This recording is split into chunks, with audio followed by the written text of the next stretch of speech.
Chapter 91 Ninjutsu Machine Gun. Yeshan narrowed his eyes and ignored Yagura's attack, who was close at hand, but instead stared closely at Ching with the Byakugan, who was standing not far away. Secret lightning escape technique, flying thunder kill. Strands of lightning bounced off Yeshan's body, and then he suddenly disappeared from Yagura's sight, and instantly appeared beside Ching, who was surrounded and protected by several mist ninjas.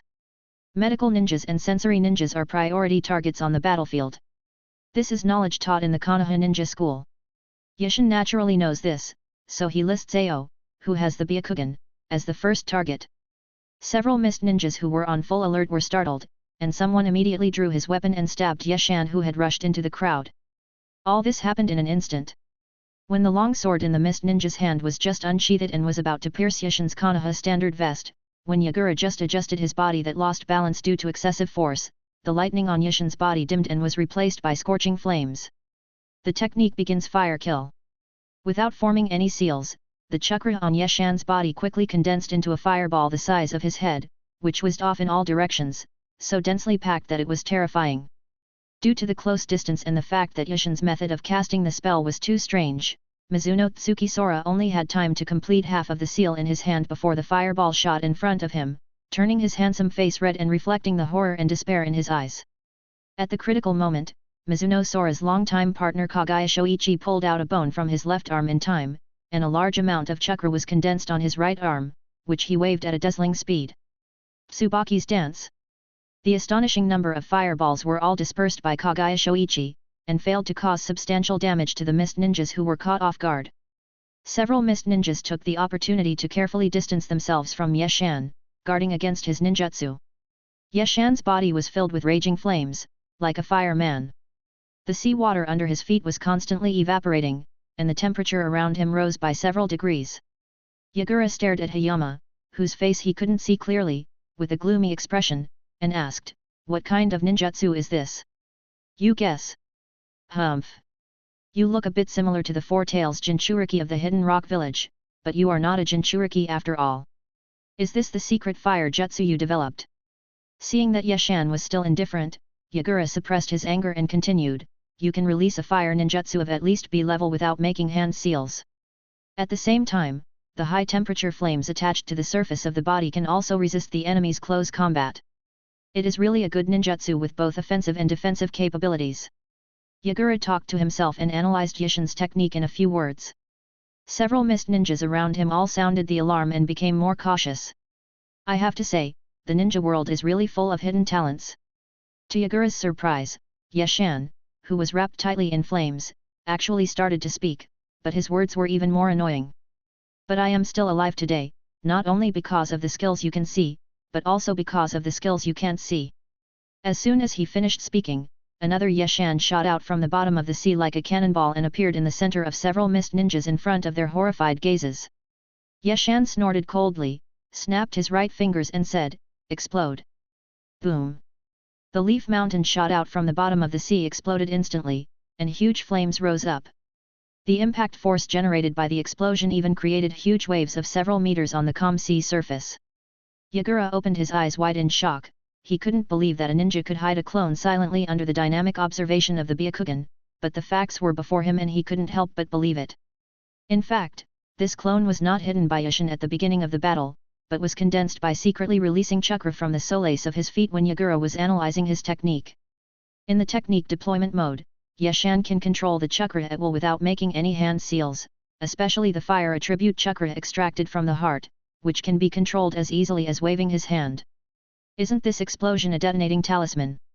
Yagura suppressed his anger and tried to keep his voice emotionless, but even a fool could hear the murderous intent in his words. Yeshan naturally would not answer. He was only concerned about how many mist ninjas had died just now. When all the fluctuations stopped, the situation at the center of the explosion was revealed. A huge diamond-shaped ice crystal stood on the sea surface in tatters.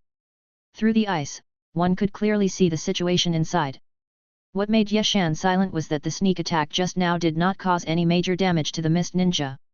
Several mist ninja were only knocked unconscious by the shock wave generated by the explosion. Yeshan stared deeply at the panting Mizuno Sora. His eyes were calm, but they made the latter's hair stand on end. "You guys retreat behind me. This is not a ninja you can deal with," Yagura put away his slightly bulky weapon and said to several of his subordinates.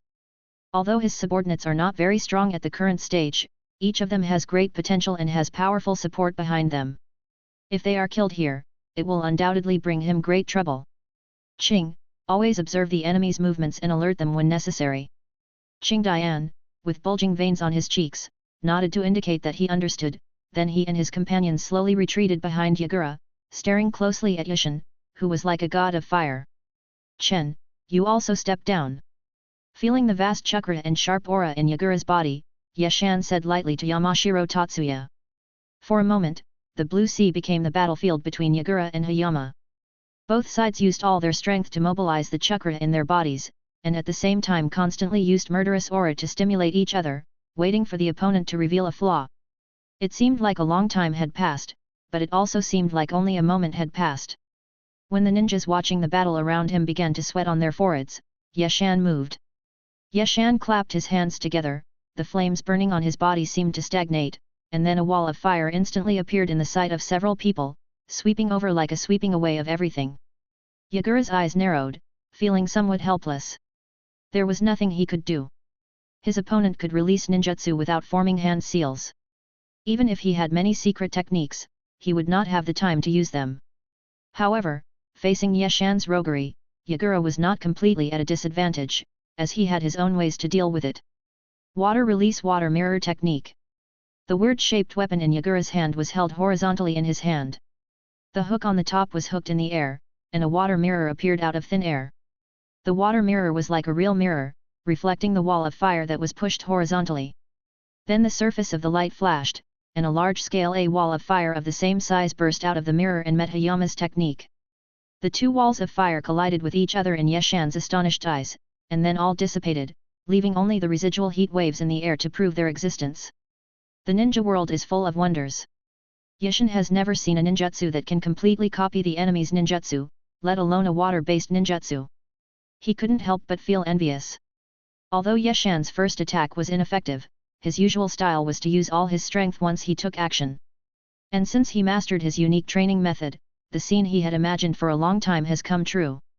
Ninjas, especially ninjutsu ninjas, all have a dream of a ninjutsu machine gun in their hearts. They all dream of being able to stand still one day, while the ninjutsu in their hands bombards the enemy like a machine gun, striving to make the enemy run for their lives while appearing to be a master. Now, Hayama is not an ordinary ninjutsu type ninja, he is a ninjutsu machine gun type ninja. Art Fire Escape Ho Fireball. Fire Release, Fire Dragon Flame Bullet. Fire Release, Phoenix Immortal Fire Technique. Yeshan performed 3 fire-style ninjutsu effortlessly without even taking a breath, which left Yagura on the opposite side stunned and cursing in his heart. You can't even keep up with the heat when eating shit. You don't even know there's a pervert in Konoha village. When I take power, I'll feed you all to sharks. Chapter 92. 3 fire release ninjutsu, one on the left, one on the right and one on the top, perfectly blocked Yagura's escape space and isolated the vision of both sides, but Yeshan did not use the clone jutsu at the first time, in order to launch a surprise attack in the subsequent battle. Nonsense, using the clone jutsu in front of the Byakugan will not bring any benefit except wasting chakra. Yeshan has a lot of chakra and is not stupid. He still has some common sense. Yagura, who was hiding behind the water mirror, started to form hand seals when the fire walls collided. He knew that Yeshan could release ninjutsu without hand seals, so he seized the hard-earned time to form hand seals. Water Release, Great Waterfall Technique. Yagura's cheeks puffed up and he spat out an enormous water ball from his mouth, extinguishing the fire escape that was close at hand, and at the same time smashed towards Yeshan with undiminished force. Yeshan narrowed his eyes, and without thinking, the flames on his body fluctuated. He jumped into the air to avoid the huge water ball, and then dense rockets floated in the air beside him. After he waved his right hand vigorously, he flew towards Yagura whimpering. Since the enemy possesses the Byakugan, Yeshan doesn't want to and won't fight in the thick fog. He naturally won't use fire style to resist Yagura's water style ninjutsu just now, otherwise he will easily be seized by the enemy with the superior vision. The huge number of powerful rockets made the sea surface a fiery red. Even from a long distance away, Yagura could feel his face getting hot. He couldn't help feeling helpless, but the seals in his hands never stopped for a moment. Water Release, Water Dragon Bullet Technique.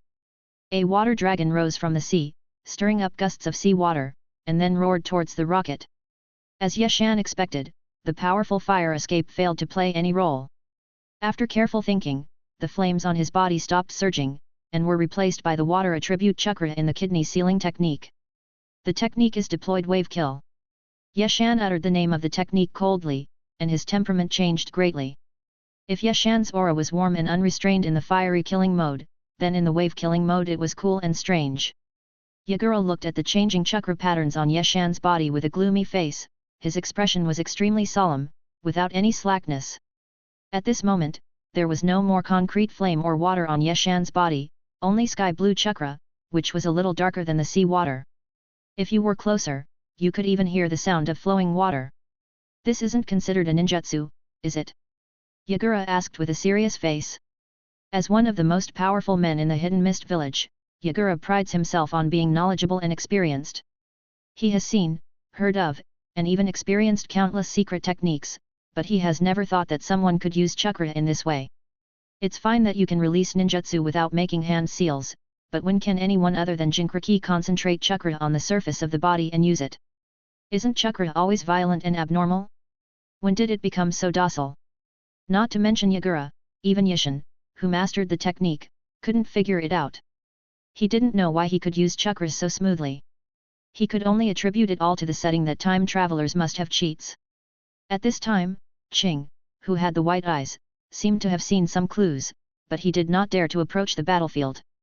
He could only shout loudly, "Sir!" His skills all come from the seals engraved on his body.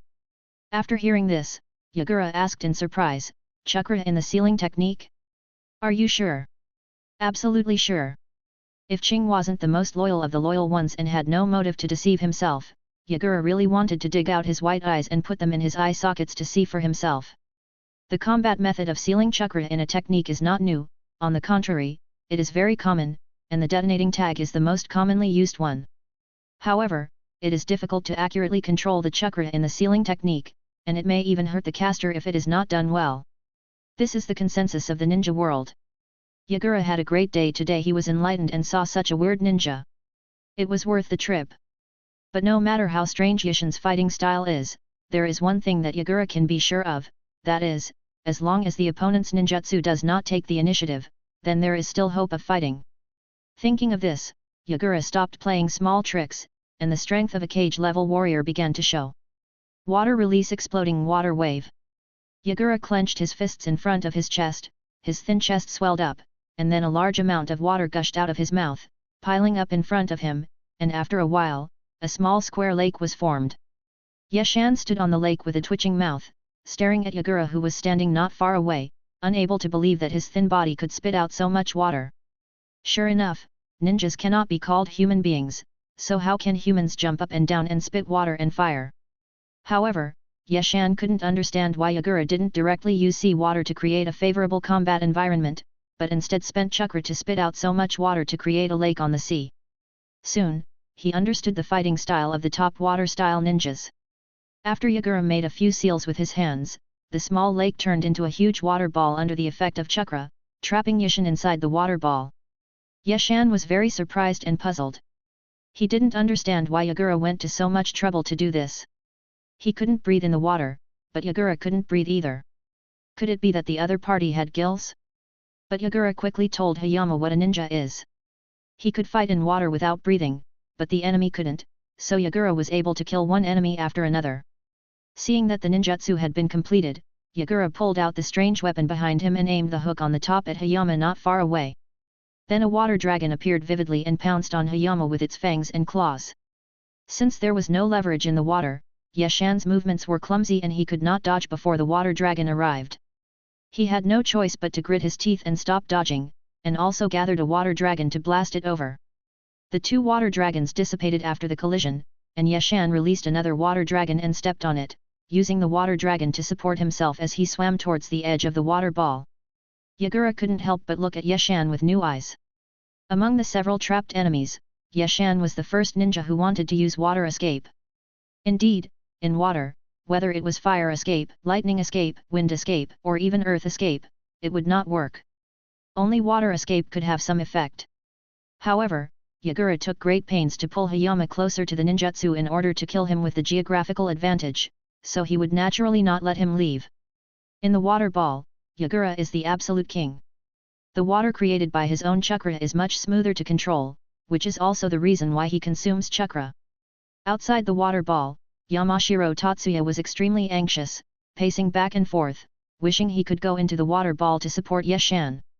But the fact was that it would be useless if one more person went in, because in the face of a large-scale ninjutsu, the advantage in numbers had no meaning. He had no choice but to pray secretly, hoping that the captain could survive the crisis. On the other hand, Ching and the others were very relaxed. They were even discussing how to fight for something when they got to the island. It was obvious that they were extremely confident in Yagura's strength. Chapter 93. In the water ball, Yeshan felt his lungs were a little stuffy, and a trace of anxiety flashed across his face. He knew that this was a sign that the oxygen was about to run out. If he could no longer breathe in oxygen, he would faint or even die from lack of oxygen. The water dragon carried Yeshan's body and swam out of the water ball. Strangely, Yagura did not try to stop him immediately, but crossed his arms and watched Yeshan escape playfully. Yeshan frowned tightly, and realized belatedly that something was wrong. Although the water ball was huge, the movement speed of the water dragon was not slow. Logically, he should be close to the edge of the water ball, but why was he still in the center? Thinking of this, Yeshan stopped the supply of chakra at the bottom of his feet, and the lifelike water dragon roared and disappeared. Yagura sneered. The terrifying thing about this water ball technique is that its position will change with the movement of the trapped person, ensuring that the trapped person is always at the center of the ninjutsu, thus achieving the purpose of trapping the enemy to death. When Yagura was young, he accidentally fell into the sea. In a panic, he swallowed a fiery red seaweed. Unexpectedly, he found that he could survive for a long time in the water without breathing. Not only that, he also had a natural affinity for water attribute chakra.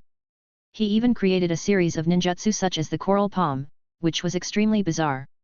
But behind this blessing in disguise lies Yagura's lifelong pain. His short stature and childish face were often ridiculed by others. Time passed by minute, and before he knew it, Yeshan had been trapped in the water ball for about 5 minutes. Gradually, his mind became confused due to lack of oxygen in his brain. With his vision blurred, Yeshan recalled the carefree self in his previous life, the regret of never having been in love in 2 lifetimes, the torment of his first murder, and the efforts he had made to survive. Live! The faces of his teammates and companions who had died in front of him formed the final picture in Yeshan's mind, which actually refreshed his thinking and restored some clarity. He still has a lot of things to do.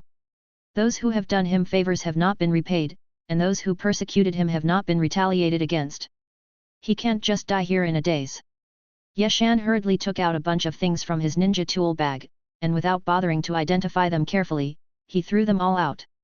Yagura stared at the obviously flustered Hayama with sympathy, feeling deeply moved. No ninja could remain calm in the face of death, especially a young and promising ninja.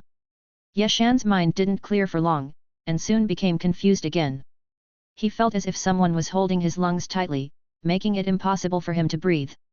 He couldn't help but open his mouth to inhale oxygen to relieve his lungs, but he drank a big sip of water instead. A scene from a dream slipped out in Yeshan's confusion, confusing fact with fantasy. In the fantasy, he was no longer the unknown Byun Yeshan, but the upright Uchiha Fugaku who was born with a golden key, a true winner in life. Every loser has the fantasy of becoming a noble. Although Yeshan is not an ordinary loser, he is still not immune to it. When the curtain in front of them was lifted, a lively atmosphere hit them in the face. Most of the ninjas who were discussing something intensely around a few bookshelves just looked up and continued with their own things. Only a few nodded and showed a friendly smile. There are not many books on the bookshelf, most of which are some common elementary textbooks for ninja schools such as Introduction to Ninjutsu, Hand Seal Techniques, and Brief Analysis of Chakra. There were also some unsigned notes that were obviously just put up. On the table next to them, several people were holding the same notebooks, discussing and writing down something. Fugaku responded one by one, walked out of the room without stopping, and after passing through a very large and equally busy training ground, he entered another room. The room was laid out like a conference room, with a round table in the middle and a platform on one side, but at this moment, the room was empty. A faint breathing sound was hidden under the eaves. Fugaku didn't care. He walked to the platform and reached out to touch a secret mechanism. There was a crackling sound, and a passage appeared on the side of the platform, dark and unknown where it led to. Fugaku-kun. A voice came from the corner of the passage, but there seemed to be no one there. It's me. The meeting is about to start. Let's go in together. Fugaku said. No, it's my turn on duty today. It won't be too late to go in after the meeting starts. The ninja hesitated for a moment, but insisted. Fugaku ignored him and continued to move forward, pushing open a door at the end, and a bright light was projected from inside. Fugaku, you're here. Minato, with blonde hair, was sitting among the people inside the door. When he saw Fugaku, who was wearing a windbreaker, walk in, he greeted him. Fugaku nodded and found a seat to sit down. The room was not big, with more than a dozen chairs inside. Although it was built underground, the ninja's construction skills could easily make it not so uncomfortable. There was an electric light on the roof, illuminating the underground room. After a while, the ninja who was on guard outside pushed the door open and said to Minato, Minato, it seems that no one is coming anymore. Yes, Minato nodded, Kenji and Naomura are out on a mission, and Choza seems to have a family meeting and can't come either, so we won't wait for them. At this time, a ninja whom Fugaku had met before said with a smile, Genma, you said no one is coming, but I saw that boy Genma hanging under the eaves above. Wait a minute, he won't break in, right? Genma walked in and said unhappily, Gojiro, Genma is just curious. Besides, even if you doubt me, you won't doubt Minato's sealing technique, right? Minato stood up and walked to the door, pressing one hand on the door and making a seal with the other hand. Hearing what Genma said, he also made a joke, if you ask me, since Genma wants to know what your brother is doing so much, you might as well tell him our purpose. Maybe we can get one more member. As he spoke, Minato did not slow down the hand seals in his hands at all, and when he completed the seals, an indescribable force swept through the entire room, and mysterious seals emitting faint light appeared on the surrounding walls. Fugaku knew that it was a unique sealing technique belonging to the Uzumaki clan, taught to Minato by the only remaining descendant of the Uzumaki clan. The sealing technique that Minato is currently performing is capable of isolating sounds, light, and even the flow of chakra from both inside and outside, and cannot prevent physical intrusion, so Yamanaka Gojokuro just made a joke that someone will break in soon. Seeing that he was about to become the target of public criticism, Genma spread his hands and said, since Minato has said so, I will make it clear to Genma later and introduce him to the club next time. Everyone laughed, including Genma Shiranui who said it, but no one took it seriously. Ninjutsu Innovation Association, this is the name of this small group of less than 20 people. The training ground and discussion room above were built by Jiraiya, one of the three ninjas. In recent years, the villagers have jokingly called it the Jounin training class. At first, Jiraiya only gave free instruction to some young Jounin in their training. Gradually, although Jiraiya had neither the energy nor the time to guide all the ninjas who came here, more and more ninjas gathered here to discuss and verify with each other, and this training ground became a training resort for young Jounin to communicate with each other. As Jiraiya's disciple and a genius in ninjutsu, Minato is undoubtedly the most dazzling among these young people. In addition, he has a gentle personality and is also willing to guide other ninjas on their questions in ninjutsu. It is no exaggeration to say that Minato is the leader of this group of young people. But the training ground was, after all, just a loose group of practitioners who came and went freely. Although it earned Minato a lot of reputation, Minato wanted more than that. Minato had greater ambitions and aspirations, so this formal organization of only 17 people was born. To the outside world, they are merely a research organization that is not satisfied with the existing ninjutsu and wants to create more powerful and easier to use ninjutsu. In fact, they are young, energetic, even a little arrogant, and what they want is to change the current chaotic ninja world. They called themselves the Ninja Revolution Association. With Fugaku, Minato, and Choza as the original members, this organization has gradually expanded to 17 people. In order to avoid detection methods such as a certain family's eye technique or an old man's crystal ball, Minato usually sets up sealing techniques to isolate it from outside detection. In Konoha, the ninja base, secrets are everywhere. If you dig a hole underground, you might accidentally break into the secret passage or laboratory of some organization, family, or scientist. The phenomenon of surviving in groups is actually very common among ninjas. Despite this, Fugaku once suggested using illusion to test this small ninja group of only 17 people, but was rejected by Minato. Fugaku remembered what Minato said at the time, "We are not a so-called dark organization like Root. Our beliefs and ideals have destined us to be known and recognized by everyone in the future.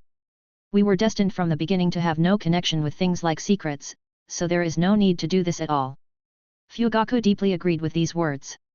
An organization that holds the ideal of changing the entire ninja world, when its power is small and known to others, will only be dismissed as a joke or a lunatic. But when they are powerful, the enemy is still the enemy, and whether they are known to the enemy or not will not change the reality of the life and death struggle between them.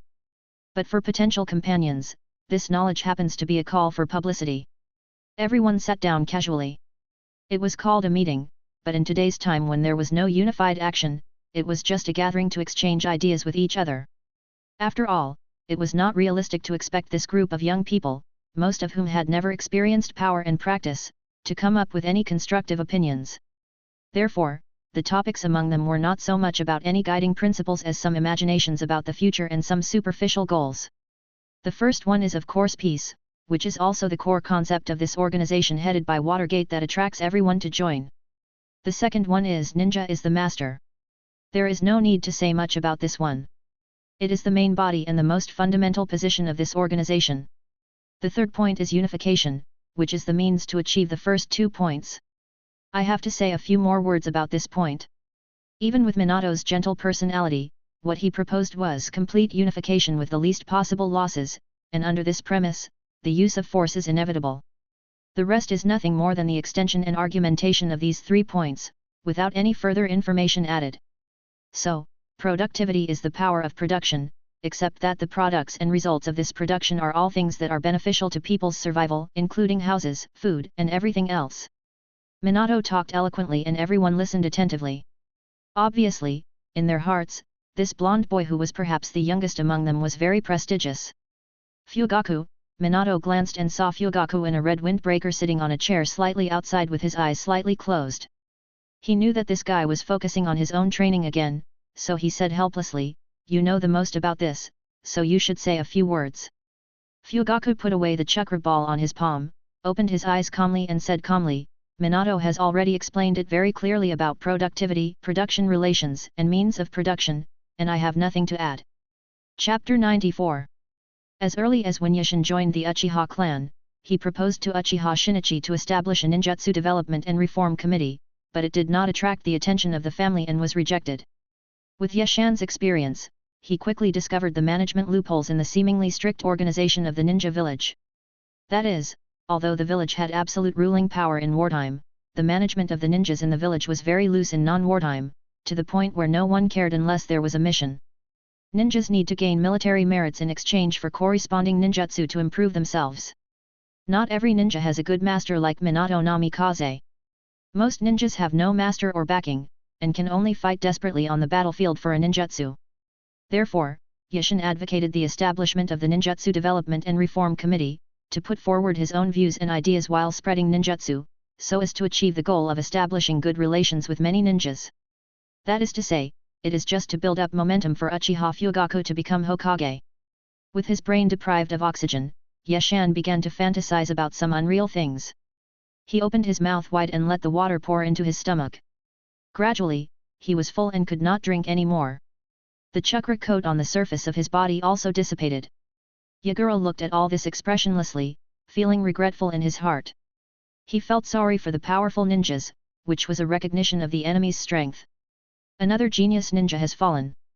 Clinical medicine shows that the brain will suffer irreversible damage if it suffers from complete hypoxia for 4 to 6 minutes. Yashan had been deprived of oxygen for about 3 minutes. If this continued, he would surely die. Even though he was in a desperate situation, Yashan still did not give up the idea of surviving. He reached his hand into the ninja tool bag behind his back with difficulty, wanting to take out some ninja tools to fight back, but accidentally took out a scroll. What is this? A sealed scroll attracted the confused Yashan's attention. When he overcame the chaos in his brain with his extremely strong willpower and saw the appearance of the scroll clearly, his heart suddenly skipped a beat and he quickly put the scroll to his face to examine it carefully. After a while, a puff of smoke appeared in Yashan's hand, and an oxygen cylinder and an oxygen mask appeared beside him. He didn't even bother to spit out the water in his stomach, and grabbed the oxygen mask and put it on his face, then took a deep breath, but was choked by the water in his stomach. Cough cough. Yagura no longer had his previous calmness, and disbelief was revealed in his eyes. He never expected that a ninja would carry an oxygen cylinder and an oxygen mask with them. This trademark S-level ninjutsu was cracked just like that? Since the oxygen deprivation time had not yet reached the point where it would cause irreversible damage to the brain, Yashan recovered quickly with the supply of oxygen. After a while, he was back to normal, but the full water in his stomach could not be discharged for the time being. Looking around, Yashan had no way to deal with this water ball technique, but he was unwilling to sit and wait for death. Who knows how long the other party can hold his breath in the water? What if he can really hold his breath for several hours? Yashan didn't want to experience the feeling of lack of oxygen again. Just when Yashan wanted to take action to escape, Yagura took the initiative to cancel the ninjutsu. The huge water ball suddenly broke under the gaze of several people on the sea, and a huge amount of water scattered, causing a lot of waves. "Captain, are you okay?" Yamashiro Tatsuya came to Yashan's side immediately, drew out his sword and asked while being on guard. After returning to the surface of the sea, the first thing Yashan did was to take off his oxygen mask, then he clenched his right fist and punched his stomach hard. Ugh, ugh. Under Shan Changchen's concerned gaze, Yashan held his arm and vomited the water in his stomach until he had vomited out most of the contents of his stomach and stopped when he was satisfied. Even though Yashan's nose was running due to spitting, he felt extremely comfortable all over. It felt so good to be alive. Several mist ninjas who were standing not far away and surrounding Yagura could not help but look at each other in surprise when they saw this. They obviously did not expect that Lord Yagura's famous skills could be broken by oxygen cylinders and oxygen masks. It was simply ridiculous. But the fact is the fact. We can only say that Yashan was not destined to die. We can also say that he was lucky. The oxygen cylinder he prepared in advance for diving actually played an unexpected role. Yashan had already intended to retreat at this time. He encountered several mist ninjas by accident and was really unwilling to fight for his life. If possible, he wanted to leave and end this battle full of twists and turns. Since the ninja tool bag was torn to pieces by Yashan in the chaos, he had no smoke bombs to use, so he could only make gestures to tell his teammate Yamashiro Tatsuya his idea. Seeing Yamashiro Tatsuya nodded in understanding, Yashan quickly formed seals with his hands, and a large amount of chakra condensed in his throat. Thunder escaped pseudo-darkness. Zigzag lightning flew out of Yashan's mouth, illuminating everyone's eyes and flying towards several mist ninjas along with Zi La Sheng. At the same time, Yamashiro Chen took out several smoke bombs and threw them hard on the sea. Bang bang bang! After a few muffled sounds, black and purple smoke rose into the sky, blocking the vision of several mist ninjas. Yashan and the other man took this opportunity to create several shadow clones and fled in several directions in groups of 2. Qing rolled his eyes wide and carefully observed the amount of chakra in the bodies of several figures, but for a moment he couldn't determine which one was the real one and which was the fake one. He couldn't help but feel embarrassed and didn't dare to say which direction to chase. The Byakugan is the unique bloodline of the Hyuga clan of Konoha. It is said to be descended from the younger brother of the Six Path Sage, a true noble bloodline. Even if Qing Yuja, an ordinary ninja, is lucky enough to get the Byakugan, he can only use it superficially. The real horror of the Byakugan lies in the soft fist and fighting skills that go with it, which require years of practice to master, and cannot be achieved overnight. Sir. Qing hesitated to speak. Chapter 95. Yagura released his hands from the seals and said with a task sound, "Don't bother with the ninjas of Konoha. The most urgent thing is the things on the island." After hearing this, several Kirigakure ninjas secretly breathed a sigh of relief. No one was willing to fight a life and death battle with a powerful ninja with strange methods. In fact, if it weren't for Yagura's support, they wouldn't even be able to survive the opponent's ninjutsu testing stage. Mizuno Sora's heart was filled with bitterness. Just a while ago, he was able to suppress Yashan with the help of his teammates, but now the gap between the two sides was so huge, which made him very frustrated. The thoughtful Kagaya Shoichi noticed the emotions of his partner, with whom he had been together day and night for many years. He reached out and patted the other's shoulder, and said softly, "When you practice ice escape to the extreme, the power will be equally earth-shattering. Just go back and practice more." Mizuno Tsuki Sora felt warm in his heart and nodded firmly. He believed in the power of the ice release bloodline limit and became more eager to practice. "Yagura, who had extremely sharp hearing, naturally heard the entire conversation between the two, and a hint of approval flashed across his stern face. Ninjas worship the strong, and strength is respected in the ninja world, but if you develop a mental disorder because of the opponent's terrifying strength and cannot make any progress from then on, it would be very bad. I see and I conquer, these are the qualities that every ninja should possess. Those who are timid can never become strong. The Konoha ninja named Byunyushin is indeed powerful, but he does not have any bloodline limits, which means that his upper limit is destined not to be too high. Set off. Yes. Led by Yagura, several mist ninjas quickly ran on the water towards the nearby island. If someone could look down from a high place, they would probably only be able to see the ripples on the sea surface, and it would be difficult to capture the high-speed moving figures. About 2 kilometers away from the battle site, Yeshan and Yamashiro-chen stopped running breathlessly and just stayed on the sea. Yeshan took a deep breath, feeling the moist and salty air entering his lungs from his nasal cavity and then being exhaled out of his body, and a feeling of happiness arose spontaneously. "Captain, are you okay?" Shan Changchen took out a piece of dry food and handed it to Yeshan, asking with concern. "Fine." Yeshan took a big bite of his dry food and replied vaguely. "It seems that the mist ninja is determined to get something on the island." Yamashiro Tatsuno nodded. There were quite a few ninjas dispatched by Kirigakure. There were 3 ships parked at the dilapidated port on the island, not to mention a powerful figure like Yagura.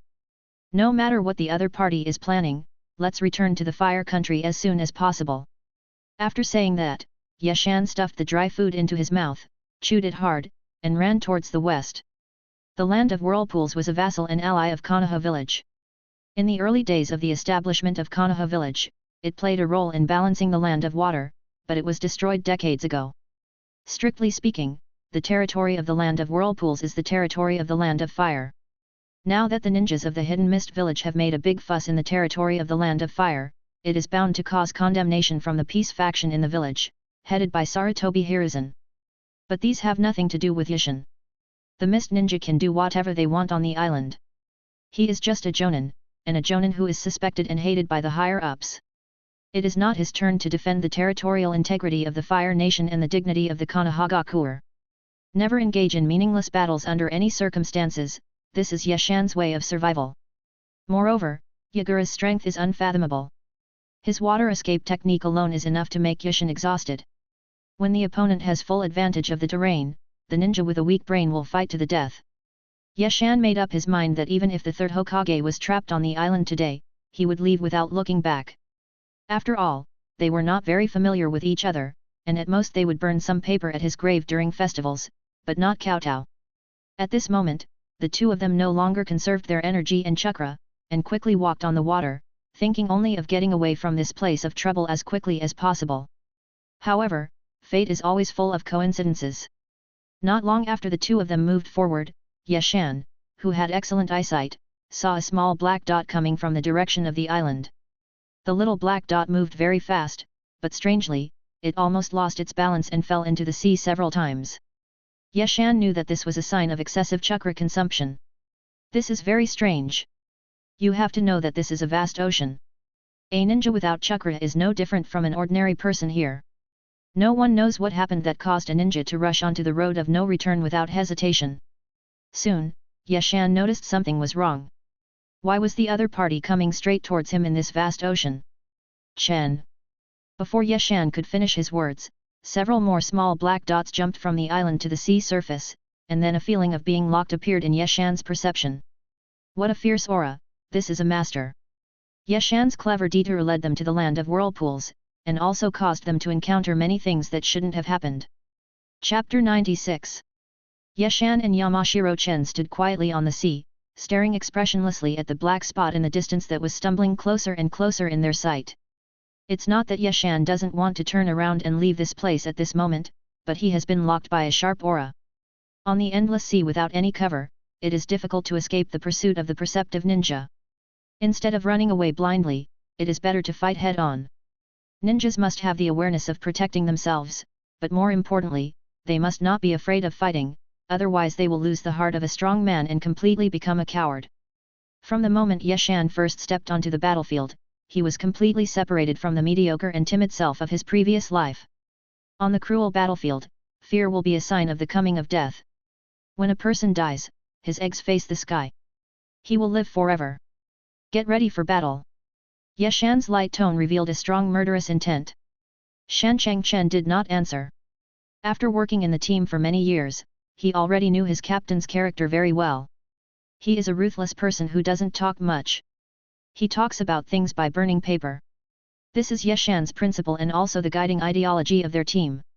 Under the blowing of the sea breeze, in the waves of the sea, in the silent atmosphere, the two stood one in front of the other. Yeshan had his hands empty, while Yamashiro Tatsu drew out his ninja sword and wiped it with a small piece of silk cloth. The little black dot soon came not far in front of Yeshan, but stopped, and a pair of complicated eyes fell on him. Long time no see, Lady Tsunade. The person who came turned out to be Tsunade Senju, one of the 3 famous ninjas of Konoha. No wonder Kirigakure sent so many ninjas to the ruined site of the Whirlpool country. It turned out that they were planning to target this ninja who was famous for his medical ninjutsu. Yeshan admired the Kirigakure's bold plan. You have to know that this time point is not long after the end of the Second Shinobi World War. The Fire Country is working hard to recover. It is impossible to start a war because of a ninja's tragic death in a foreign land, even if she is the only one of the 2 Senju active in the outside world. Apart from other things, with the ability of the 3rd Hokage Sarutobi Hiruzen, who was an amateur in external wars but an expert in internal wars, the best he could do was to send an envoy to strongly condemn the inhumane behavior of Kirigakure. As for revenge, it didn't exist. Wouldn't it be better to stay in the village and promote the will of fire? Tsunade didn't expect that her life-saving straw at this moment would be the junior who had been severely bullied by her. She couldn't help but sigh at the fickleness of fate. However, nothing is more important than life at this moment, so the embarrassment was only temporary. Tsunade then said seriously, "Are you the other team of guards arranged by the old man?" The amount of information revealed in this short sentence made Yeshan's thoughts expand. First of all, the 2 of them came here by accident because of other tasks, not as guards as Tsunade said. Secondly, if the 3rd Hokage really arranged guards, then where are they? If not, tisk tisk, I never thought that Tsunade would be hated or even abandoned by the top leaders one day. You have to know that the current Konoha high-level officials are definitely from the Senju faction. Except for the fact that their surname is not Senju, everyone in the entire ninja world knows that Sarutobi Hiruzen and other high-level officials are Senju Tobirama's lackeys. When you drink water, you should remember the person who dug the well. As expected, no matter how strong the friendship is, it will be vulnerable in the face of interests and power. At this moment, Yeshan didn't know whether he should sympathize with Tsunade who was injured in the abdomen or laugh at her. So Yeshan replied with 2 words that were all the rage in his previous life, haha. Tsunade, who was covering her abdomen with her left hand and holding a kunao with her right hand, obviously stopped breathing. The initial panic quickly dissipated, and rationality returned to her body. She began to think in a factional manner. All the ninjas with some status in Konoha village knew that Yeshan was a thorough Uchiha, and had already torn his face with the upper echelons. Especially after he openly criticized the upper echelons for arguing for Hitaki Sakumo at the Jonin conference, he was considered a well-known ninja in the village to some extent. Since they were sending guards, they would definitely choose ninjas from their own faction. Before they set off, Tsunade thought that Jiraiya or Orochimaru would lead the team, or at least a few elite members of the Anbu. There was no reason to choose Yeshan, who was such a troublemaker. Thinking of this, Tsunade said in a hoarse voice, "Aren't you guards?" Hee. Number. Even a person with the best temper would lose control if he was treated with haha twice in a row, not to mention Tsunade, who has been used to being domineering since childhood and has the personality of being the second in command of the Hokage. A kunao appeared in Yeshan's sight and quickly enlarged. It was obvious that Tsunade was anxious. When Yeshan didn't even frown. Behind him, Yamashiro Tatsu's ninja sword was placed across his eyes, blocking the kunao that carried the emotions of its owner. "Lady Tsunade, if you have any temper, you'd better go back alive. The Kirigakure ninjas have surrounded us." Tsunade retracted her raised right hand, pursed her plump lips, and without saying a word, she took a wrong step and stood beside Yeshan. The unique sound of medical ninjutsu entered Yeshan's ears. When he turned his head, he saw that Tsunade's left hand pressing on her abdomen was emitting a bright green light. Yeshan's eyes flickered for a moment, and he asked, "How long will it take to recover your combat power?" "Half an hour." Upon hearing this, Yeshan couldn't help but feel a little disappointed. He had thought that with the help of Tsunade's medical skills, he would be able to recover his combat power quickly, but he didn't expect it would take half an hour. Looking at the mist ninjas standing around holding several strange-shaped ninja swords, Yeshan became extremely alert. In a one-on-one fight, Yeshan is confident that he can kill the enemy in a short time, but if he is outnumbered, especially with wounded soldiers, it is hard to say who will win. Yeshan did not forget that there was a mist ninja named Yagura on the island. As he thought about it, Yeshan's somewhat thin body stood straight, and a strong fighting spirit mixed with murderous aura spread out. The battle is imminent. Chapter 97. Byun Yeshan is just a jonin with a bad reputation in the Konoha village, while Senju Tsunade is known as the Konoha princess and the Slug princess. The difference between their identities and status is as great as the sky. It stands to reason that they would only be acquaintances in this life, or at most just acquaintances. However, under the arrangement of fate, in the isolated country of Whirlpool, the two of them became grasshoppers on the same rope by accident. The few mist ninjas who surrounded Yeshan and the others were not unknown people. At least their reputations were well known in the Jonin circle. The 7 ninja swordsmen who made a name for themselves in the ninja world with their ninja swords were them. To be precise, it should be the 5 ninja swordsmen.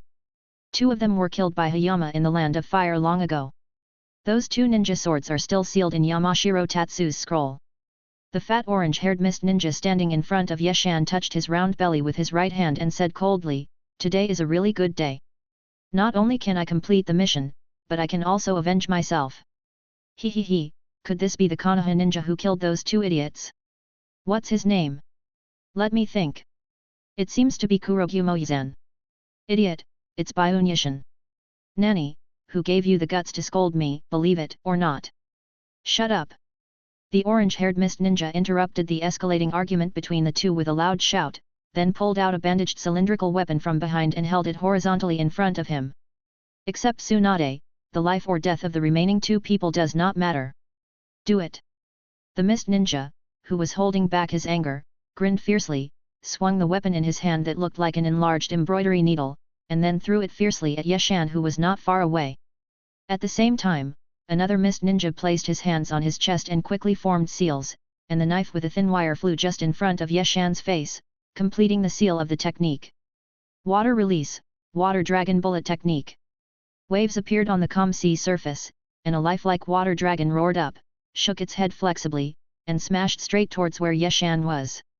With neither the right time, place, nor people, Yeshan's best earth escape technique was of no use, and even his fire escape technique was not as sharp as before. But these could not defeat this experienced ninja. Since fire escape and earth escape are not powerful enough, just use lightning escape. Strands of lightning bounced out from Yeshan's body and immediately condensed into thick lightning visible to the naked eye, which ruthlessly knocked the slender blade away. As for the seemingly powerful water dragon, Yeshan didn't even look at it. His body suddenly paused strangely and disappeared on the spot. The mist ninja, who was still in the throwing action, narrowed his eyes and keenly noticed the abnormal fluctuations in the air beside him. Without hesitation, he pulled the thin line attached to the handle with his right hand. At the same time, his left hand was not idle either. He took out a kunai from the ninja tool bag and threw it to his side. The place was originally deserted, but Yeshan came here with the help of lightning release. He did not expect that the mist ninja's reaction ability was so strong and his counterattack was impeccable. He had no choice but to disappear on the spot again with a flash of lightning. Puff! The thrown kunai pierced into the sea, and the slender knife returned to the hand of the mist ninja under the force of the silk thread. This simple wave of tests made the 5 mist ninjas stop underestimating them, especially the fat mist ninja who had fought head-on with Yeshan, who provided brief information to his companions in a deep voice. Hakumo Yeshan, born in the 24th year of Konoha, now 20 years old, a civilian ninja, a Konoha jonin, and once had a secret relationship with Konoha White Fang. He is good at earth escape, fire escape, lightning escape, and swordsmanship. He is a rare combat ninja with no weaknesses. Everyone be careful, this guy is much stronger than he was a few years ago. Use the water escape technique to suppress him. This is our home ground. Zigwishan Pufferfish Ghost, you have no right to order us around. The mist ninja holding a slender blade said in a cold voice. The fat mist ninja, also known as the Watermelon Mountain Puffer Demon, paused and couldn't help but become extremely angry.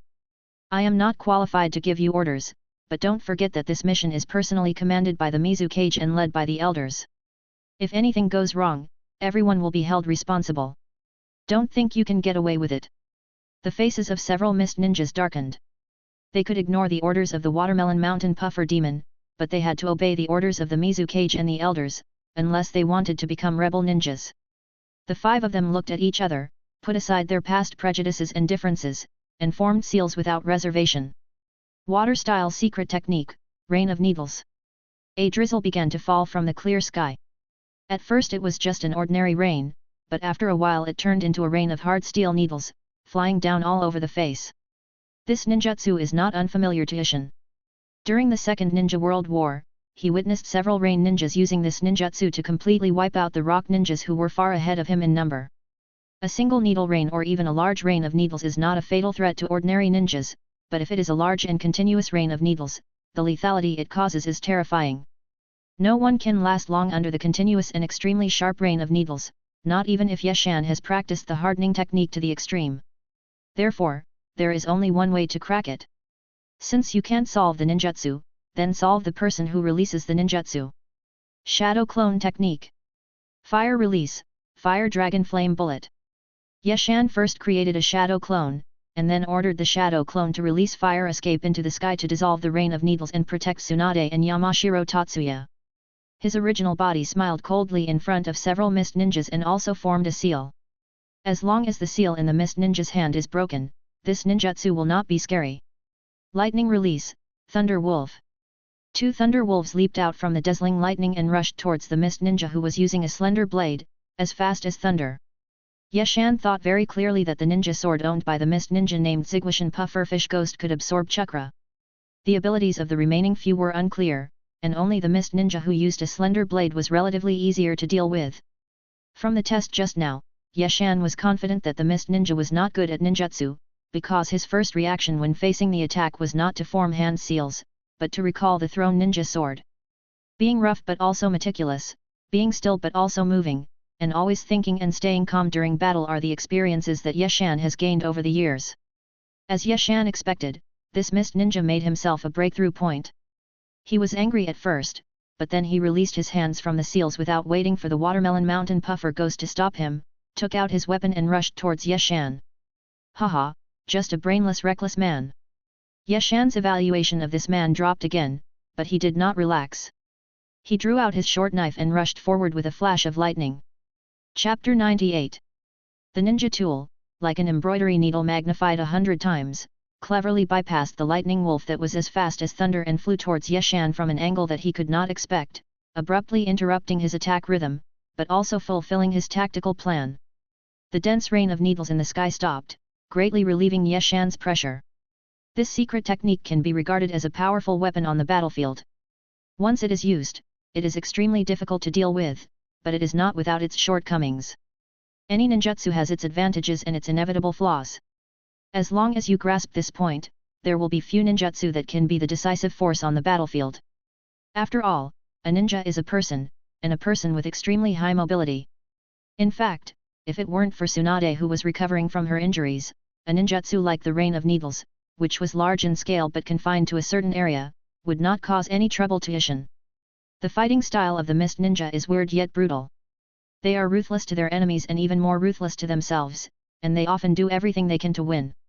2 thunder wolves with bared fangs and claws were about to hit the Mist Ninja. Logically, he should have avoided them instead of attacking with a ferocious look, but he did it anyway. The squeaking sound of lightning and the whimpering sound of sharp weapons piercing the air became the focus of attention of the ninjas on both sides for a while. There was a hint of coldness in Yeshan's eyes, which were narrowed into slits. He clenched his right hand slightly, and a flash of lightning flashed on the sharp dagger for an instant. Then, he exerted force with his right leg while moving at high speed, and the whole person rushed out diagonally. Yeshan dodged the slender blade at a tricky angle with a sideways move of the golden toad. The Mist Ninja, who had anticipated this, pulled the silk thread in his hand hard just before the thunder wolf hit him, then lowered his body and plunged his other hand into the sea. Lightning releases electricity to some extent, but what the Mist Ninja is doing is using his body as a conductor, trying to transfer the electricity into the sea water. At most his body will be paralyzed for a moment and he won't suffer much damage. It must be said that the idea of the mist ninja was excellent. He was not fighting alone. There were ninjas from the village beside him. Naturally, he would not sit idly by and watch his companions being injured by the enemy. As long as his companions could hold the enemy back a little, he was confident that he could use the ninja sword in his hand to leave a beautiful hole in the opponent's body. Thinking of this, the bloodthirsty mist ninja raised his lips, as if he had seen a perfect work completed by himself. The ninjas of Kirigakura are all smart people, but the experienced Yushin is not a fool either. Naturally, he captured the enemy's movements and understood his intentions at the first time, and sneered in his heart. He treats his enemies as fools and his own cleverness as wit. He has killed at least 80 of these people. The technique begins fiery kill.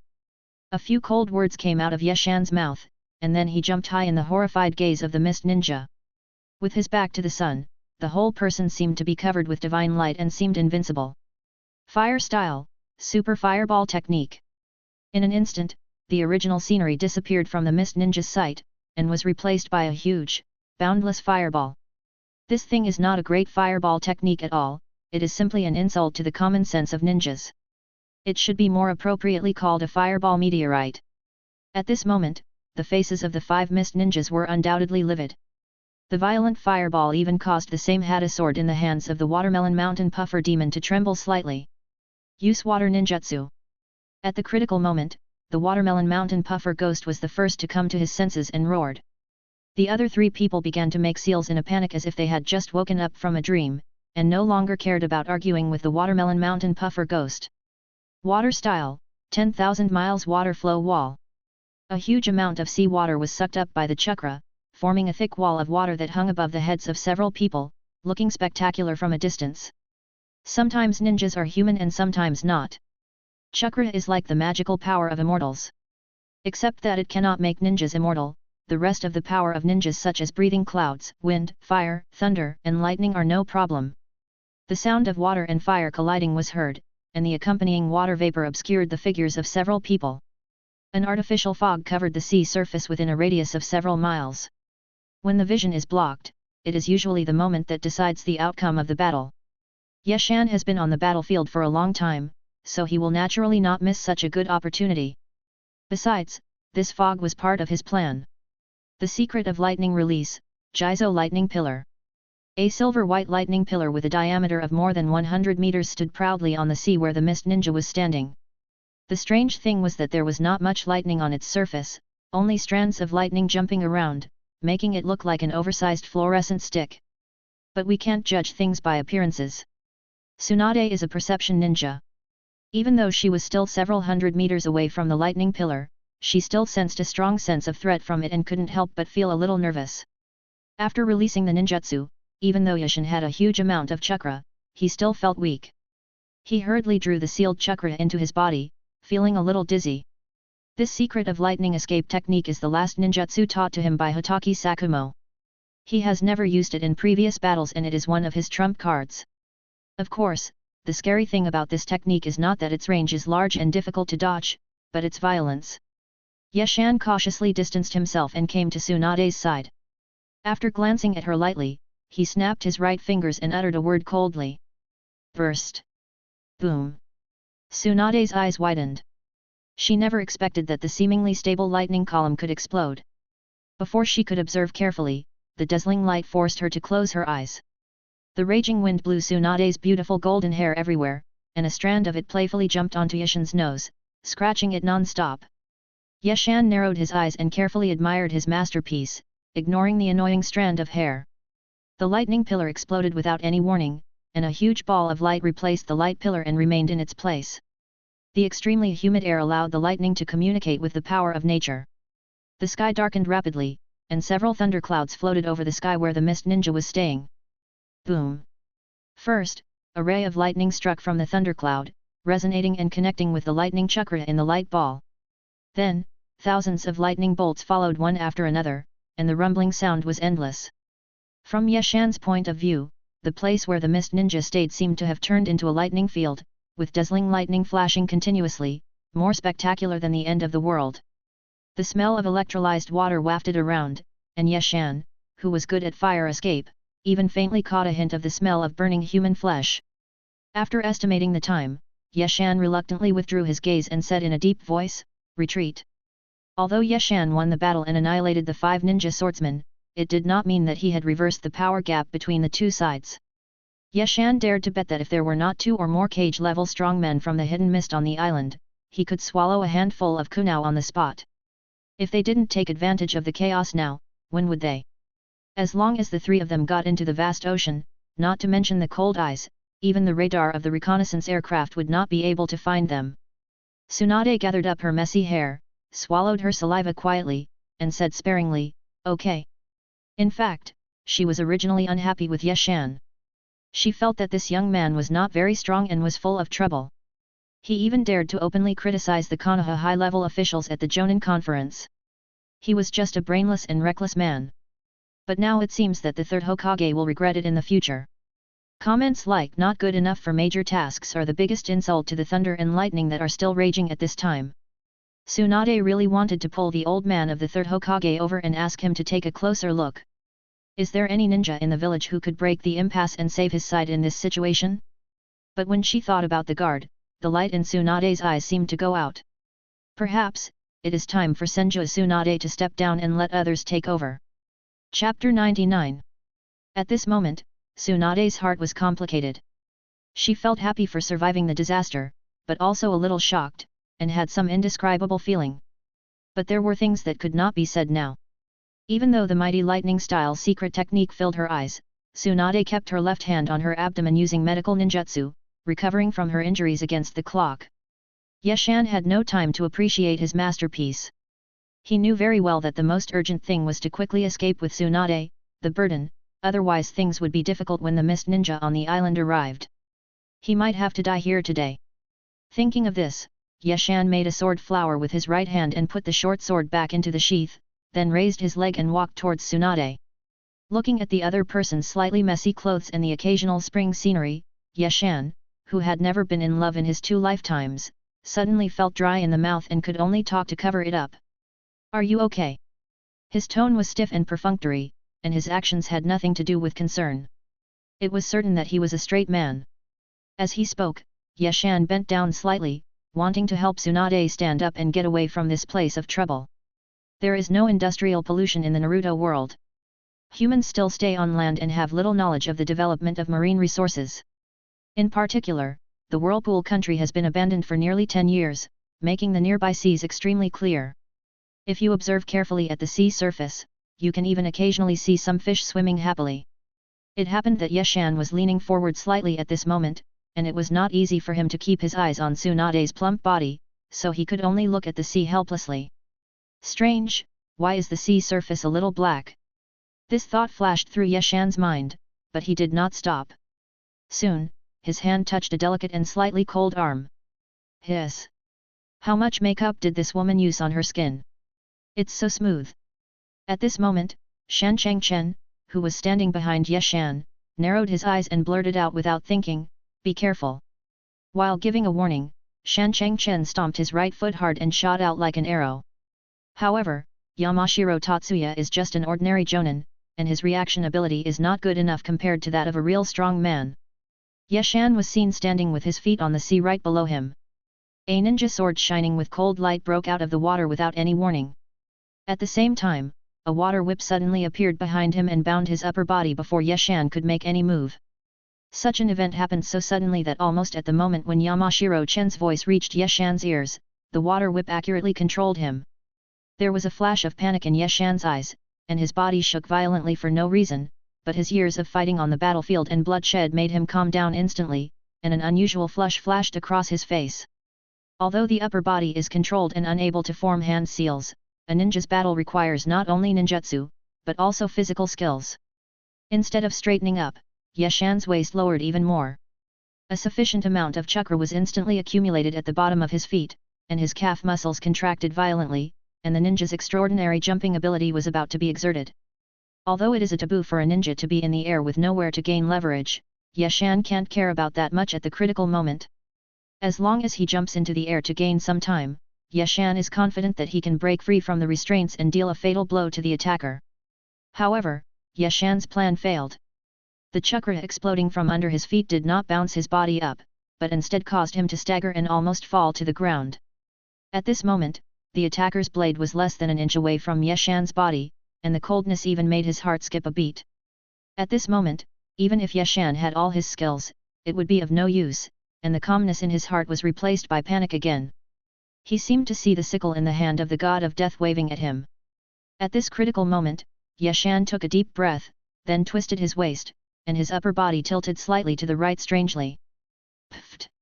Under Tsunade's horrified gaze, the ninja sword that quietly appeared from the bottom of the sea stabbed into Yeshan's heart. This was not the end yet. After succeeding, the owner of the blade immediately used force from his wrist to turn the handle several times. Yeshan felt a chill in his heart, and then his eyes went dark. The strength that originally filled his body receded like the tide, and he couldn't help but want to lie down. He knew that this was the body's reaction when it was severely injured. The reason why he didn't feel pain now was because he had secreted a lot of adrenaline and was mentally tense. In a short while, this unbearable pain would completely shatter his wits. Ah! The instinct for survival stimulated Yeshan's brain, dispelling the brief chaos. His mouth opened wide and he let out an inhuman roar. The dazed Tsunade was awakened by the shout. She hurriedly released her hands from her abdomen and grasped the blade tightly to stop it from rotating, but she didn't know what to do next. The vast chakra in Yeshan's body exploded like ignited gunpowder. A hurricane spread out with him as the center, blowing away Shan Chengchen who was rushing towards him like lightning, and also blew the sea water upside down, forming a small depression for a moment. The attacker hiding in the sea revealed his figure. Judging from his attire, he was an Anbu ninja.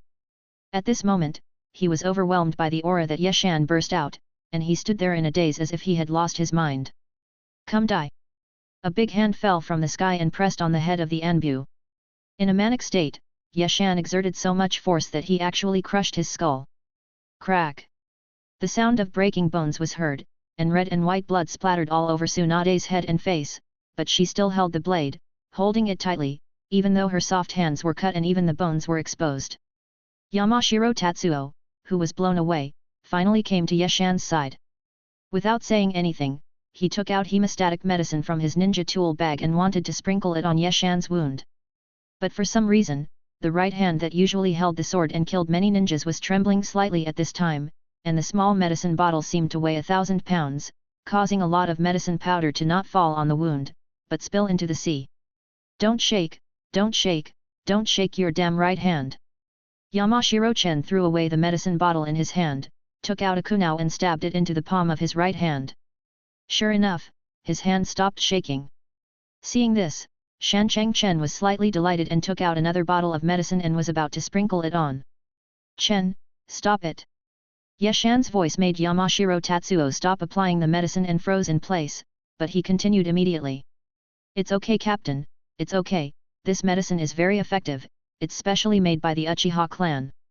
The feeling of weakness spread, and Yeshan couldn't help but kneel down on the sea with his knees softened, and then he vomited a large amount of blood from his mouth. Fuck, these ANBU are so shady. Chen, why do I feel a little cold? Chapter 100. Before the story begins, let's take a look at the diary experiences and mental journey of a special jonin. My name is Yamashiro Tatsuya, a ninja from the Konoha village who couldn't be more ordinary. I was born in Konoha in the 19th year.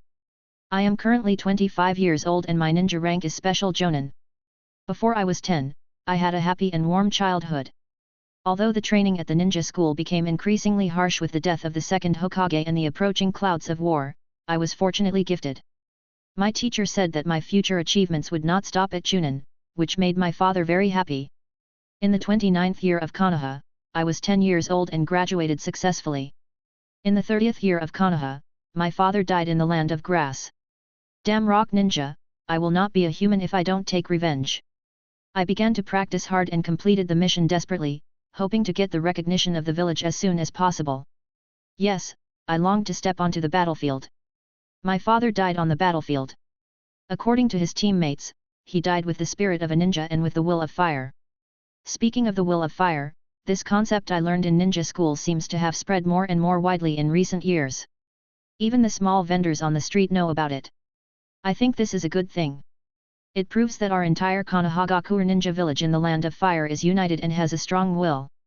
With the third Hokage here, Iwagakure and sand addiction are just chickens and dogs. Ha ha ha. In November of the 30th year of Konoha, bad news came again. My youngest uncle also died in the battle, but he died in the land of rain. My mother was very sad about his death, probably because he had no offspring. Haha, mother is good in every way except that she doesn't have a broad vision. Although uncle died in the battle, his spirit will be passed down forever and become a role model for the younger generations to strive for progress and bravely fight the enemy. This is a good thing, a great thing. Our family is almost becoming a model family. The war is getting more intense. I can clearly feel that there are fewer merchants entering and leaving the village. Ha, damn Iwagakure, isn't it better to play with stones? December 30th, Konoha 12. On my way back to the village after a mission today, I ran into a group of wounded soldiers who were withdrawn from the front line. I was so excited that I shouted that the heroes had returned to the village and ran past them, but it seemed that I caused a few scoldings. I didn't understand. From that day on, I stayed at the entrance of the village whenever I had time. I witnessed the return of groups of wounded soldiers, witnessed the sadness and tears of a small number of people, and understood why my mother tossed and turned at night and couldn't fall asleep. Even though war brings death and the destruction of families, I still think it is inevitable and necessary. Just like the will of fire says, wherever the leaves dance, the fire will never stop. If my death can bring a brief peace to the village, I am willing to die, because I love my village more than I love my life. If one day I die on the battlefield, my dear mother, you don't have to be too sad. Your son died to accomplish a cause that has never been done before and will never be done again. You should be proud of him. It's just that I can't be with you in the future, so let my sister take care of you until the end of your life. January 31st, first year of Konoha.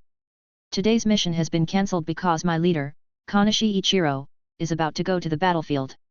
I am very reluctant, but for the sake of the land of fire and the will of fire, I have to give up my own life and death and personal emotions.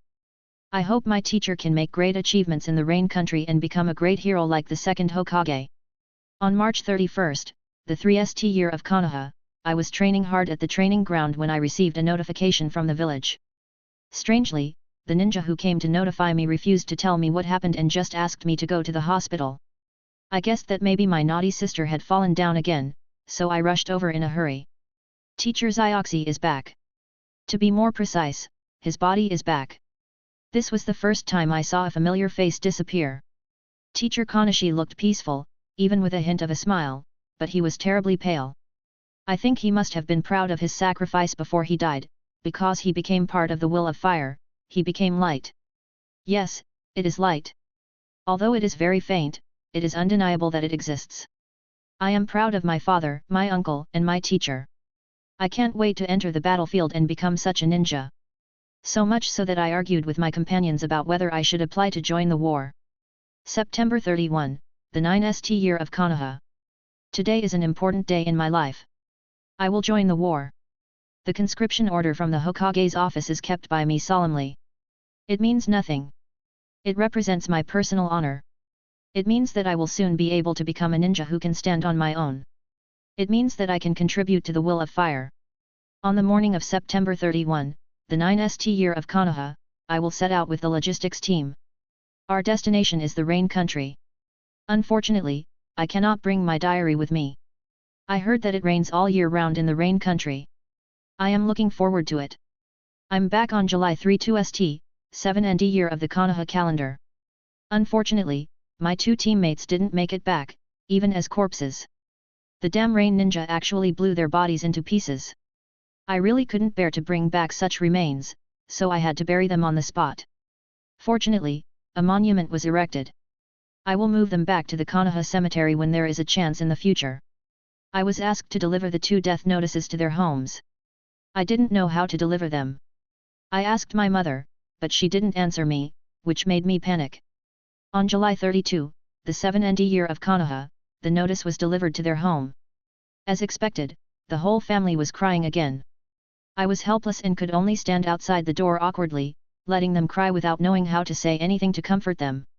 August 32, 8th year of Konoha. I am leaving the village again. I don't know why I feel a little resistant to the upcoming battle. This is not good. The village needs me, and I cannot back down. On September 23, the 9th year of Konoha, I stood at the village gate again, feeling a little dazed. Unknowingly, another year had passed. I was given a 3-month rest period when I returned to the village, this time because I was seriously injured. A sword from the rain ninja pierced through my left lung. The doctor said I was lucky. If it was a few millimeters away, it would have been my heart. If it had been that, even gods couldn't have saved me. On September 9th, the third Hokage took time out of his busy schedule to come to the hospital to visit the injured, but he just nodded to me and said nothing. Instead, the Chunin in the bed next to him received a lot of praise. I couldn't sleep at night because of the pain. Even though I took a lot of painkillers, the pain was still severe. Damn it, it didn't hurt in the morning or in the evening, but it hurt when I was sleeping. It was so torturous. Fortunately, my sister and mother were with me, so I could bear it. It's the 17th, the weather is sunny and a little hot. Today I officially become a Konoha Chunin. Touching the light green combat vest, a sense of pride arises spontaneously. My father, uncle, and teacher Kanashi were only Chunin, but I became a Chunin at the age of 14. I am indeed very talented. I think it won't be long before I can become a respected Jonin. I'm so happy. Life in the village is comfortable and warm. My mother's hair seems to have turned a little grey. I didn't dare to ask more questions. I am afraid to look her in the eye and talk to her because I am afraid that I will promise her that I will not go out to fight again. This is not okay. The village still needs me, and I am willing to fight for the village. On October 10th, my classmates who graduated at the same time will have a reunion at a barbecue restaurant. This is where we often had dinner together when we were in school. We always had the largest private room back then, but this time we had a small room.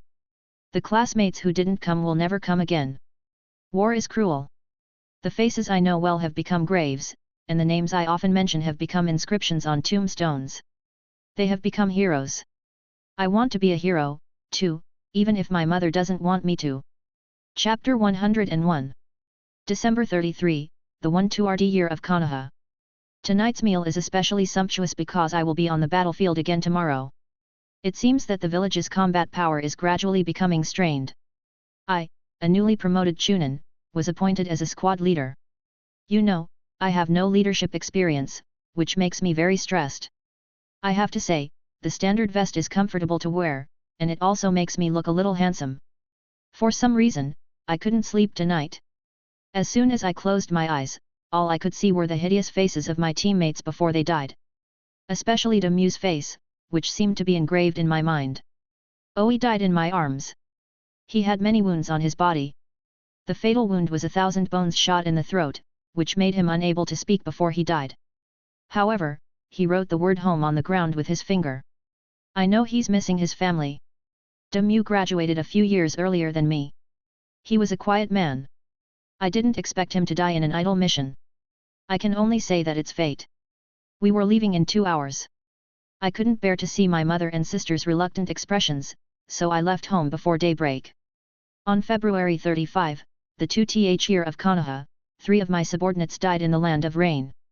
For more than a year, we have been together day and night, and it is no longer a relationship of superior and subordinate.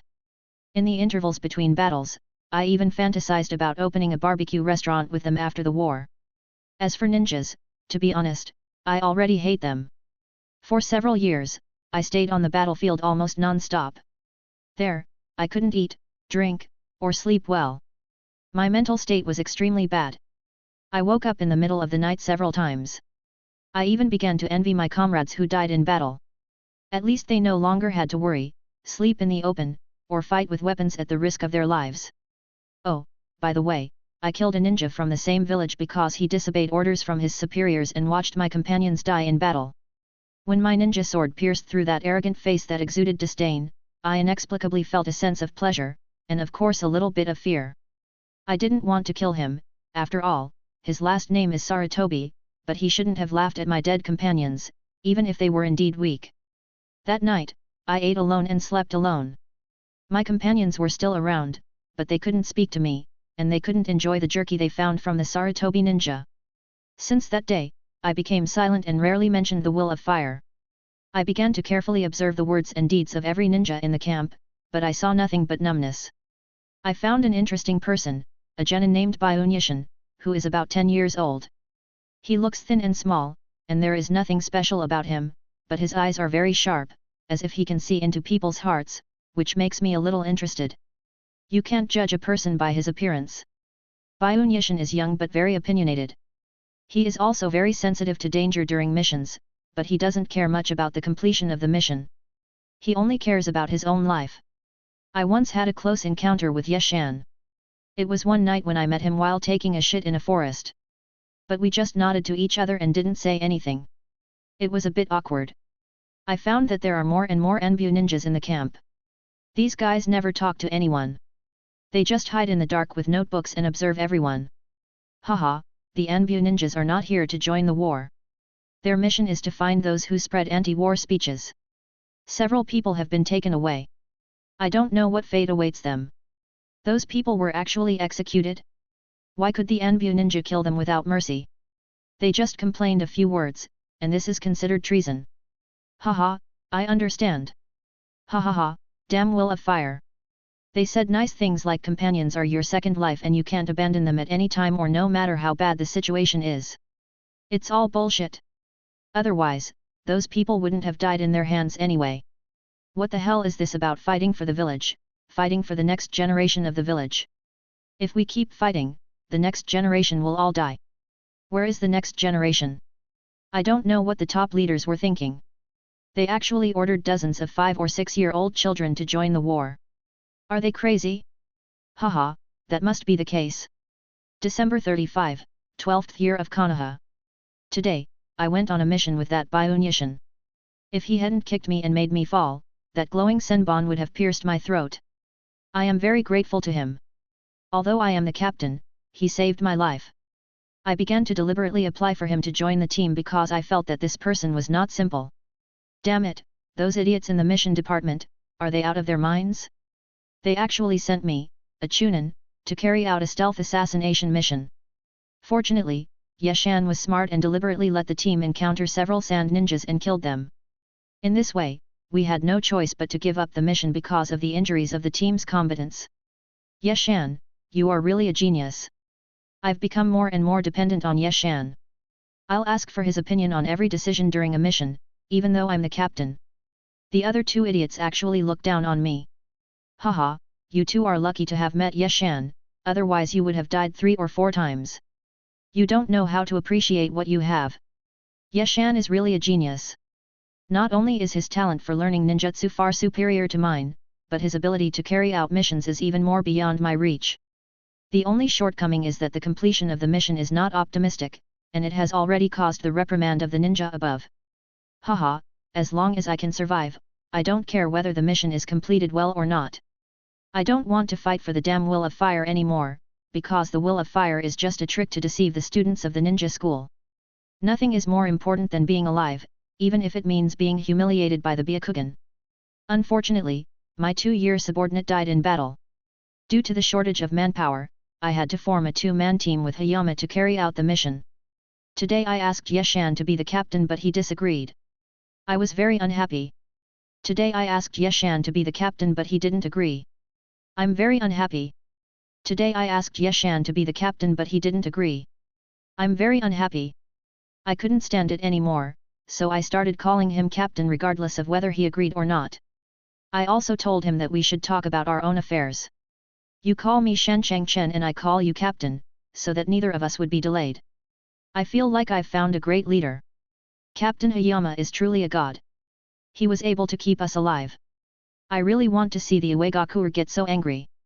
At the end of the 35th year of Konoha, Yamashiro Tatsu met a very young ninja. From then on, his fate changed a little, but he didn't know or didn't realize it.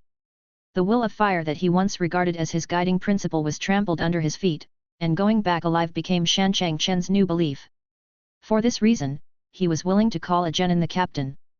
After all, the position of captain should be held by the capable one. In this way, under the leadership of Yeshan, he successfully lived until the end of the Second Ninja World War, and even embezzled a sum of money to open 2 stores in the village. The lives of his mother and sister also became better and better. I think that in a few years I will be able to retire, and it would be nice to marry a wife and give my mother some grandchildren to take care of. This passage was written by Yamashiro Tatsumi before he went to the Water Kingdom to carry out a mission.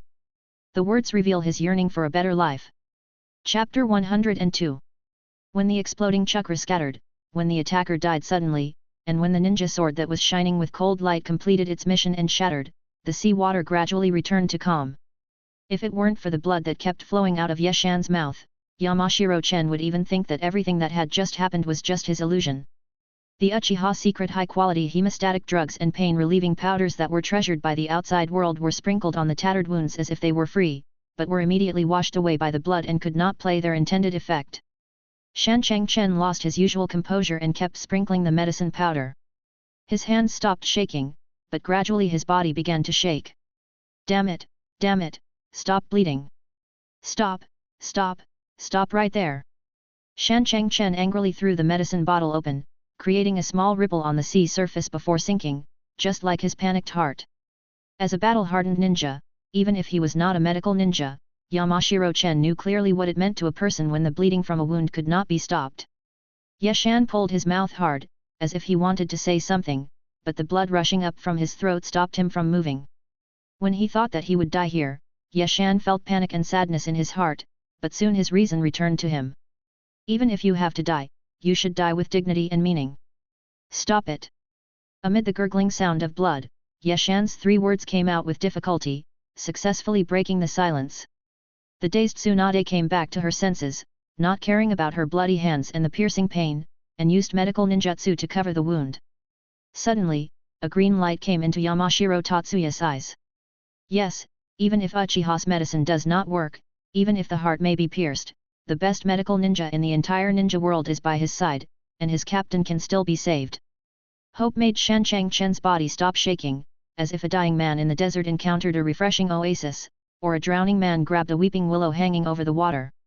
Ha ha ha, the captain is really blessed. With the medical saint Tsunade here, it's hard for him to die. Ha ha ha. The panic, fear, and despair in his heart found an outlet under Tsunade's medical ninjutsu. At this moment, Yamashiro Tatsuya actually laughed out loud like a neurotic, especially when he saw the bleeding from the wound stopped. Yes, this is the strength of Lady Tsunade. This mere wound is no problem at all. You are really lucky, Captain. Yeshan's pale cheeks flushed with red, and his originally dim eyes lit up, which made Shan Cheng-chen very excited. He walked back and forth on the sea excitedly, splashing waves. But when his eyes moved away from Yeshan and fell on Tsunade, he was stunned again.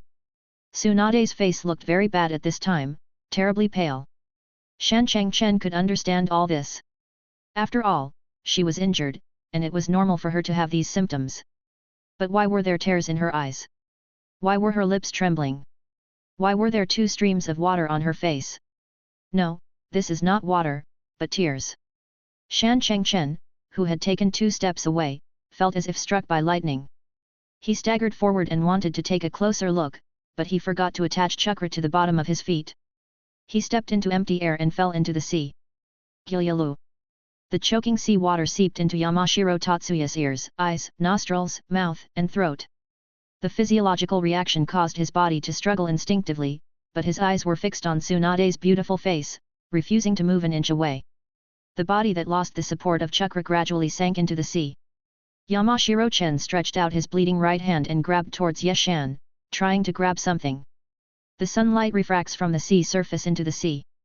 Looking down from the sea surface, all you can see is a little bit of blue and endless darkness. Even the sunlight, which is hot enough to illuminate everything, has places it cannot reach.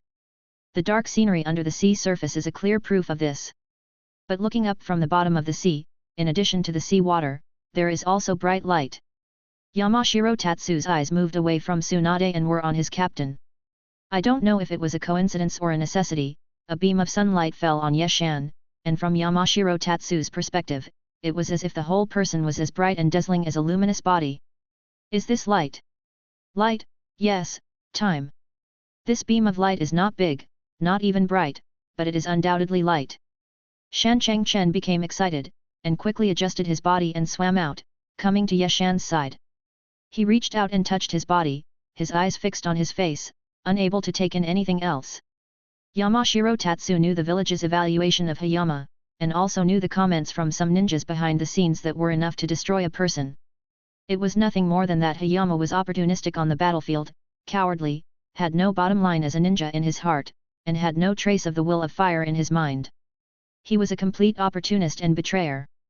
This kind of comment became more and more rampant after Hitaki Sakumo died and after Hayama turned to the Uchiha clan, and it became more and more intense, even to the point of being blatant. At home, Shan Changchen heard his beloved sister nagging him more than once to draw a line between him and Shan Changchen.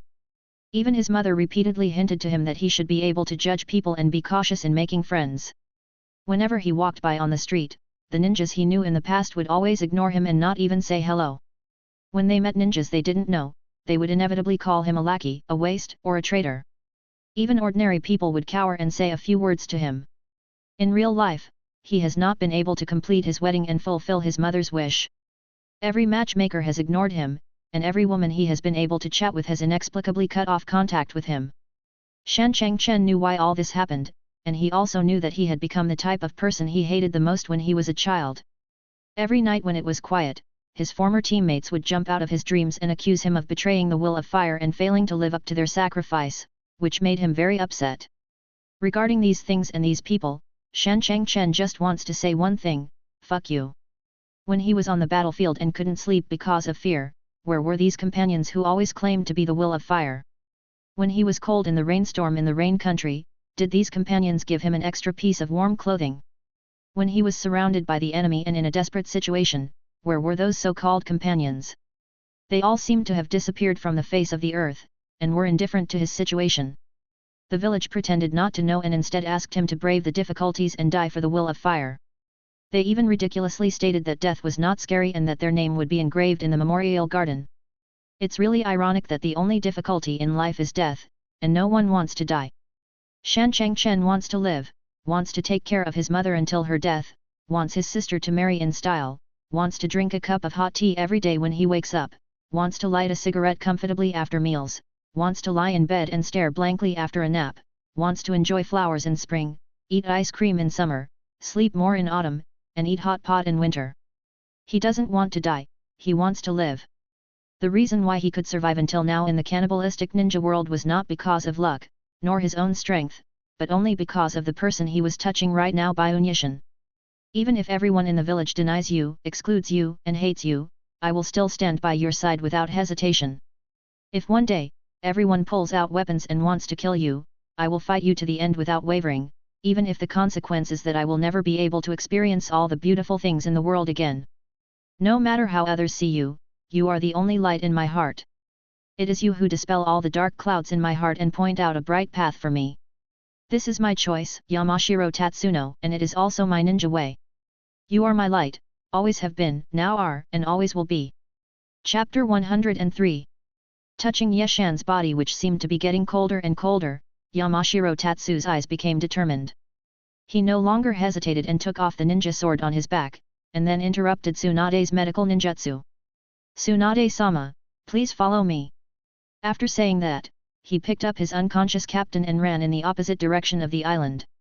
Although she couldn't figure out what the other party wanted to do, Tsunade, as one of the three ninjas, knew that there were too many variables if she stayed here, and the most urgent thing was to find a safe place so that she could deal with other matters calmly. In her opinion, Byunyishin was doomed to die.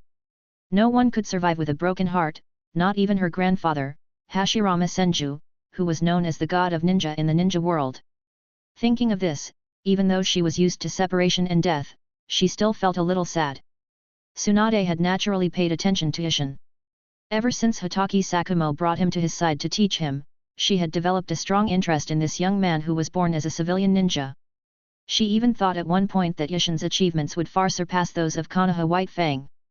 However, things are unpredictable, and today this up-and-coming man is about to die in the land of whirlpools, at the hands of an unknown mist ninja. However, Byunyishin has too many secrets. Even if he is dead, his body must be destroyed on the spot and must not fall into the hands of Wien. Ninja. A ninja is someone who can endure huge emotions and keep moving forward. Jiraiya is not completely useless, and what he said does make some sense. The two of them kept running on the boundless sea, not knowing which direction they were going or how far they had traveled, until they stopped just as the sun was about to set. During this period, Yeshan woke up once, uttered a few confusing words, and then fell into darkness again. Shan Changchen, who was carrying the captain on his back, showed no sadness or joy. Even though his body was cold and stiff, he did not show any sorrow. He just kept running on the sea until he encountered a reef protruding from the sea surface and stopped. The reef is not big, and the part exposed above the sea is less than the size of a bed. It appears so abruptly in front of our eyes. There are a few fist-sized crabs scattered in twos and threes on the reef. When they see the strange creatures coming, they all become aggressive and hold up 2 pairs of hard claws to demonstrate. Yamashiro Tatsuyuki kicked the crabs into the sea one by one without any hesitation, occupied the reef, and then carefully placed the already stiff Yashan on it. Tsunade looked coldly at Yamashiro Tatsuya's actions in front of her, and habitually pressed her uninjured left hand on her abdomen, wanting to perform medical ninjutsu to heal him. Unexpectedly, before she even started, the ninja from the same village in front of her knelt down without hesitation, and even attached chakra to his forehead, and kowtowed to her several times on the slightly undulating sea surface. Yamashiro Tatsu's sudden action startled Tsunade, and she quickly dodged, saying, Yamashiro Tatsu, right? Get up quickly, even I would. I know. Yamashiro Tatsuya raised his head and said calmly, I know that Lady Tsunade is powerless, and this is not what I am asking for. Tsunade breathed a sigh of relief. It was not that she was unwilling to save Yashan, but he had already died and even his body had become stiff. She was afraid that it would not take long for corpse spots to appear. She was really powerless to do anything. What do you want? I beg Lady Tsunade to do her best to treat Yashan later, and I beg Lady Tsunade to keep silent about what happened today. Chen, I understand your feelings, but Yashan has gone. The captain won't die, at least not before me. As if he realized that his tone was a bit harsh, and that he still needed help, Yamashiro Tatsuo kowtowed again and said in a low voice, Tsunade-sama, do you still remember the Mangkut clan? The Mangkut clan? Tsunade frowned, searching her mind for memories, and murmured, is there such a family in the village? Wait. Mangosteen, a secret conversation popped up. It was a conversation between her grandfather and her second grandfather. It was so long ago that she couldn't remember the content of the conversation at all. She only remembered that the two seemed to have quarreled at that time. Is bamboo a bamboo? That's right.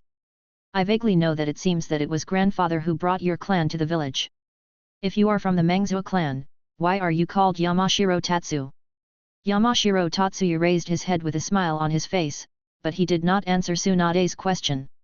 Instead, he asked, Tsunade-sama, do you know the growth habits of mangosteen? Without waiting for the other party to answer, Yamashiro Tatsuya knelt on the sea and spoke to himself, bamboo grows in a 5-year cycle and can reach a maximum of 15 meters. But it does not grow steadily and continuously.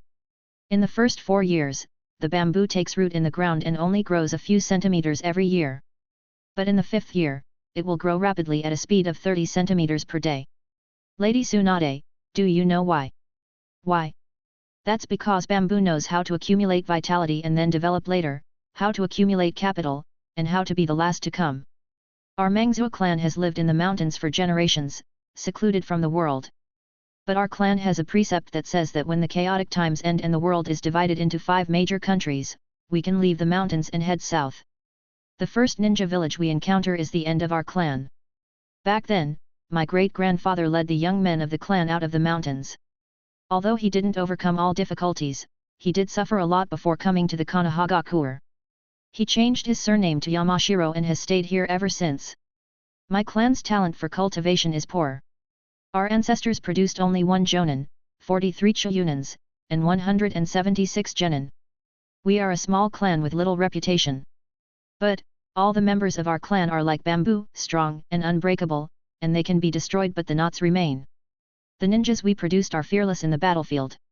After 3 generations, only I am the only male left. Our clan is truly on the verge of extinction. These words moved Tsunade greatly. She never expected that the notorious Yamashiro Tatsuya in the village actually had such a strong family. She said, I remember that my grandfather gave an order that if there are less than 10 young and strong people in the clan, they don't have to go to war. Why is your family like this? Have you ever seen a bent bamboo, Tsunade-sama? This. Although the Mangzhou clan is a small clan, they will not be afraid of fighting for fear of genocide. Although I, Yamashiro Chen, have joined Lord Yishin's army and joined the Uchiha clan, I have never been afraid of fighting in the Grass Kingdom, the Rain Kingdom, and the Frost Kingdom over the years. Even if I meet my father and the old clan leader in the underworld, I can stand up straight. Lady Tsunade, I am not saying this to seek credit. The clan members who died in the battle would not allow it, and I am not qualified. The Mengzhou clan has passed down a secret technique from generation to generation that can make bones grow flesh and bring the dead back to life. I will use this secret technique next. I only hope that Lady Tsunade will keep this secret. The shocked Tsunade couldn't help but feel confused.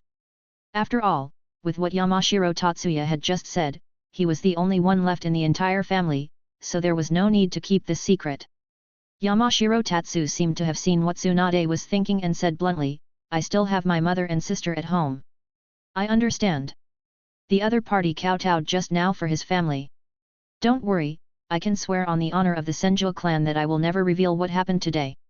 After saying that, Tsunade solemnly swore an oath as a member of the Senju clan, the content of which was nothing more than what would happen if it was leaked.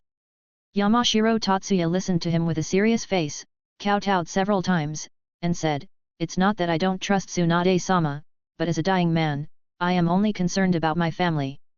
Please forgive me. Even though she had already guessed the other party's fate, Tsunade was still extremely shocked.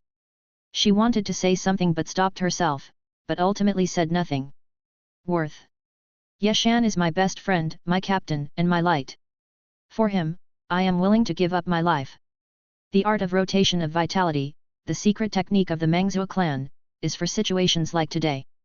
Please be on guard, Lady Tsunade, and please keep your promise. I bid you farewell. After hearing this, Tsunade knew that the other party did not want her to watch the process of the spell, so she did not get angry. She just nodded, walked away, summoned the slug, and really acted as a guard.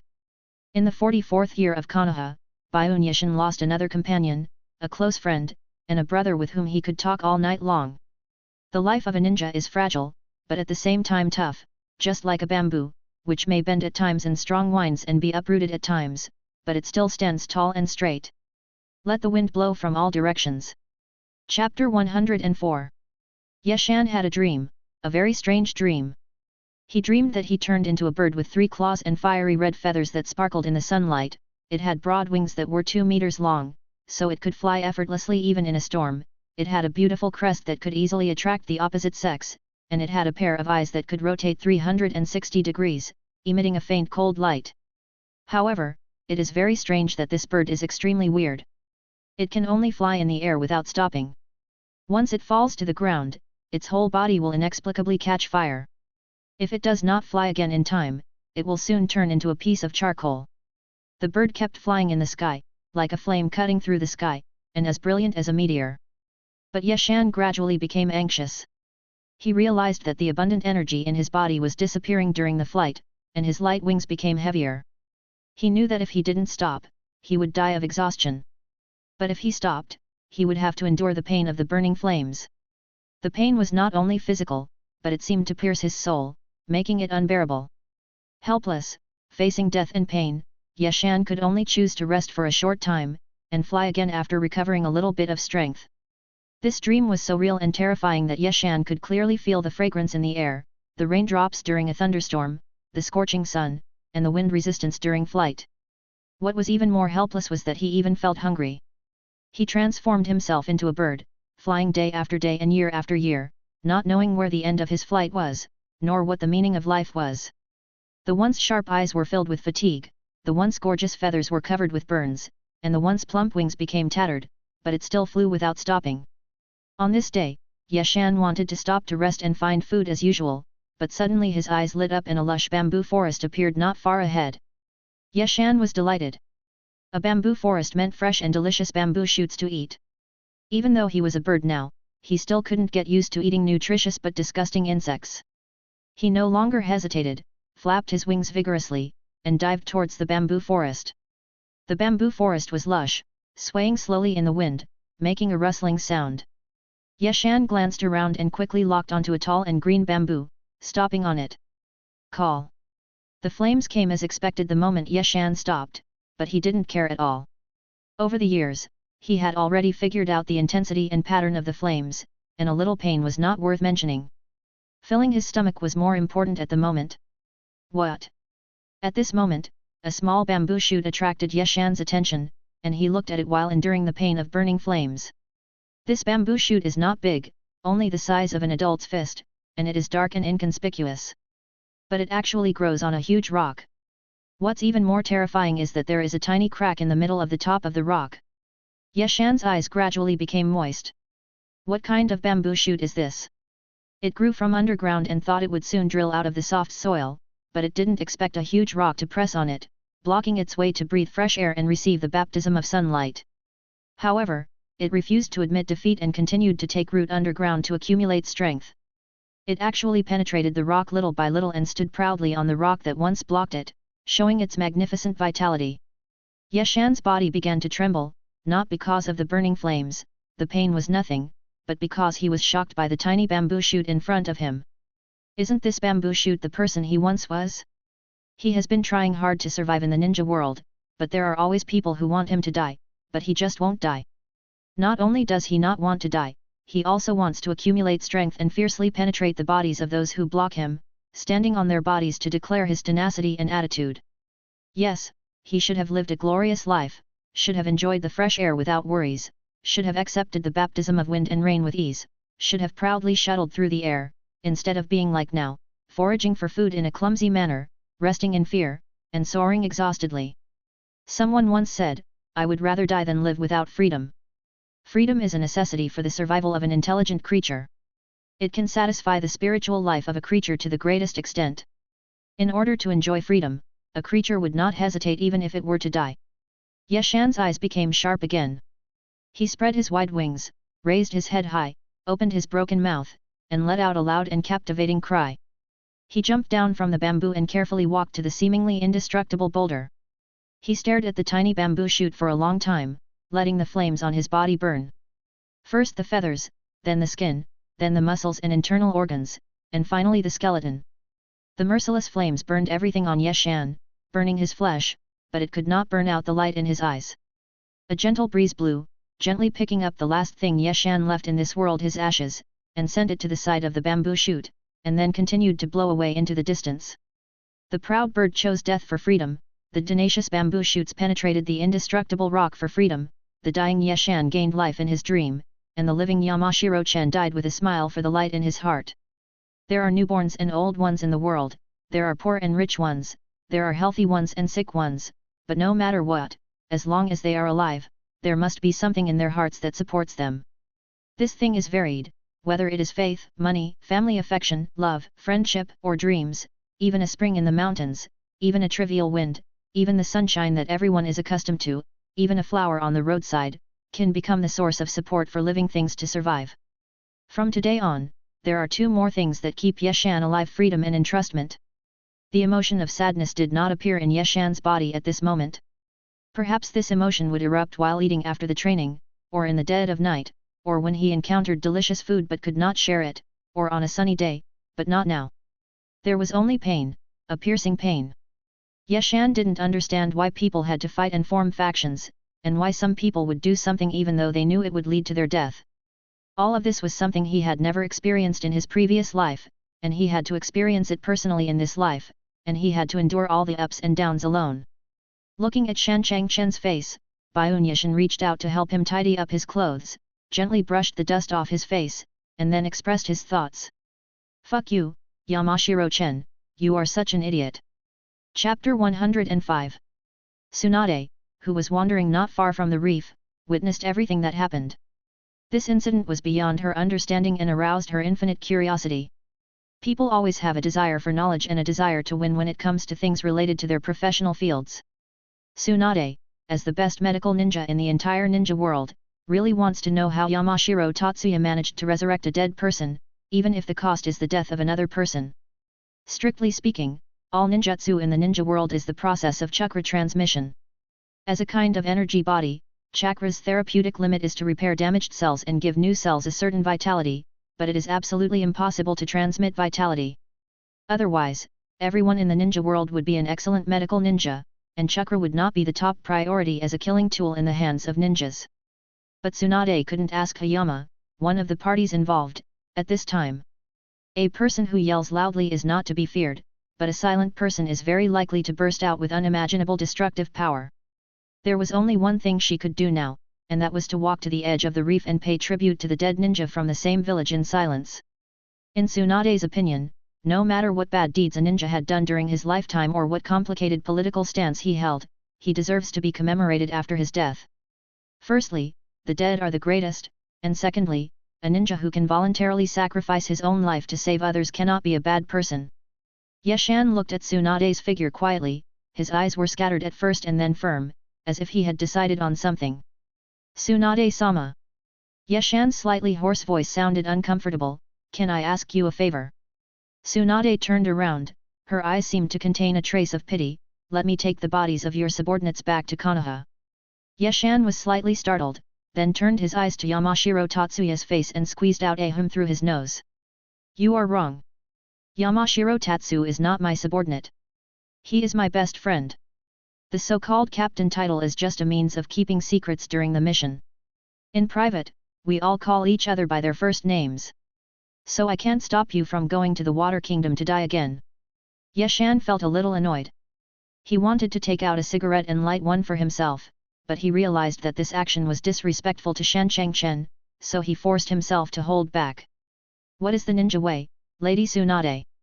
Tsunade frowned at the unexpected question. She didn't want to answer such a boring question, but in order to prevent Yeshan from going to die, she thought about it and said, I don't have the so-called ninja way, but my best friend believes that a ninja is someone who can endure everything and make changes. I want to give this sentence to you. A little impatience will ruin a great plan. If you keep the Green Mountains, you will not be short of firewood. A gentleman does not stand under a dangerous wall. These are the things Tsunade wanted to express. Yeshan closed his eyes, took out a kunao from the ninja tool bag behind his waist with his right hand, felt the coolness of the sharp blade passing over his fingertips, and remained silent for a long time. Do you know my origins? Honorifics are useless and seem very impolite. Of course I've heard some of it. After all, you're considered a prominent figure in the village. Hakumo Yashin, 20 years old, a Konoha Jonin, born in a civilian ninja family, skilled in lightning escape, fire escape, and earth escape. He studied under Hitaki Sakumo's school and is now affiliated with the Uchiha clan. Yeshan opened his eyes and stared down at the kunao. The smooth and black ninja tool reflected his face, which was very ordinary, not ugly but not handsome either. You were born noble while I was born ordinary. You had a carefree childhood while I was exhausted. You were in a high position while I was low as dust. You had abundant cultivation resources while I had nothing. You were successful and famous while I was like a rat crossing the street. Tsunade, I am not saying this to lament my humble origins, nor am I lamenting my current unhappy life. What I want to say is that, from childhood to adulthood, all the people like me who don't have their own principles are dead. I don't know what other people's ninja ways are, and I don't want to know. For me, even if this world is destroyed today, it doesn't matter. Ever since I survived on the battlefield for more than 2 years, the village's high-ranking officials have always regarded me as a thorn in their side. At that time, I was just a small chunin. I have been confused, struggled, depressed, and tried desperately to change everything, but in the end, nothing has changed. The war has caused me to lose my biological father, my mother is still bedridden, and I have lost the basic joy of being a human being. The first thing I do every day when I open my eyes is to pray to God and thank God for letting me survive another day. Sarutobi Hiruzen and Shimura Danzo forced my teacher, Hitaki Sakumo, to death and even plotted to take his body. I had no choice but to take up arms and kill several ninjas in the village, who are your so-called companions. But in the end, my mentor's son did not choose me, but chose to join the Hokage line. I don't blame Kakashi, I just feel a little guilty. He was so young, but he had already learned to compromise and to survive. I feel sorry for my teacher, Hitaki Sakumo, and I feel sorry for Kakashi who took a thief as his father. Having said that, Yeshan shook his right hand, and the kunao shot out like a cannonball, nailing straight into the reef, and in the process piercing through the body of a crab that was crawling towards Yamashiro-chen with its fangs and claws bared, killing it. As a ninja, I am an utter failure. In my long ninja career, I seem to have never been firmly chosen. Hitaki Sakumo, Sarutobi Hiruzen, and Hitaki Kakashi, none of them firmly chose me. The words of a loser are pale and powerless, so I can only choose to shut up and watch all this silently. But losers also have bottom lines and principles. If someone treats me well, I will return 5 points of kindness. If someone resents me, I will repay them tenfold. A ninja is just an ordinary person who has mastered extraordinary powers. There is no need to shout about lofty principles all day long. This will only make people sick. Repaying kindness with kindness and repaying evil with evil is my principle, and it is my way of ninja. Tsunade pursed her plump lips, and after a long pause, she said, "But Yamashiro Tatsuo saved you, not to let you die." Yeshan's body began to tremble, and under Tsunade's strange gaze, he couldn't help but burst into laughter. "Ha ha ha ha, so you high and mighty people actually know nothing. You are just paper tigers. You are so majestic at ordinary times, but when something big happens, you hesitate to move forward. I've heard that Lady Tsunade is afraid of fighting and death because her lover died on the battlefield. Is that true or not? But listen carefully. I, Byunyashin, will not be a paper tiger. I will be a lone wolf. Even if I lose everything, even my youth and vitality, I will still bare my teeth in front of the enemy and launch a full-strength attack. In this life, one should drink big bowls of wine and eat big chunks of meat, live brilliantly, and die gloriously. Since Shan Changchen chose me, I must avenge him and vent his anger. Otherwise, he would be saving an ungrateful person in a waste." Yeshan pulled out a dagger and cut his left arm. He dipped his right hand in the flowing blood and wiped it across his eye sockets from left to right. 3 bloody marks appeared on his face, representing a fight to the death. To repay evil with kindness is what a gentleman does, but Yeshan is a complete and utter jerk and has never been a gentleman. He wanted to let those mist ninjas understand how terrifying it was for a ninja to lose everything. Chapter 106. Perhaps it was because Yeshan's words were too absolute and too hurtful. Tsunade narrowed her eyes slightly, and a trace of resentment flashed across her pretty face. But in the end, she was unable to say anything in rebuttal. After her death, she learned to think from another's perspective. If she were Yeshan, she would have rushed to the Hokage building and died together. No matter what, Yeshan was her savior after all, and she couldn't repay kindness with evil. "I will preserve Yamashiro Tatsuya's body. When you return to the village, you can go directly to Konoha Hospital to find me. Before that, the body will not be touched by anyone." Yeshan sheathed his knife and said softly, "Chen, I'm leaving now. You go home first." After saying that, he left the place without even looking back, using the teleportation technique. Tsunade sighed. She was really tired of all the fighting and intrigues. She immediately formed a hand seal to summon a slug and brought Yamashiro Tatsuya's body back to the wet bone forest. The wet bone forest is a holy place passed down from generation to generation by the Senju clan. Now, no one can get in touch with this place except her, so it is safest to leave the body here. The profession of ninja is like a rat in a sewer. It can only exert its greatest destructive power in the dark. Once it is in groups or exposed to the sun, it becomes a glaring target and is not very effective. Over the years, Yeshan has carried out countless infiltration and sabotage missions, and has his own rigorous and exclusive set of infiltration techniques.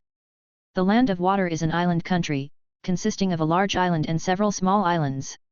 Since the entire country is located deep in the ocean, far away from the mainland, it has not been affected by the wars in the previous ninja world wars and appears to be rich and prosperous.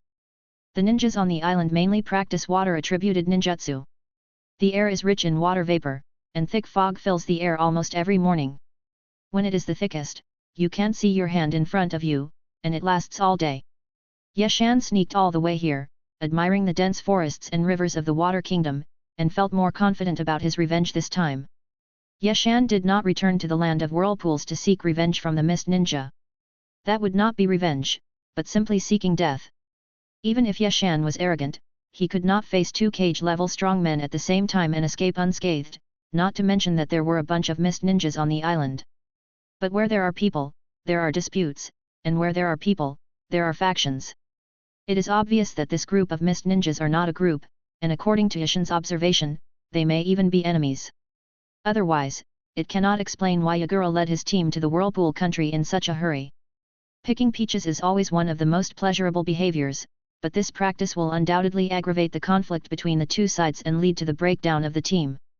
So Yeshan chose to ambush in the Land of Water, and the location was chosen in a steep mountainous area not far from the hidden mist village. This mountainous area is extremely steep, so steep that the continuous mountainous area is bare and no plants grow on it.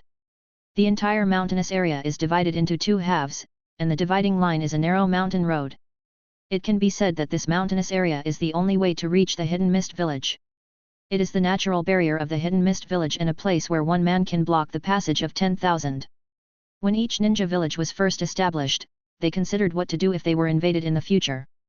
The most famous one is the Sand Village. The huge village has only one entrance and exit, called the Line of Sky, which is truly easy to defend but difficult to attack. This is also the courage that the Sand Ninja dare to launch a war. Yeshan did not stop along the way. When he was thirsty, he drank a handful of river water to quench his thirst. When he was hungry, he took out some dry food to fill his stomach. He arrived here in less than a day. To Yeshan's surprise, the Hidden Mist Village did not deploy any patrol or defense forces in such a dangerous place. It seemed that the long period of peace had caused them to lose the vigilance that a ninja village should have. In fact, Yeshan's prediction was wrong. This place is less than 30 kilometers away from the Hidden Mist Village, where a squadron of elite mist ninjas are stationed all year round. However, it just happened that the village's Six Tails Jinchuriki went out of control. In order to resolve this accident as soon as possible, the third Mizukage had to transfer the top strong men of the village back to the village when they were out on a confidential mission. Unexpectedly, this greatly facilitated Yeshan's actions. Yeshan had his own plan for the ambush here. Firstly, although the Land of Water is an island country, the terrain on the island is complex and the forest coverage rate is high. It is almost impossible to find a team of mist ninjas here. Only by waiting on the road that the other party must take to return to the village can we guarantee a 100% chance of meeting. Secondly, it takes advantage of human psychology. After completing a confidential mission, the ninjas' tense nerves will relax when approaching the village, and they will have a feeling of "I'm home and everything is fine," followed by a desire to return to the village and rest. Launching an attack at this time will undoubtedly achieve twice the result with half the effort. Yeshan was like a lone wolf, using the transformation technique to turn into an inconspicuous stone, hiding in the middle of the mountain road. Beside him was a pile of stones covered with moss, and he hid there perfectly. Unless the opponent's Byakugan ninja or perception ninja sensed it in advance, they would not be able to find anything unusual. There is no other way to do this. Transformation is one of the basic ninjutsu that a ninja must know. The Konoha Ninja School even uses it as a graduation test to see if a student can become a ninja. The transformation technique is simple and easy to learn, but it is undeniable that it, like the substitute technique and the clone technique, can produce unexpected effects in battle. However, it is very painful to maintain the transformation technique for a long time, but Yeshan has to do it. The Hidden Mist Village is shrouded in thick fog all year round. If Yeshan hides in a high place, he would be like a blind man if he is not a perception ninja. He can only see less than 5 meters away. Even if the mist ninja passes by the mountain road, he is very likely to miss the opportunity. 1 day, 2 days, and on the 3rd day, it began to rain heavily. The whole sky was filled with moisture, and the sky was dark, with extremely poor visibility. Yeshan tried his best to endure the discomfort of his body and lay in ambush here quietly. There was no ripple in his heart and his breath was restrained very well, like a real stone. He is waiting and also gambling. To this day, he has gambled many times. The chips of gamblers on the gambling table are money. If they lose, they can just stop playing. But Yeshan is not like that. Every time he gambles, he is betting his life. He can only succeed and not fail. Once he fails, there will be no such person in the world anymore. Wolves are extremely intelligent creatures that like to move in groups, which are called wolf packs. In a wolf pack, there will be an alpha wolf, who is the undisputed king of the pack. Under its command, the pack will hunt, reproduce, and grow stronger. But when the alpha wolf gets old and loses its strong body, sharp fangs, and claws, there will be a steady stream of challengers. Such challenges may occur many times or only once, but there is only one outcome for the alpha wolf, and that is failure and leaving the pack. The old alpha wolf leaves and the new alpha wolf takes office. The wolf maintains the sharpness of the population through a cruel selection system. The old wolf lost his former majesty and could no longer be so glorious, so he became a lone wolf. However, a lone wolf is still a wolf, and it eats meat wherever it goes, and it will never eat meat. It will use all means to hunt and survive, and will burst out with unprecedented insidiousness and cunning. Now, Yeshan, who has lost Yamashiro Chen, is like a lone wolf. Insidious, cunning, calm, patient and unscrupulous. Chapter 107. It was a stormy afternoon. Lines of raindrops fell happily from the sky. Before they hit the ground, the strong wind, which was strong enough to overturn young trees, rolled them into a piece and shot them to the ground in a disorderly manner. The whole world was covered in a grey haze. Standing on this dark and narrow mountain road, Yeshan could only hear the sound of the rain and the wind, and a feeling of loneliness arose spontaneously. If it were my previous life, this kind of weather would be perfect for opening the computer and meeting up with a few friends to have fun in the canyon, and then having a hot pot afterward. It would really be worth living in this world. This thought flashed through Yeshan's mind, but it seemed to take root, making him feel anxious and absent-minded for a long time. Soon he cleared his mind and stared at the entrance of the mountain road with full concentration, waiting for the arrival of the guests with great patience. I don't know how long it had been, maybe 2 hours, or maybe 5 hours. In any case, the sky was always grey, and it was impossible to tell the passage of time. Just when Yeshan couldn't bear it anymore, he keenly caught the sound of click, click footsteps. Coming! Yeshan's spirits lifted, but he became even more cautious. His breath was restrained to the extreme, and his heartbeat dropped to the lowest point. He really lay on the side of the road like a stone beaten by wind and rain.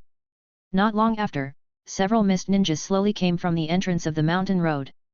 Due to the heavy rain and dim light, Yeshan could not judge the exact number of people on the other side, but judging from the slightly messy footsteps, there were about 6 people. The number of people is wrong. Yeshan calculated quickly in his mind. He had a good memory. When Yagura and his group were carrying out the assassination mission in the capital of the Land of Water, there were clearly 8 people, but the footsteps were at most 6 people. Secret Sentry. Yeshan was no stranger to the practice of deploying secret sentries when the team was moving forward. The so-called secret sentries referred to a varying number of ninjas following the team about 3 kilometers behind. Once the team in front was attacked, the secret sentries would rush to the battlefield in a very short time and launch a fatal blow to the attacker from the dark. There is a reason why it is 3 kilometers away instead of farther or closer. In fact, every rule in the ninja world is very reasonable. After all, they are all summed up by ninjas through blood and tears. If the sentry is too far away, it will take longer to arrive at the battlefield, which may cause the destruction of the team and lead to unnecessary fuel tactics. If the sentry is too close, it will be easy to be captured by the opponent's perception ninja, which loses the meaning of setting up the sentry. Gradually, the footsteps of the mist ninja became clearer in the heavy rain, until Yeshan's ears were filled with the sound of footsteps without the sound of rain. 6 mist ninjas were walking slowly on the narrow mountain road. The 2 in the front were Yagura and a senior ninja named Ao. The remaining 4 followed closely behind them in a 1-2-1 formation.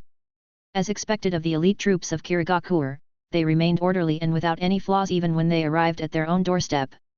When Yagura walked to the stone that Yeshan had transformed into, he suddenly stopped, which made Yeshan's heart tighten, but he lowered his breath and heartbeat to the lowest level, and even stopped breathing temporarily.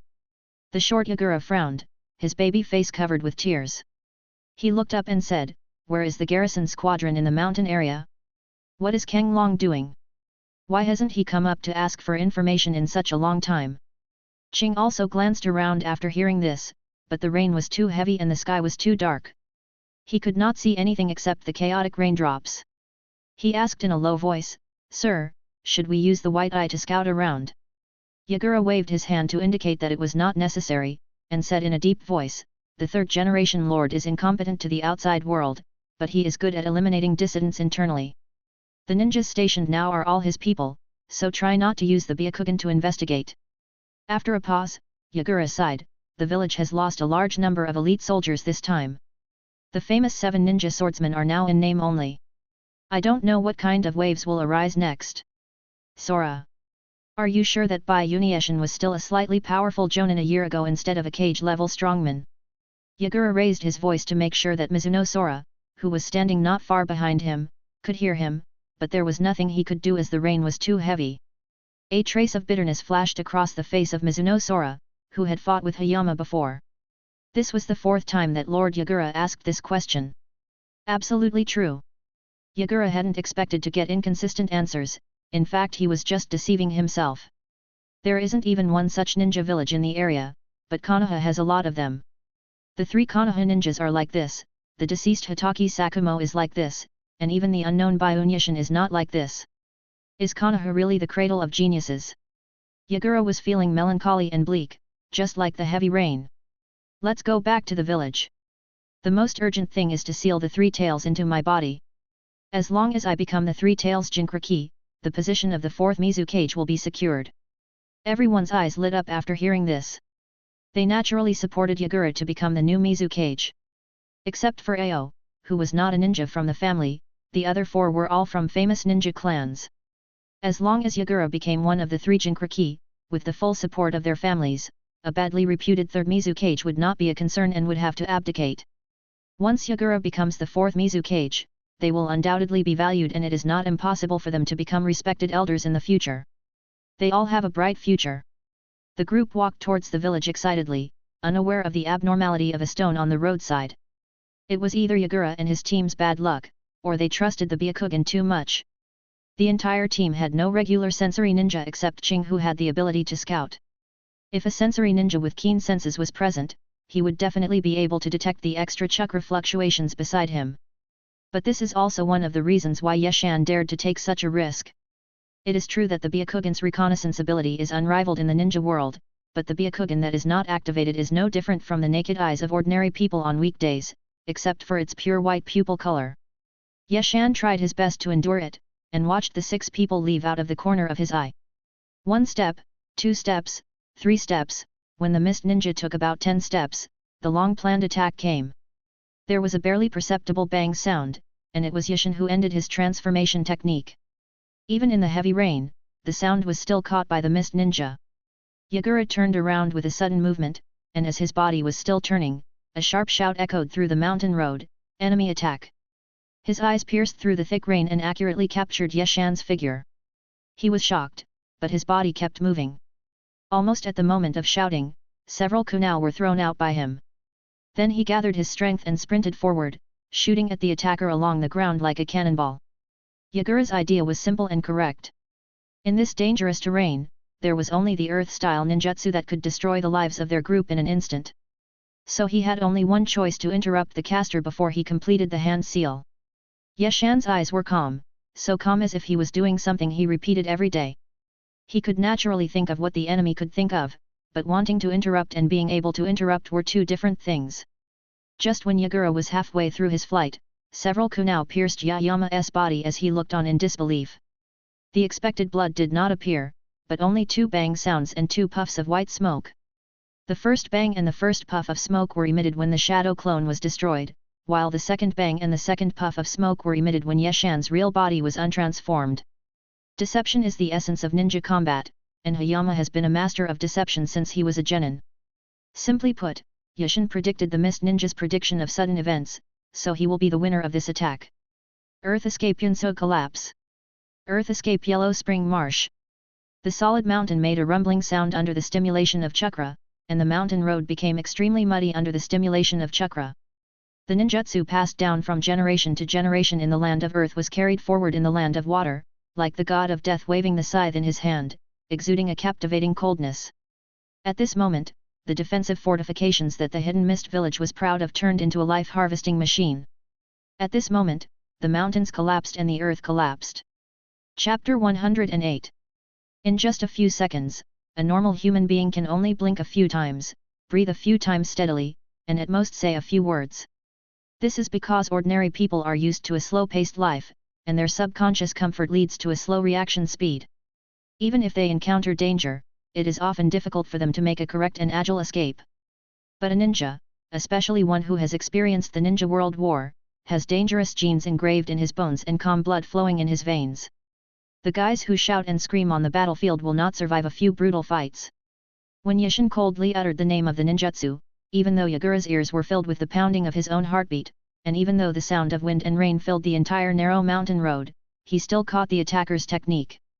At this time, Yagura was flying close to the ground, his body almost maintaining a horizontal angle with the ground, so fortunately he was not restrained by the muddy ground.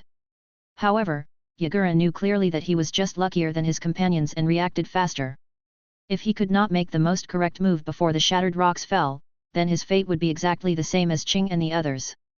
The only difference was that one was smashed into a pulp while standing, and the other was smashed into a pulp while lying down. Yagura narrowed his eyes while flying at high speed, and forced himself to suppress the panic in his heart. After taking a deep breath, he reached into the ninja tool bag behind his waist with his right hand as fast as lightning, and then 3 more kunai were thrown out by him. The 3 kunai cut through the humid air, passed through the dense rain curtain, and pierced deeply into a mountain that had not yet collapsed. The round tail of the kunai was tied with steel wires. Yagura's approach was undoubtedly the most correct, and his reaction was undoubtedly the fastest. On this narrow mountain road, no ninja could withstand the gravity generated by the falling of tens of thousands of tons of rocks. It is no exaggeration to say that even a solid iron ball could crush it. However, the rock does not fall to the ground the moment it collapses. It has a falling process, which will not take too long, only about 3 seconds, and the first rock falling from the sky will reach the ground. If you can hold on within 3 seconds, you may survive. If you can't, you will die.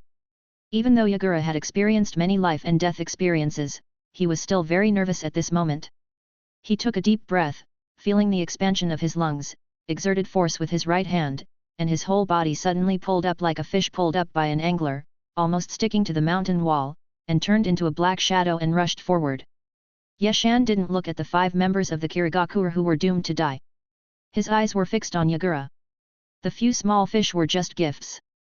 Yagura was the prize to commemorate Yamashiro Tatsuya. When he saw Yagura throwing the kunai and pulling the steel wire, Yeshan narrowed his eyes, a sly smile appeared on the corner of his mouth, he raised his right hand which was flat on the ground and snapped his fingers lightly.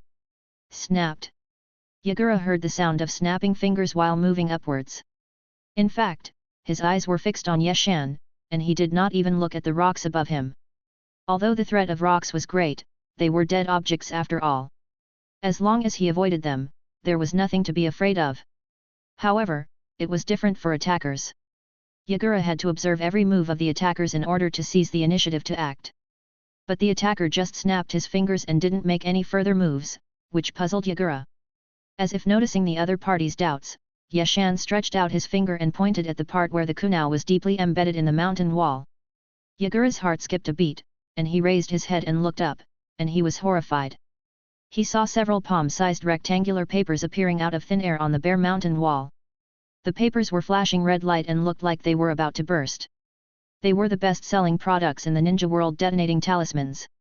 I still say that since the day Yeshan became a ninja, when it comes to playing dirty, he is 5 blocks away from other ninjas of the same period. While others were eating and sleeping, Yeshan was thinking about how to set up a trap that would kill with one strike. His ability in setting traps was among the best in the entire Konoha. Without this skill, his weak strength would have killed his ashes. This time, Yeshan was in the atmosphere, and he once again successfully predicted the enemy's prediction. Under Yagura's horrified gaze, the seal of the detonating tag was lifted, and a large ball of fire suddenly burst out, forming a series of blasting points, which unceremoniously shot out the kunai that had penetrated deep into the mountain wall, and in the process carried Yagura's body to the center of the rock fall. Yagura's face turned pale, all of this happened too fast, his every move was predicted by the opponent, one thing after another, until he was really forced into a desperate situation. He glanced at the attacker's direction and found that the other party not only did not relax at all, but there was a dazzling flash of lightning on his body, as if he was guarding against something, which made him even more desperate. At this point, Yagura seemed to have no other choice but to rush towards the attacker's location, because on this mountain road that he had walked countless times, the only place where the attacker was temporarily safe. But the attacker had obviously predicted his thoughts again, otherwise there was no way to explain why the other party was flashing with lightning. He was afraid that the other party had been waiting for him to rush over, and then mercilessly used lightning escape to paralyze his body and kick him towards the falling rocks. All this seemed to take a long time, but in fact it all happened in just 2 seconds, and the rock closest to Yagura was less than 20 meters away. Yagura, who was in mid-air, could clearly feel the huge air pressure caused by the falling rocks. He was even squeezed by this pressure and couldn't move. However, Yagura still did not give up. In his life, he had never given up such an option. Yagura shook his right fingers, and the steel wire wrapped around his fingertips fell off. Then he reached his right hand into his arms and took out a scroll. Yeshan narrowed his eyes, not knowing what the other party wanted to do. He wanted to interrupt, but he didn't dare to go forward because there was a dangerous area ahead. He had to draw the short knife behind him, attach lightning chakra to it and throw it over. This short sword was given to him by Hotaki Sakumo in the 41st year of Konoha. Yashin usually took good care of it, but unfortunately he had no other ninja tools on him, so he had to give it up with great reluctance. Facing the attacking dagger, Yagura remained calm although shocked. He threw out a kunai with his left hand to block it, while his right hand kept moving. After tearing open the scroll, he bit his tongue and spat a mouthful of blood on it. Then chakra poured in, and tadpole-like runes rushed out of the scroll in all directions. It was a technique of summoning. Psychic art. A huge smoke spread out, and a black shadow appeared in the smoke. Yashan discovered for the first time that this summoned beast actually had 3 tails. This is, 3-tailed fox. Yashan murmured. Yagura's desperate counterattack was to summon the 3-tailed beast, hoping to use the body of the tailed beast to block the falling rocks. Yashan thought quickly in his mind, and it didn't seem to be the case. Wait. Summon? Could it be that Sanwei had reached a spiritual contract with Yagura? Wouldn't that mean Sanwei became Yagura's spiritual beast and obeyed his will? The development of the matter was beyond Yashin's understanding. The tailed beasts, as the nuclear weapons of the ninja world, have always been sealed in the bodies of ninjas. He has never heard of anyone being able to control the tailed beasts. Before Yashin could think about it, Yagura made a new move. A tail wrapped in a similar armor smashed upwards from the smoke, and several huge rocks were smashed like tofu. This was not over yet. A beam of light emitting a heart-pounding chakra shot out and shattered all the subsequent rocks. Yashan's face didn't look very good. He had never expected that the other party would have such a powerful summoning beast as the 3-tailed beast. Now the situation where he had to kill the other party was resolved. It would be extremely difficult for him to kill the other party again. After all, the people in the Hidden Mist village were not blind or deaf, and it was impossible for them not to notice the huge movement at the village gate. But Yashan still didn't give up. He wanted to take another gamble and bet that Yagura couldn't completely control the 3 tails. As long as the bet is successful, you can gain both money and life. If you fail, the worst that can happen is that you will die. Psychic art. Yashan bit his finger, made a few seals and slapped it on the ground, actually performing the psychic technique. The smoke produced by the summoning technique quickly dissipated, and a figure appeared in front of Yashan. It was Uchiha Fugaku. At this time, Uchiha Fugaku was wearing Konoha's standard combat vest, a Konoha forehead protector, 2 large ninja tool bags on his waist, leggings, and ninja shoes. It was obviously a wartime outfit. I knew you guys had an accident, but I didn't expect it to be the 3-tailed beast. Where's Yamashiro Tatsuya? Why didn't I see him coming? A hint of surprise flashed across Uchiha Fugaku's serious face, and he asked. You have to know that Yashan and Yamashiro Tatsu are inseparable on weekdays. Except for sleeping, they are almost inseparable all the time, so I asked this question. Yashan wiped the rain off his face, said nothing, and just shook his head. Uchiha Fugaku was about to take a step when he paused, realizing the meaning of Yashan's shaking head. He pursed his lips, moved a few times, and blurted out a few words, who did it? Although Yamashiro Tatsuya's strength is not outstanding, he actually saved Uchiha Fugaku's life on the battlefield. If the other party had not pushed him at the critical moment on that ridge, how could the young patriarch of the Uchiha clan be so proud today? Killing intent permeated Uchiha Fugaku's body. His pitch-black pupils instantly turned blood red, with 3 megatama surrounding them, looking extremely enchanting. Ninjas are not just tools, they also have their own emotions and desires, and the Uchiha clan is the most outstanding among them. Uchiha Fugaku was really furious at this time. The power of his ancient blood made him cold and gloomy.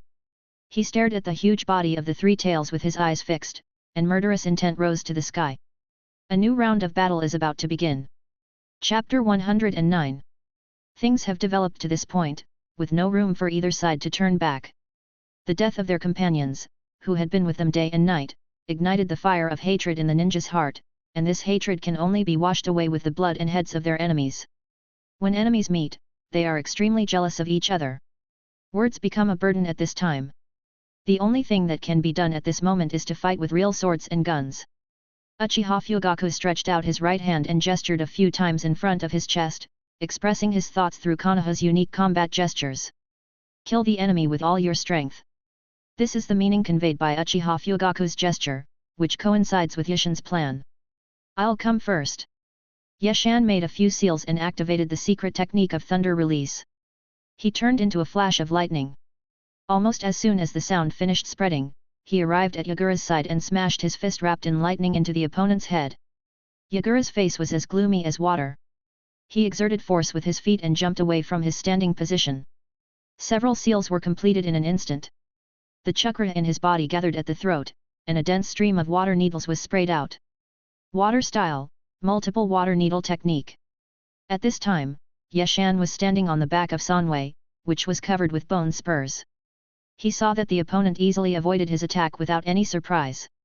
When he was about to take the next step, his body paused unnaturally. It turned out that his feet were stained with a sticky liquid. The liquid was extremely sticky and it fixed Yashan's feet in place, making him unable to move. As densely packed water needles hit him head-on, it was too late for him to make hand seals or perform ninjutsu. Yashan raised his eyebrows and stood there naked. The lightning on his body gradually went out, and the sealing technique engraved on his heart was instantly activated. The technique is launched fiery kill. Boom! A cluster of flames ignited from Yashan's heart, and in an instant turned into a ball of violent fire that enveloped his body. As for the water needles and the mucus that trapped the enemy, they were evaporated in the first time. Gather! Yashan shouted in a deep voice. Balls of flames as big as heads broke away from Yashan's body surface. After rapidly wriggling, they formed lifelike muskets that shot towards Yagura with sharp sounds of breaking through the air. Uchiha Fugako looked at the flames burning on Yashan's body and the space that was slightly distorted due to the high temperature, feeling envious. This technique seemed to be tailor-made for the Uchiha clan and had unparalleled advantages. It can be cast instantly without the need for hand seals, the temperature of the flame far exceeds that of ordinary fire-style ninjutsu, and it combines offense and defense. Uchiha Fugako can be sure that if the Uchiha clan obtains this secret technique, it will no longer be a dream to dominate the ninja world again. Under Yashan's control, the musket blocked Yagura's escape space at an angle with no blind spots. This was not the end yet. Several vivid firebirds followed closely and flew above Yagura, but did not launch an attack. Instead, they flapped their wings and hovered there. Yagura never expected that one day he would be at a disadvantage in just a few rounds in a ninjutsu confrontation. The Konoha Jonin named Byunyashin was simply a monster. The ninjutsu he unleashed were one after another, so dazzling and impossible to defend against. In desperation, Yagura had an idea, and the three-tailed beast under his feet let out a low roar, and its two tails swung, sweeping away the muskets.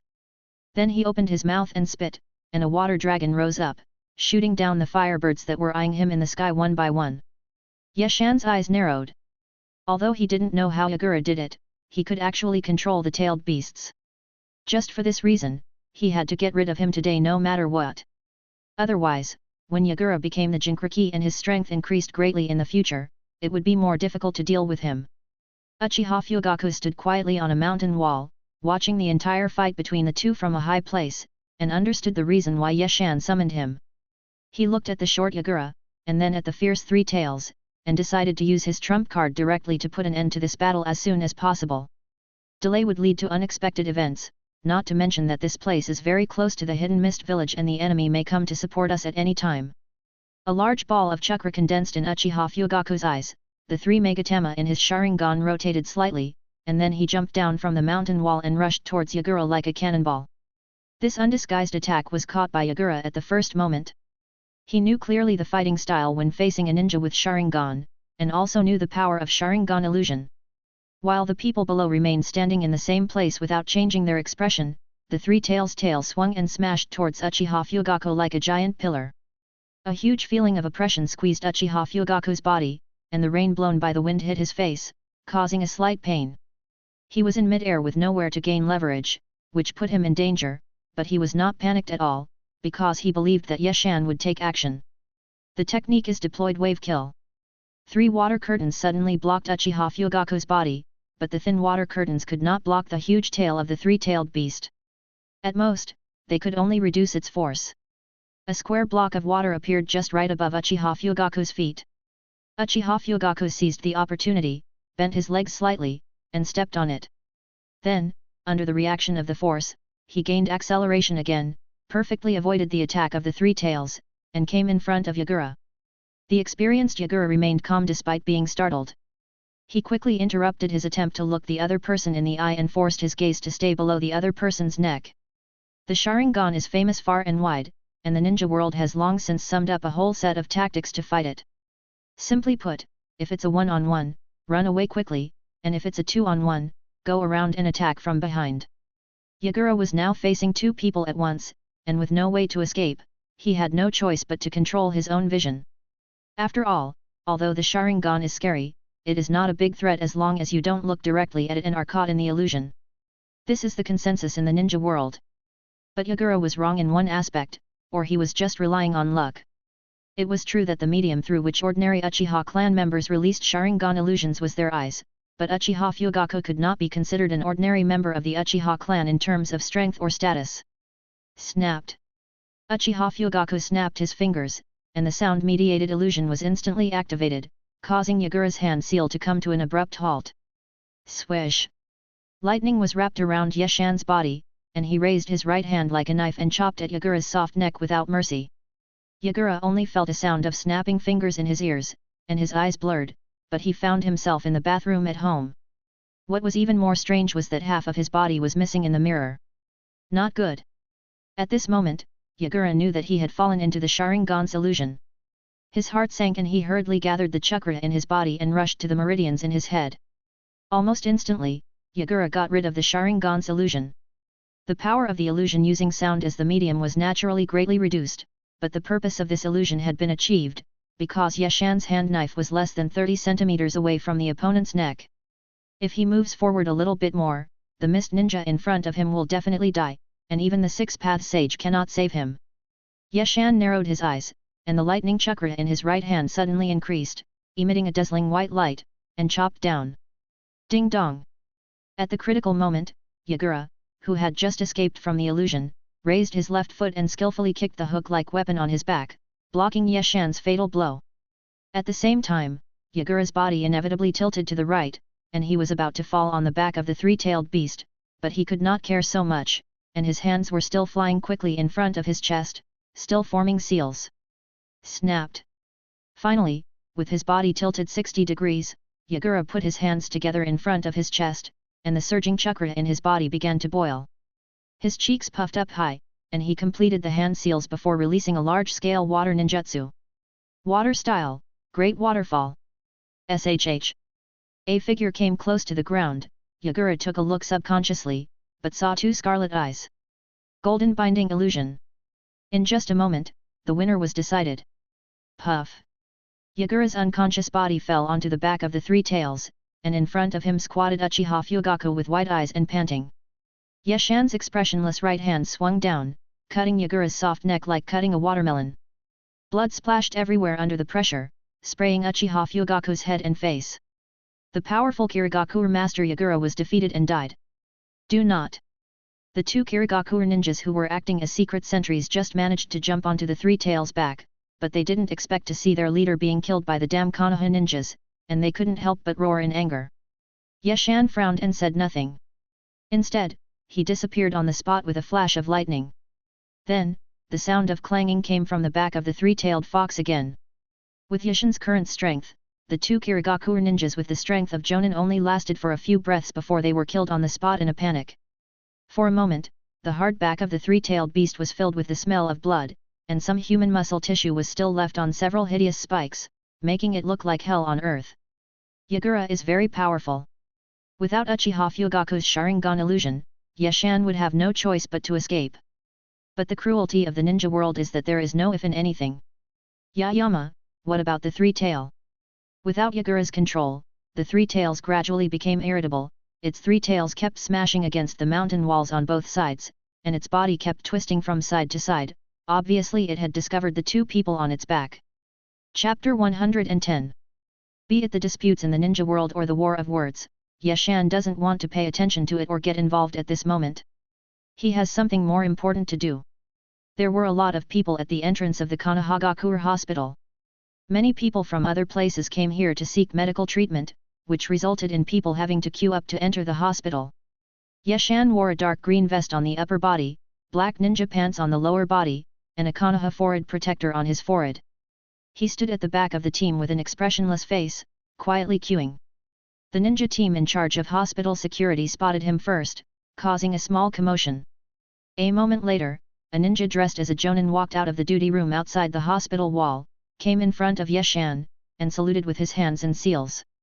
Master Yeshan may enter directly without waiting in line. Yeshan raised his eyes and glanced at the other person. While sizing him up, he also made a seal and returned the greeting, saying, "Thank you very much." After saying that, Yeshan walked out of the team, crossed the long line and walked towards the entrance, while the unfamiliar ninja from the same village happened to be following half a body behind him. The crowd in line was in a commotion, but no one was tactful enough to object. After all, even a fool could see that Yeshan's identity was not ordinary.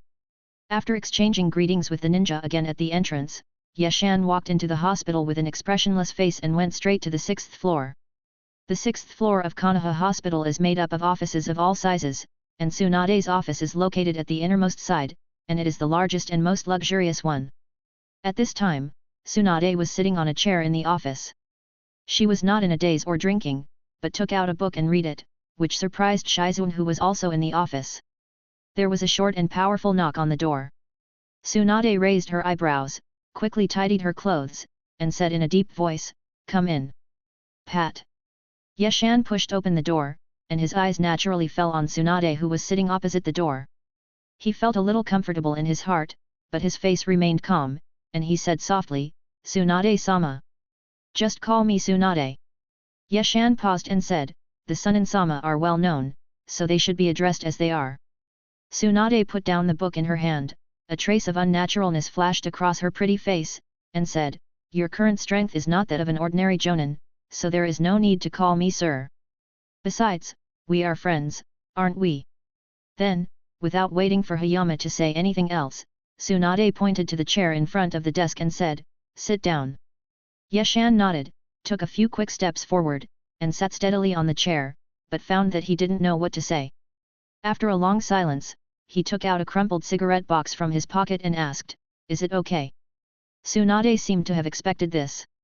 She opened the drawer on her right-hand side, took out a pack of unopened cigarettes, and said, "Take this. Yours is soaked in water." Yeshan shook his head stubbornly, declining the other party's kindness, took out a yellowed cigarette from the cigarette box, lit it and took a deep puff. Cough cough.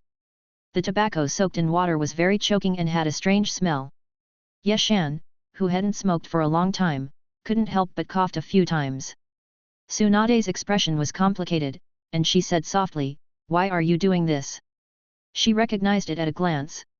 The cigarette Yeshan was smoking was the half-pack left by Shan Chengchen that day. Unfortunately, the cigarette was still there but the man was gone. Yeshan still didn't say anything, just took big puffs of his cigarette, as if he didn't want to miss any moment. The only sound in Norda's office was his breathing. Soon, Yeshan smoked the water pipe until only a bare cigarette butt was left. He stretched out his right hand, took off the cigarette butt, rubbed it with 2 fingers, pinched out the remaining sparks, and said in a hoarse voice, "I'll pick up Shan Chengchen." The word receive contains too much helplessness and reluctance of Yeshan. He didn't want to use words like take or get, but just said receive, as if Shan Chengchen was in the hospital and he came to pick him up. Tsunade stood up, put the book back on the shelf with one hand, looked into Hayama's eyes and said, "Come with me." Only then did Yeshan notice that Tsunade's dress today was completely different from usual. She was not wearing the clothes she wore to the gambling houses, but a clean white doctor's uniform. Moreover, there was no brightly colored nail polish on her fingernails, which was very pleasing to the eye. Tsunade noticed Yeshan's scrutiny, but he didn't say anything.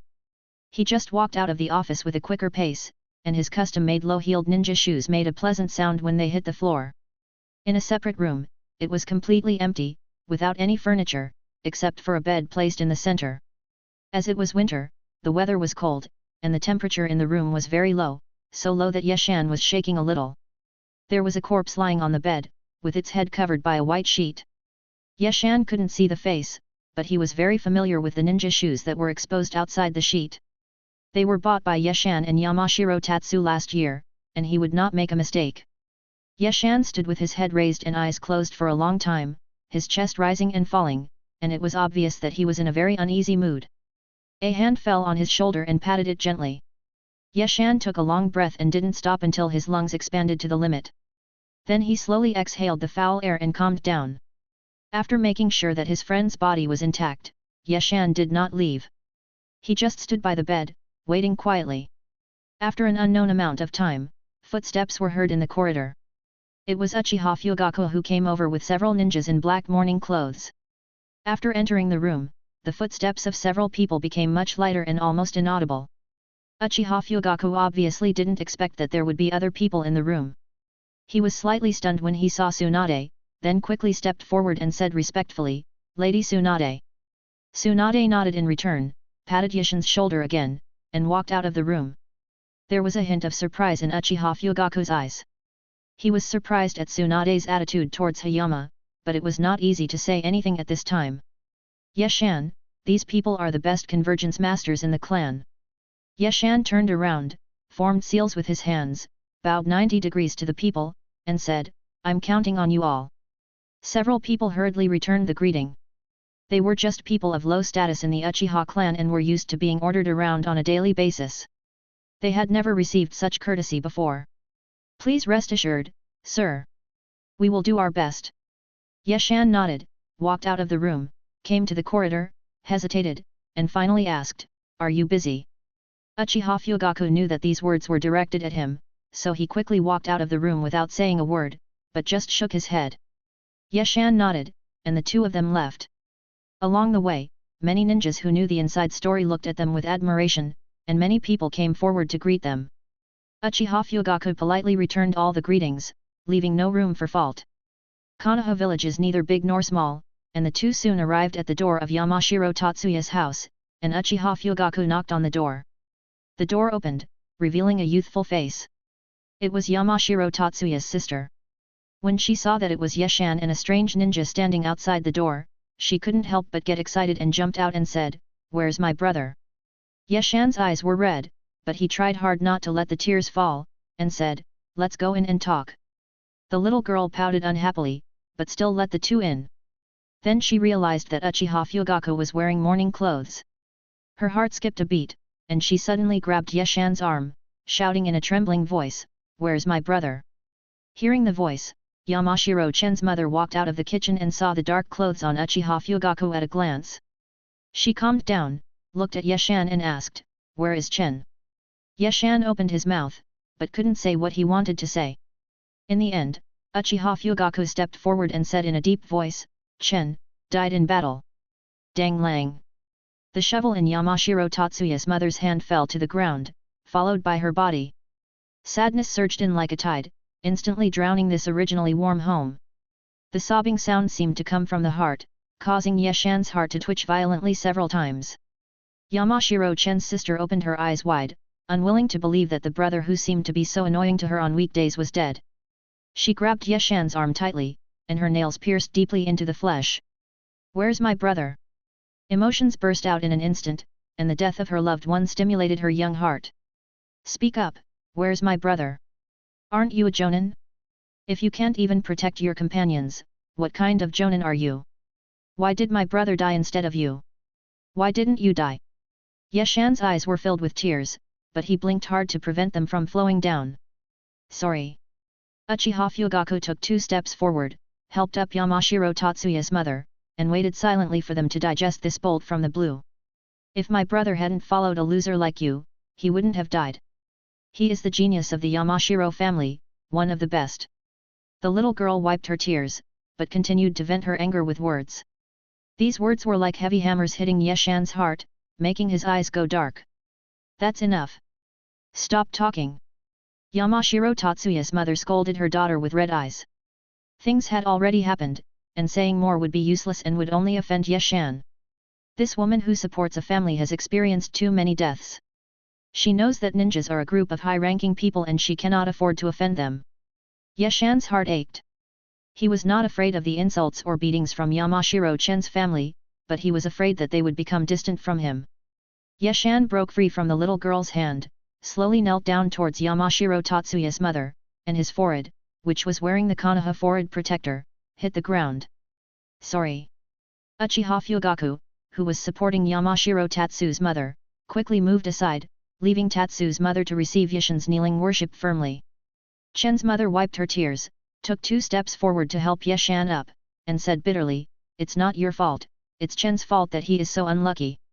Yashan shook his head, took out an object wrapped in white cloth from his arms, and opened it in front of Chen's mother. It turned out to be a stack of huge denomination banknotes. Yashan rewrapped the banknotes and did not hand them to Chen's mother. Instead, he walked a few steps and placed them on the table. At this time, Yashan discovered that there was a large bowl of steaming sukiyaki on the table, and around the sukiyaki, there were 3 sets of bowls and chopsticks. Unable to hold back his tears any longer, Yashan covered his face with his hands and slowly squatted on the ground, emitting low whimpering sounds like a wounded beast. "Sukiyaki, sukiyaki, the name is nice and auspicious, and it tastes good too. This is Yamashiro Tatsuya's favorite food, and Yashan has accompanied him to eat it many times." However, what really hurt Yashan were the 3 sets of bowls and chopsticks lying quietly on the table. Chapter 111. Yashan squatted on the ground and sobbed for a while, then suddenly stood up, wiped the tears from his face, and regained his facial expression, which surprised several people in the room. "Let's go. Even if we cry in the open and in the dark, it's hard to believe that we can make Chen cry to death. What we have to do is to live with dignity." After saying that, Yashan picked up the sukiyaki on the table, picked up a set of bowls and chopsticks, and was the first to walk out of this depressing house. Uchiha Fugaku came to the side of Tatsuya's mother and whispered about the course of the mission, especially that the murderer who directly killed Yamashiro Tatsuya had been killed by Yashin himself, which calmed Tatsuya's mother down. When they arrived at the Konoha hospital, they took a last look at Yamashiro Tatsuya, restrained him, and had him carried by 4 Uchiha ninjas, heading straight for the Nanhi River. Nanhi was at the southernmost side of the Konoha village, opposite to the direction of the Konoha cemetery. The Anbu who had been observing secretly could no longer sit still and reported to the higher-ups immediately. Sarutobi Hiruzen was struggling with the water country, and when he heard the report from the Anbu, he was furious. It would have been fine if Yashin ignored the instructions of the higher-ups outside the village. After all, when ninjas were on missions, there would be all kinds of accidents, and they needed to respond flexibly, but disposing of the bodies of the ninjas directly under the village was simply a slap in his face, and a public declaration that he, the Hokage, was unpopular. Sarutobi Hiruzen could no longer sit still, and brought a few Anbu ninjas with him and quickly came to the funeral procession, trying to change everything. At this time, Yashan was holding a large bowl of sukiyaki, but he was still not wearing the black mourning clothes, but just a vest. He was not surprised at the appearance of Sarutobi Hiruzen. "Hokage-sama is very busy, but I didn't expect him to come in person to see Yamashiro Tatsuya off. I am really grateful." Yashan took a step forward and raised his voice to make sure that the villagers watching around could hear what he said clearly. Sarutobi Hiruzen's face froze, anger flashed in his eyes, but he immediately said sadly, "Yamashiro Tatsuya is an outstanding ninja in the village, a hero who died fighting for the will of fire. Even if I am very busy as the Hokage, I still have time to come and see him off." Glancing at the villagers who were watching, Sarutobi Hiruzen raised his voice and said, "Any ninja who sacrifices for the village and the will of fire is great and should be treated with respect by the village. Konoha's heroic garden was built for this purpose. Yamashiro Tatsu is a hero and should be buried in the heroic garden so that he can be commemorated. Don't you think so?" Yashan stared expressionlessly at the ninja who once dominated the ninja world. He sneered in his heart and said in a flat voice, "It is only natural that the ninjas who sacrificed for the village should be buried in the heroic spirit garden, but Yamashiro Tatsuya's last wish was to be buried by the Nanga River. The Hokage also knows that the dead are the greatest. I have no choice but to do this. According to regulations, the remains of ninjas should be buried in the heroic spirit garden, but there are exceptions, such as ninjas from the bloodline family, some ninjas who have been famous for a long time, and ninjas who left a will before their death. Yamashiro Tatsu was one of those people who left a will, and Hayama did not lie about this matter. The two had agreed to be buried by the Nanga River after their death, which Uchiha Fugaku could also prove. Uchiha Fugaku stepped forward, bowed, and said respectfully, "Hokage-sama, I can testify to this. Yamashiro Tatsu once said that he wanted to be buried by the Nanga River. I guarantee this as the young patriarch of the Uchiha clan." Sarutobi Hiruzen's expression softened a bit, and he said, "If that's the case, why don't you apply to the village for a record? The village has always made special arrangements for such matters, and I think it won't delay or affect his burial." The villagers watching around nodded and began to point at Yashin, obviously favoring the Hokage. With a calm expression, Yashan handed the sukiyaki in his hand to Uchiha Fugaku beside him, took out a scroll from his arms and opened it in front of everyone. Sarutobi Hiruzen's eyelids jumped and he wanted to open his mouth to stop him, but it was too late. Bang! After a puff of smoke, 3 bloody heads were seen on the ground, shocking the onlookers so much that they cried out in surprise and took a few steps back. Yashan pointed at the head of the mist ninja and said, "I wanted to apply according to the existing procedures, but the situation does not allow it. If it is too late, the blood of these sacrifices will dry up. I am afraid that Yamashiro Tatsuno can't wait down there. Please forgive me, Hokage. The temperature in Konoha village in winter is very low. Although it is not as cold as the snow country where it snows all year round, it is still extremely cold." A gust of cold wind swept by, blowing up the hair covering Yagura's face, revealing his unbelievable face in front of Sarutobi Hiruzen. Sarutobi Hiruzen narrowed his eyes, his heart filled with murderous intent, and a captivating aura burst out from his thin body and landed accurately on Yashin. Yashan felt a chill all over his body, and his limbs seemed to be tied by invisible ropes and he couldn't move. He couldn't help but feel a little horrified. He immediately activated the chakra in his body and fought back without hesitation. The two of them just stood in the middle of the street, staring into each other's eyes, secretly condensing their chakra into a sword, fighting back and forth. Yashan's face gradually turned pale and a thin layer of sweat appeared on his forehead. After all, he was no match for Sarutobi Hiruzen. Uchiha Fugaku held sukiyaki in one hand and patted Hayama on the back with the other hand seemingly unintentionally. The auras of the two merged into one, and in an instant, Sarutobi Hiruzen's aura was unceremoniously deflected. Sarutobi Hiruzen's calm face blossomed like a chrysanthemum, and he said with a smile, "It's okay, special matters will be handled specially, I understand." After that, he turned to the villagers who were watching and said, "Any ninja who sacrifices for the good of the village is a hero. I solemnly promise this in the name of the Hokage." The surrounding villagers were excited and praised the Hokage's kindness and the wonderful life they had today. Sarutobi Hiruzen smiled and preached the will of fire, then left on the pretext of being busy with official business. However, the look he gave Yashin before leaving was so meaningful. The funeral went smoothly. There were no long and inspiring speeches, no lines of sad-looking people offering flowers, and no gloomy, rainy weather. It was a sunny afternoon. Yamashiro Tatsu's coffin was covered by the soil that Yashin shoveled up, and along with it was the extremely ordinary life of an ordinary ninja. Born, learning to walk, going to school, fighting, and dying, it seems that every ninja's life is like this, like a series of designed codes, and there will never be any accidents. When the sun jumped below the horizon, the funeral of Konoha's Jonin Yamashiro Tatsuya came to an end. Yamashiro Tatsuya's mother and sister were sent back home by the clansmen sent by Uchiha Fugaku, while Yashin took out a tent from the scroll and set it up not far from the grave, as if he was planning to live there.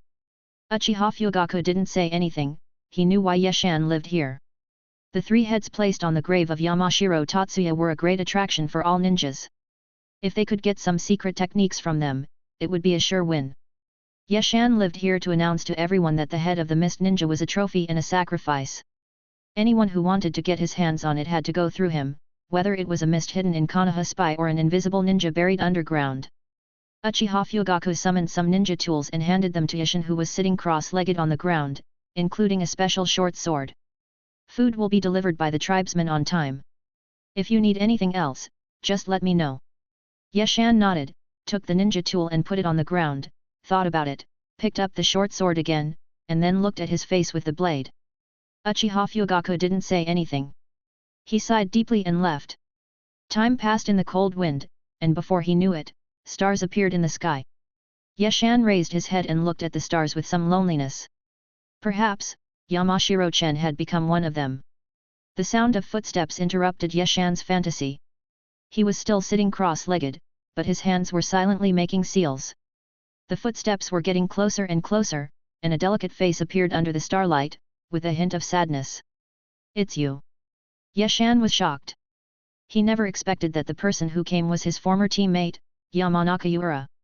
Yamanaka Yura was dressed in black mourning clothes, with no trace of makeup on her face. She was holding a bouquet of white flowers in her hand, and it was obvious that she had come to pay tribute to Yamashiro Tatsuya. Yamanaka Yura looked calmly at Yashan, who was sitting on the ground, and said softly, Long time no see, Captain Yeshan. Yeshan stood up hurriedly and said apologetically, I didn't expect you to come, so. It's okay, Captain. A ninja should be cautious. That's what you taught me, wasn't it? Yeshan scratched his head and said, Are you here to visit Chen? Yamanaka Yura nodded, took a few steps lightly, walked around Yeshan and came to the small grave. She first bowed, and then gently placed the bouquet of flowers next to the head. After doing all this, she took a few steps back and came to Yeshan's side again, looking at the captain with whom she had once fought, and then she found that his eyes were full of fatigue. Captain, have you had a very hard time these years? Yeshan was stunned for a moment, took out a crumpled cigarette from his pocket, lit it and took a deep puff, then said, It's okay, I'm actually doing pretty well. But I haven't heard from you in these years, how are you doing?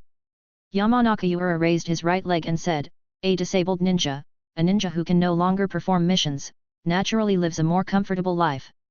Yeshan was silent, took a puff of cigarette, and exhaled slowly, letting the smoke fill his eyes, making it impossible to see his expression. Has anyone in the family made things difficult for you? The voice is a little cold. Yamanaka Yura shook his head and said, I am no longer a ninja. No one will embarrass me. After a pause, she continued, I'm getting married. Yeshan was slightly stunned and asked, Is he a ninja? No, an ordinary person. Oh. The burning cigarette finally came to an end. Yeshan extinguished the spark and said, Have you ever thought about doing something? Yu Luo smoothed the hair on his forehead and smiled gently, I plan to open a meatball shop, and the captain must come often. Yeshan didn't say anything. He took out a stack of money from his pocket and handed it to his former teammate in front of him. Yamanaka Yura's eyes were red, and without saying a word, she suddenly squatted down, her long hair scattered on her back and slightly undulating. Yeshan was at a loss, not knowing what he had done wrong. He squatted down, hesitated for a moment, and patted her shoulder with one hand. Yamanaka Yura grabbed his hand, held it tightly, and said with a sob, Thank you, thank you. Thank you for helping a disabled person like me, and thank you for letting go of the past grudges. Thank you. We are companions. It's too formal to say these things. But, Yamanaka Yura raised his head and stared into Yeshan's eyes. How can a friend betray his friend to beg for resources? Yeshan shook his head slowly, stuffed the money into her hands, and said, Anyway, I'm very happy that you can come to visit Chen. You know, you are the first companion to come and visit him, that's enough. What's past is past. I did do something wrong back then, but from now on, we're even. From now on, we will still be friends. Yamanaka Yura couldn't hold back any longer and burst into tears. Her tears dripped onto Yeshan's hands, then slid to the ground and disappeared. That night, Yamanaka Yura slept in the tent built by Yeshan and slept very soundly. Yeshan just stood between Shanchang Chen's tomb and the tent, as if he was guarding the two of them. Time seemed to have returned to the moment on the battlefield, two people were lying down to rest, and one was standing guard, which made Yeshan dazed. But Yeshan is an adult, he knows clearly that everything is different. When the sun rises again, Yamanaka Yura will be able to wake up, but Yamashiro Chen will never be able to. People always feel at some point in time that they have experienced something, as if it was destined. 2 tears fell to the ground, they were the youth and best friend of a ninja. Chapter 112. At dawn the next day, Yamanaka Yura once again paid tribute to Yamashiro Chen who was buried here, and then left Nanhi River, leaving Yeshan alone to guard here. Yeshan first washed up by the river, and then went to the grave, carefully brushed off the frost on the bouquet of flowers, then sat cross-legged on the ground and began to meditate and refine chakra. This trip to the land of water made Yeshan realize that the chakra extracted from the 5 human organs in traditional culture is not only of extremely high purity, but also extremely powerful in battle. He only possesses the 2 attributes of water and fire, but his strength has undergone a drastic change. Naturally, he wants to extract chakras of other attributes as soon as possible. In traditional culture, the heart belongs to fire, the kidneys to water, the lungs to gold, the spleen to wood, and the liver to wood. The 5 attributes are mutually reinforcing and mutually restraining. According to the old Chinese medicine practitioner in the past, if a person can complete the understanding of the 5 attributes, they can then mutually reinforcing and mutually restraining, and live forever. Gold, wood, water, fire, and earth, Yashan still remembered the formulas of these attributes clearly even after 20 years. He realized that these formulas were most likely divided according to the power and difficulty of cultivation, so his target was his lungs. Yashan was very curious about what kind of changes the gold attribute chakra would bring to him. In the ninja world, he had heard of and seen fire jutsu, water jutsu, earth jutsu, and wood jutsu, but he had never heard of gold jutsu. Time passed quickly, and Yashan spent every day in training. During this period, except for Uchiha Fugaku who came here to ask him some questions about the follow-up matters, no one else set foot here, which surprised Yashan. What Yashan didn't know was that a ninja riot broke out in the Kirigakure 3 days ago. A group of people led by some hawkish ninjas and young and energetic ninjas attacked the Mizukage building at noon. They asked the third Mizukage to send ninjas to the Nanga River near the Uchiha clan's territory to bring back the heads of Yagura and the other two. However, they were suppressed by the third Mizukage, which made the people in the village hate the third Mizukage even more. The Hidden Mist village is no longer the same as it was a few months ago. Not only were the 7 ninja swordsmen wiped out, but the cage's successor, Yagura, died, and they also lost the strategic weapon, the 3 tails. As a result, the Hidden Mist village is now extremely weak and can no longer withstand any turmoil. The third Mizukage leaned back in his chair tiredly. His desk was filled with letters of reprimand from the daimyo of the Land of Water, giving him a headache. "Sir, everything is ready." An Anbu appeared in the Mizukage's office like a ghost and said respectfully. The third Mizukage opened his eyes and looked at the furniture in the office with nostalgia. After a long time, he stood up and said lightly, "Let's go." The Anbu stiffened for a moment and said in a hoarse voice, "Has it really come to this?" The third Mizukage came to the side of the Anbu, stretched out his hand to take off the mask on his face, and said, "The village is in the most critical moment. You can sense this even if I don't say it. From now on, you don't have to wear a mask anymore. You will step on my dead body and become the 4th Mizukage of the Hidden Mist village." The ninja under the mask was about 30 years old, at the peak of his career as a ninja, but there was a hint of mist in his eyes at this moment. "My lord, this is not fair." The ninja slammed his fist to the ground, speaking up for the infamous Mizukage in front of him. The third Mizukage narrowed his eyes and looked out the window, but his sight was blocked by thick fog. He could not see any scenery at all. He could only vaguely hear the noise of children playing. There is no fairness in this world. Even if there is, it is artificially created. Yagura is dead, the Watermelon Mountain Puffer Demon is dead, the 3 tails is missing, and the village's right-hand man is gone. I, the Mizukage, have an unshirkable responsibility, even if these things were not my orders. The 2nd generation master once told me that the duty of a Mizukage is not to sit in an office and enjoy life. It is not just about enjoying life. It is more about sacrifice. Sacrifice personal leisure time to handle daily official duties, sacrifice time to accompany family to take root in the village, sacrifice personal hobbies to be fair. Now that things have come to this point, I must sacrifice my life to seek a bright and upward vitality for the village. Look at those people, look at those so-called hawkish ninjas. When the third Mizukage said this, anger appeared on his face and he became emotional. Those people asked me to send ninjas to retrieve Yagura's head, but not one of them had the courage to stand up and say, "I'll do it." Not even one. So what if Yagura died? So what if the 3 tail is missing? Compared to these, the new generation in the village has lost the will for revenge and the spirit of progress, which is the most fatal. As long as a ninja has an enterprising heart, he can become a strong one. As long as a ninja village maintains its spirit, it can be saved. But now, the village has lost all of this, you know? The Hidden Mist village has lost the spirit it had since its founding. This is the most fatal thing. The third Mizukage paced back and forth in the house, roaring like a wounded beast. It's only been a short time since the Whirlpool country was destroyed, and you've forgotten everything?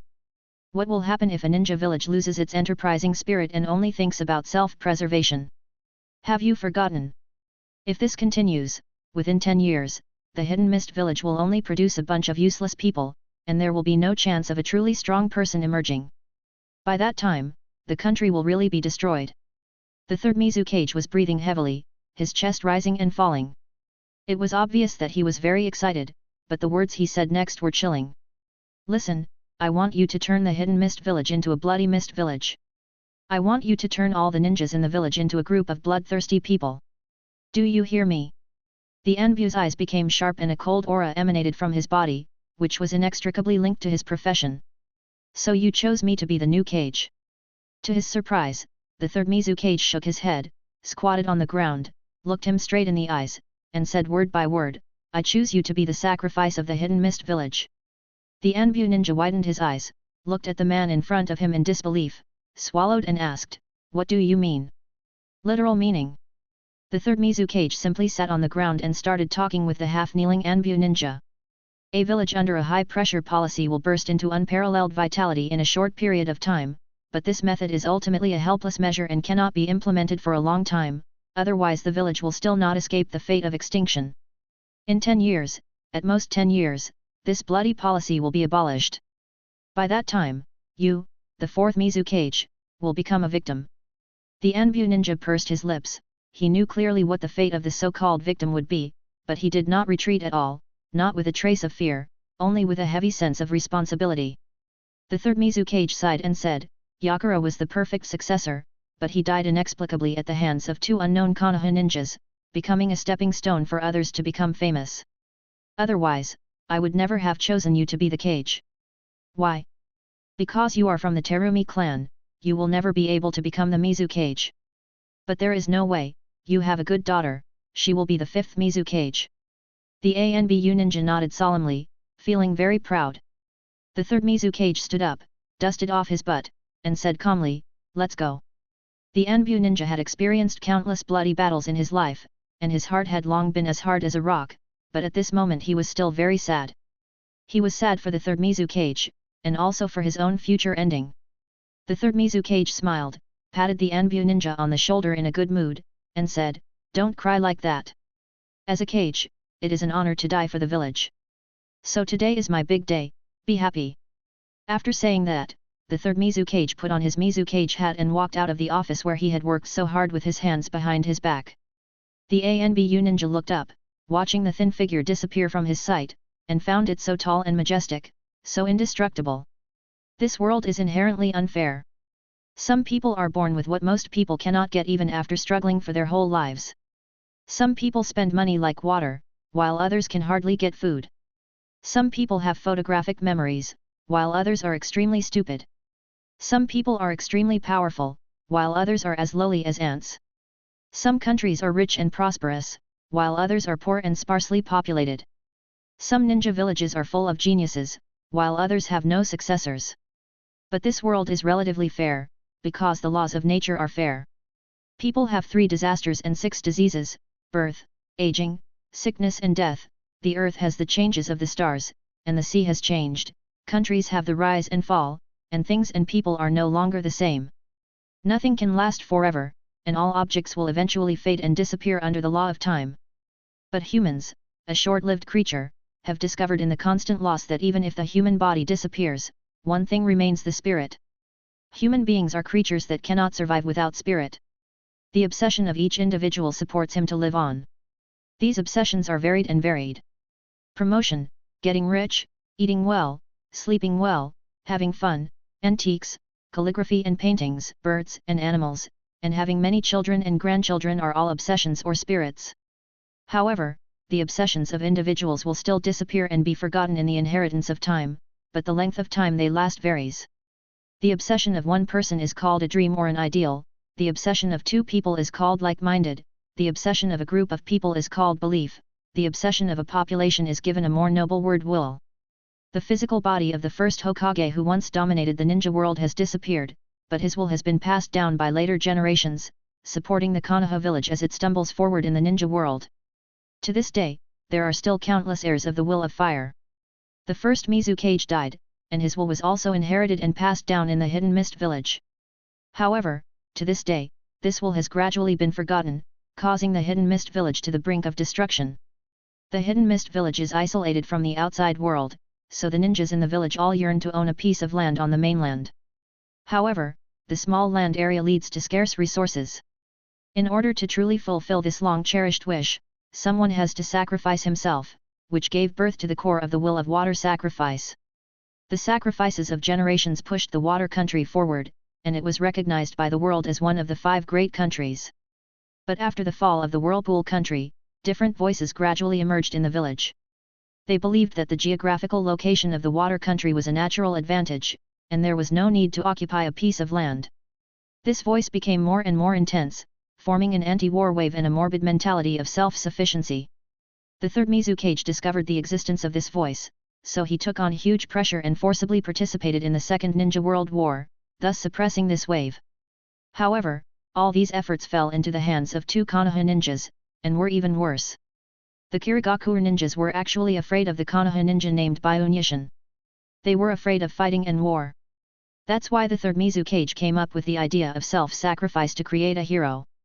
This hero of the Kirigakure will carry his head and step on his body to become the new Mizukage of the village.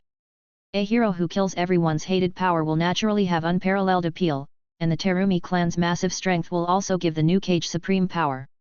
The fourth Mizukage, who has the final say, will announce a high-pressure rule, forcing the ninjas in the village to burst out with the spirit of enterprising and sacrifice until they can truly stand up again.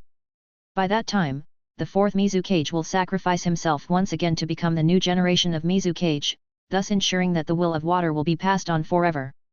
The sacrifice of 2 generations of Mizukage and several generations of ninjas in exchange for a new water kingdom and a new hidden mist village was the decision made by the third Mizukage after careful consideration, and it was also the final duty of a Kage. There was no thrilling and touching written praise, nor was there a scene of crowds lining the streets to cheer. The third Mizukage of the hidden mist village just died by a small river not far from the village. No one knows why Terumi Ten, the leader of the Anbu and the Mizukage's confidant, would betray his master. Perhaps no one cares why this happened. The people and ninjas of the entire village were celebrating the death of the incompetent and cowardly third Mizukage, and celebrating the arrival of a new leader in the village that was shrouded in fog all year round. The new Mizukage looked at the cheering crowd calmly, his angular face showing no expression, making it hard to guess what he was thinking. A beam of sunlight penetrated the thick fog and shone on him, decorating him like a shining golden man. In fact, Terumi was only thinking of a few short words, but these few words are the true core of the will of water. Who says only those who stand in the light are heroes? Chapter 113. Just as the new Mizukage of the Hidden Mist Village is launching a vigorous reform, a Jonin conference in the Konoha village is about to be held as scheduled under the arrangement of the third Hokage. This was already the third Jonin conference since Yushin returned to the village. The purpose of the meeting was naturally to discuss how to deal with the aggressive envoys from the Land of Water and the division of the Three Tails. Yeshan stayed beside Yamashiro Tatsu's grave for a full 27 days before leaving Nanhi River. As for the heads of Yagura and the other two, they had long lost their original value and began to rot slightly. As the sky gradually darkened, the Uchiha clan's territory was brightly lit. The izakayas, yakiniku restaurants, and meatball shops on both sides of the road welcomed the peak business of the day. Many civilians and ninjas from the village came here together to enjoy the food while washing away the day's fatigue. The scene was very lively. This was unthinkable in the past, but under the advice of Yeshan and the promotion of the father of the Uchiha Fugaku clan leader, the Uchiha clan finally opened up part of the clan land for commercial development. This has more advantages than disadvantages. The clan members who strongly opposed it at the beginning became silent in the face of daily money income and even joined in. After all, no one can resist money. Yeshan was wearing home clothes and had taken off his standard ninja vest. He was walking slowly on the street. From time to time, ninjas from the Uchiha clan would come forward to greet him. As for the ninjas in the village, they chose to ignore him. By now, even the genin in the village knew that Yeshan was no longer an ordinary ninja, but a complete anti-U element. With light steps, Yeshan soon came to a single family house, which was the home of Uchiha Fugaku. A noble family has its own heritage, and with it come some complicated rituals, which are not comparable to some families that have become rich in a short period of time. As one of the most powerful people in the Uchiha clan, Uchiha Fugaku's home covers a large area. It is not an exaggeration to describe it with some classical gardens that Yeshan visited in his previous life. There are many carved beams and painted buildings, corridors, and fish ponds, which have a rich atmosphere of pear blossoms in the courtyard. The moon is shining, and catkins in the pond are blowing gently. When several old servants saw that it was Yeshan who came, they did not dare to neglect him. They invited him to sit in the living room for a while, and then sent someone out to look for Uchiha Fugaku. Yeshan didn't expect that Uchiha Fugaku hadn't returned home so late, but he didn't care. He sat next to the low coffee table, sipping tea and waiting quietly. A babbling child staggered to the fish pond outside the living room, put his chubby fingers in his mouth and sucked on them. He tilted his head and looked at the colorful fish in the pond curiously. He was so cute and adorable. Yeshan put down the teacup in his hand and looked at the child outside the living room with a smile. He knew that this was Uchiha Fugaku's only son and his designated disciple, and there was peace in his eyes. However, he didn't expect that the young Uchiha Itachi was so naughty. While Yeshan was stunned, he walked to the edge of the pond, stepped 1 foot out, and stretched out his chubby hands forward, obviously wanting to catch those colorful fish. Yeshan's expression changed and he suddenly disappeared in the living room. When he reappeared, he was squatting on the surface of the pond, and with his 2 hands he steadily caught Uchiha Itachi who was falling into the pond. At this time, a scream was heard, and a figure came to Uchiha Itachi's side. It was his mother Uchiha Mikoto. Seeing that it was a false alarm, Uchiha Mikoto finally felt relieved, but then she frowned, picked up Uchiha Itachi's small body, and uttered a voice of blame and doting. Uchiha Itachi had just turned 1 year old, an age when he was extremely curious about everything in the world.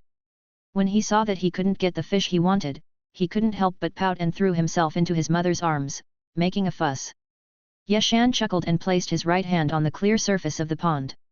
The smooth water surface began to ripple, and a fish made of water jumped out of the water and landed squarely in the hands of the crying Uchiha Itachi. Apart from its transparent color, this fish is no different from a real fish. The scales are neatly arranged on its body, its tail is swaying gently, and even the tentacles near its lips are swaying in a rhythmic pattern. Uchiha Itachi got what he wanted, and he immediately burst into laughter, extremely happy. He struggled to the ground, holding the water fish and left contentedly. There was a flash of horror in Uchiha Mikoto's eyes. She was also an excellent ninja, so she naturally knew what was hidden in Yeshan's move of turning water into fish. To be frank, even some medical jonin did not have such superb chakra control ability. From the small details, we can tell that the young man squatting on the water with a smile on his face possesses considerable strength. Yayama, don't spoil him too much. Don't spoil Itachi, Uchiha Mikoto said with some blame. Yeshan smiled and waved his hand, saying, this pond is too dangerous. It would be safer to add a guardrail. Uchiha Mikoto nodded, but changed the subject and said, you are 20 this year, and it is time for you to start a family. Fugaku and his men are very busy, and their minds are all focused on their work in the security department. If there is a girl you like, tell me and I will arrange it for you. Yeshan felt a headache. Ever since Uchiha Mikoto retired from active ninja service and became a full-time housewife, she has shown great interest in the marriages of these unmarried ninjas and would talk about them every time they met. Just as Yeshan was hesitating about what to say, Uchiha Fugaku happened to appear in front of the 2 of them, followed by Uchiha Nagayasu. What are you talking about? Uchiha Fugaku asked curiously. Mikoto covered her mouth and smiled, saying, we are talking about Yeshan's lifelong event.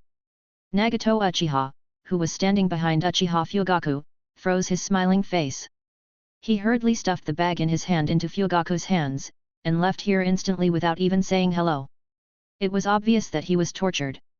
Uchiha Mikoto's face turned dark, and she glared fiercely in the direction where Uchiha Nagayasu left. Knowing what the 2 were going to discuss, she turned around and went to find Uchiha Itachi. Yeshan let out a long sigh, patted his chest with lingering fear, walked out of the pond, and came to the living room with Uchiha Fugaku. The 2 didn't say anything, just drank tea quietly. Then Fugaku took out a report and handed it to Hayama, asking him to look at it first, while he went back to the bedroom to change his clothes. The reports were about the latest happenings in the ninja world, and 2 of them caught Yeshan's interest. One was the blood mist reform being carried out in the hidden mist village in the land of water, and the other was the emergence of a genius puppeteer named Scorpion in the hidden sand village in the land of wind. The reform of the hidden mist village seems to be a case of destroying something before building something new. Although the policies are indeed bloody, they can indeed change the atmosphere in the hidden mist village in a short period of time, arouse the bloodthirsty dark side of the ninjas, and improve the strength of the ninja village. There is nothing worthy of attention. Instead, the ninja named Sasori attracted Yeshan's attention more. This person had a close relationship with the late Hitaki Sakumo. If Yeshan remembered correctly, Sasori's parents died under Hitaki Sakumo's sword. I wonder if this hatred was engraved in his heart. If this young man is someone who holds a grudge, then Hitaki Kakashi will be in danger. Yeshan narrowed his eyes, a murderous look flashed across his face, and he was wondering whether he should find a time to eliminate this genius. No matter how Kakashi treats Yashin, he is the only bloodline of Hatake Sakumo left in the world. Although Yashin doesn't say it, he still takes him very seriously in his heart. On Yashan's growth path, Hatake Sakumo was the benefactor and the guide in his practice. Without Hatake Sakumo's guidance, Yashan might have died in some unknown place long ago, like a wild grass that no one cared about. What happened? Uchiha Fugaku changed into home clothes and returned to the living room. He keenly noticed the vague murderous intent in his friend and asked. Yashan was startled, put down the report in his hand, shook his head and said, "Nothing." "What are you planning to do next?" Uchiha Fugaku asked again. Yashan pondered for a moment and said, "I heard that Kingsley, who is in charge of guarding the East Gate, has asked for marriage leave. There is no replacement in the clan for the time being, so I will go there." Puff. Uchiha Fugaku spat out the tea he had just drunk. Fearing that he had heard it wrongly, he raised his voice and asked back, "Watch the gate." Yashan waved his hand and said with a smile, "Don't say such harsh words. This is the first line of defense for Konoha. It is a noble profession." "No, I'm totally against it." Uchiha Fugaku expressed his opinion in a tough manner, and after thinking for a while, he said again, "The deputy director of the security department will retire in 2 months. You will be the deputy director, which will be a good opportunity for me to help me control those bastards in the clan. I am a person from another family. Being the deputy minister will inevitably cause dissatisfaction among some people. Besides, I am not a fan of power. Forget it." Uchiha Fugaku raised his eyebrows and said unhappily, "Who dares to be unhappy? As long as I am here, no one dares to say no. Besides, we have this in our hands." As he said that, Fugaku raised 3 fingers to indicate. However, Yashan still shook his head firmly. The security department was the forbidden fruit of the Uchiha clan, and anyone who wanted to get involved would arouse their hatred, even Yashan. He just wanted to find something to do, so that he could practice peacefully and earn some mission money at the same time. Yashan needs money, or rather, Yamashiro-chen's family needs money.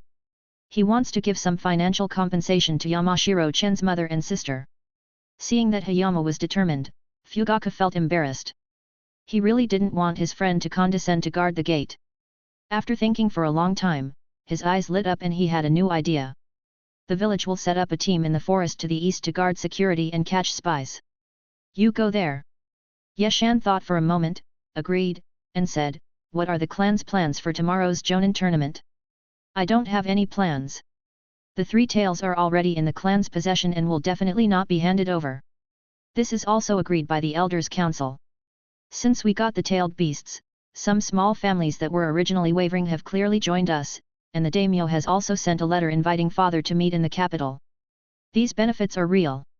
After a pause, Fugaku continued, "The clan's intention is to give the village a few mineral deposits for development.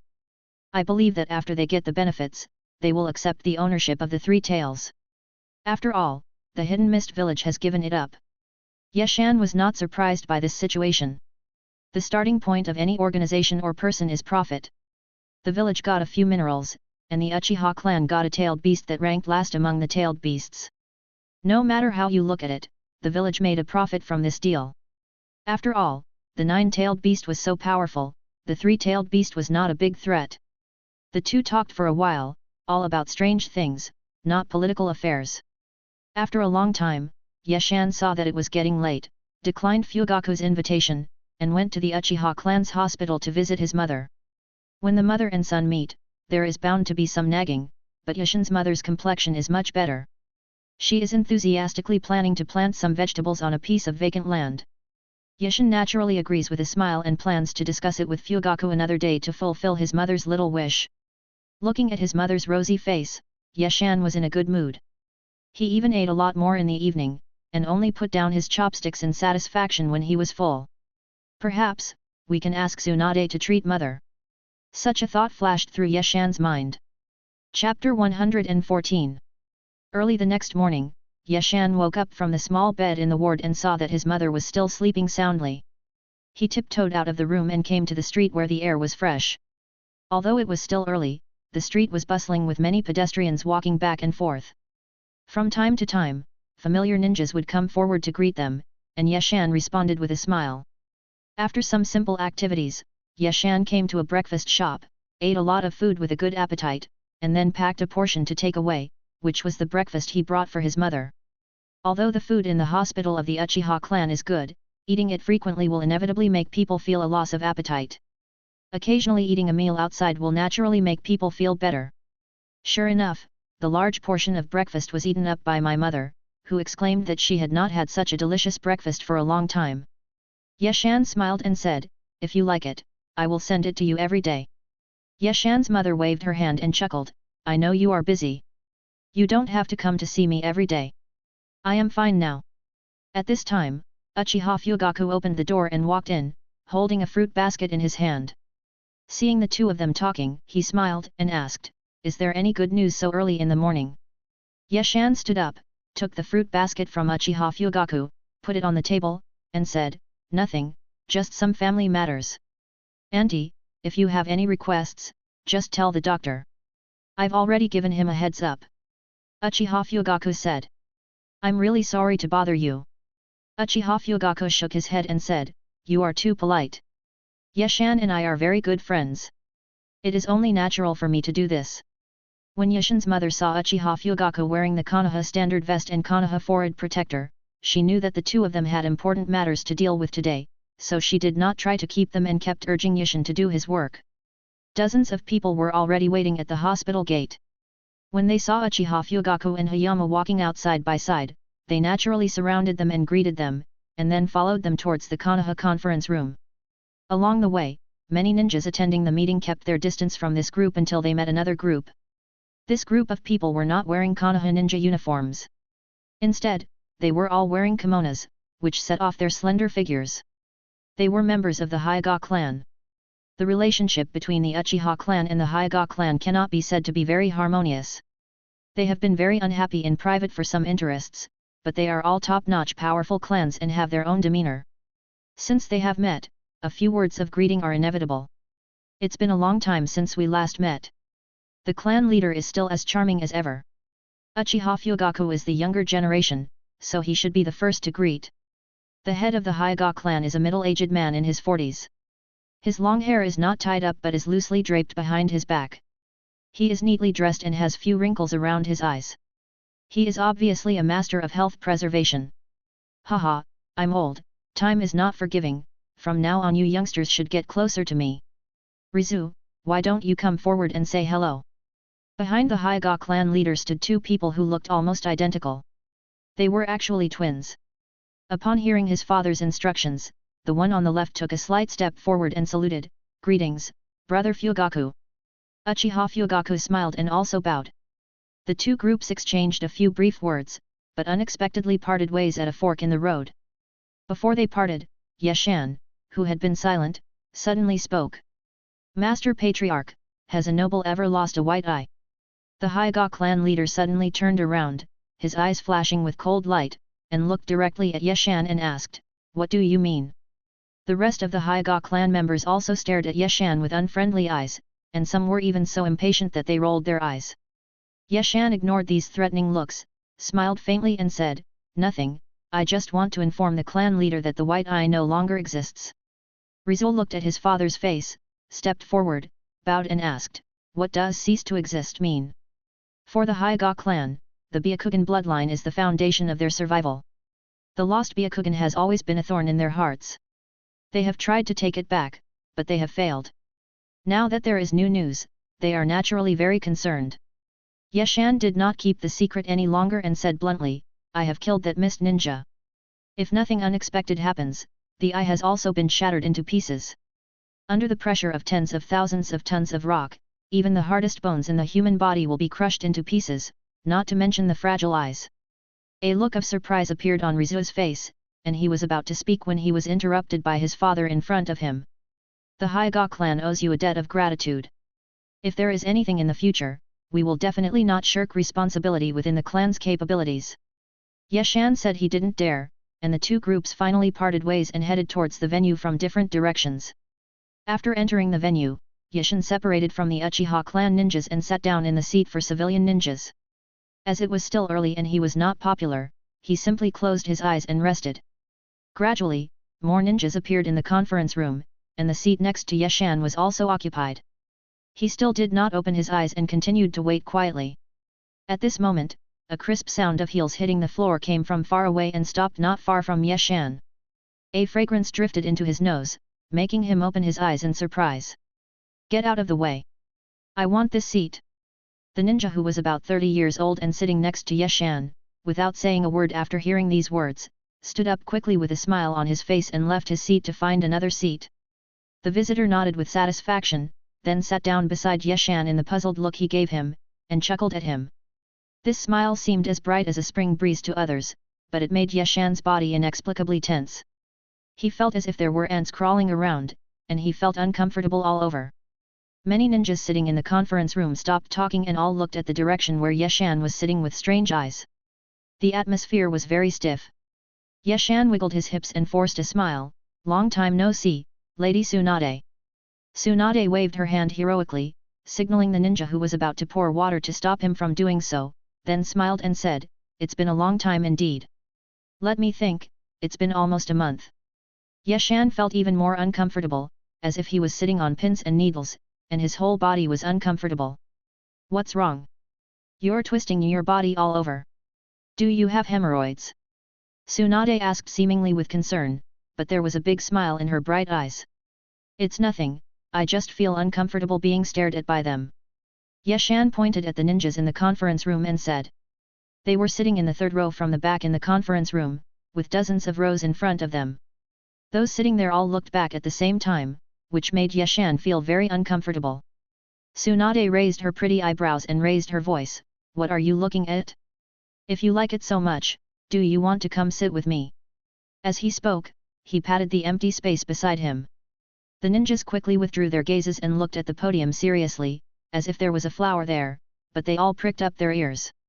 Seeing the reactions of the ninjas, Tsunade smiled proudly, showing her white and neat teeth, and continued to ask, "Are you free tonight? Let's have a drink together." When Yeshan saw the other party holding the wine glass, his eyes twitched involuntarily.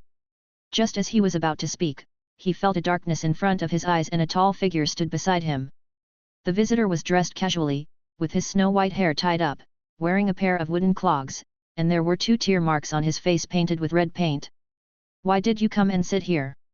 As they spoke, the newcomers actually sat down next to Yeshan, and the 2 of them surrounded him from the left and right. Yeshan secretly groaned in his heart. He had wanted to attend this Jonin meeting in a low-key manner, but he did not expect to be surrounded by this pair of enemies. Now, he became the focus of everyone's attention. The person sitting on the other side of Yeshan was none other than Jiraiya, the disciple of Sarutobi Hiruzen and one of the 3 famous ninjas of Konoha. The ninjas who were watching the show were excited. Everyone in the village knew that Jiraiya had been secretly pursuing Tsunade for a long time, but he just didn't succeed. "I thought today would be a boring day, but I didn't expect there would be such a good show to watch." Even though he was muttering in his heart, Yeshan still greeted respectfully. After all, the status of the 3 ninjas was not something he could compare to. Tsunade frowned and said unhappily, "I can sit wherever I want, what's it to you?"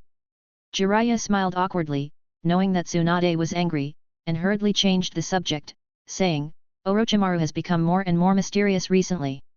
He is so mysterious all day long and I don't know what he is doing. Do you know any inside information?" "I don't know," Tsunade said dryly. Yeshan sat upright, turning a deaf ear to the conversation between the 2, but he didn't expect a big hand to pat his shoulder directly, and then Jiraiya's voice came to his ear, "What's going on?" Yeshan asked knowingly, "What's going on?" Jiraiya gritted his teeth, looked towards Tsunade and gestured. Yeshan thought for a while, then whispered in Jiraiya's ear, "Maybe it's your period." "Auntie." Jiraiya was stunned for a moment and wanted to continue asking who Tsunade's aunt was, but he saw Hayama closed his mouth and eyes and seemed unwilling to say anything more. He had no choice but to frown and think about who Tsunade's aunt was. Chapter 115. Jiraiya crossed his arms across his chest, frowning, and thinking hard in his mind who Tsunade's aunt was among the Senju clan. He didn't pay any attention to the commotion in the conference room. For Jiraiya, everything happening in the village was not a big deal. He had the 3rd Hokage above him, Orochimaru and others supporting him in the middle, and Minato Namikaze rising up below. It was not his turn to worry about anything. The empty meeting room was filled with ninjas. These people were the real elites of Konoha. If they all strongly opposed a policy, even the Hokage would not be able to anger the public. However, the fortress was often broken from the inside. These people had their own ulterior motives and fought for their own interests. There was never a unified voice. As a burst of powerful footsteps was heard, the noisy conference room suddenly became quiet, and everyone looked at the entrance with bated breath. They knew that the main person of today had arrived. Sure enough, the first person that came into view was Sarutobi Hiruzen's smiling face, followed by the sullen-faced Danzo Shimura, and Mito Kato, and Koharu Utane. These four people are the real spokespersons of Konoha after the death of the second Hokage. Coincidentally, they are all disciples of the second Hokage. This is a very normal thing in the ninja world. The master-disciple relationship is naturally the political successor, and it is not surprising. Sarutobi Hiruzen took off the Hokage hat on his head and sat directly in the middle of the presidium. Danzo Shimura sat on his right, Mito Kato sat on his left, and Utane Koharu sat at the very edge. After the four of them sat down, all the ninjas, led by a Nara clan ninja, stood up in unison and saluted with hand seals. Sarutobi Hiruzen smiled and stretched out his right hand to press, and then everyone sat down and started today's meeting. The meeting naturally began with a speech by Sarutobi Hiruzen, and the content of his speech was nothing more than the recent development of the village. It covered a wide range of issues, from the military preparations of the ninja village to the specific planning of the streets, but they were all positive news. Yeshan was listening attentively, but suddenly he heard a sound of even breathing. He tilted his head slightly and was immediately at a loss whether to laugh or cry. It turned out that Tsunade had fallen asleep. Judging from her appearance, it was obviously not the first time she had done this. However, the other person looked strangely good-looking when he was sleeping.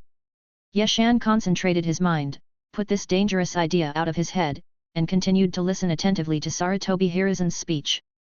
Sarutobi Hiruzen's speech lasted for more than half an hour before he stopped with a feeling of wanting more.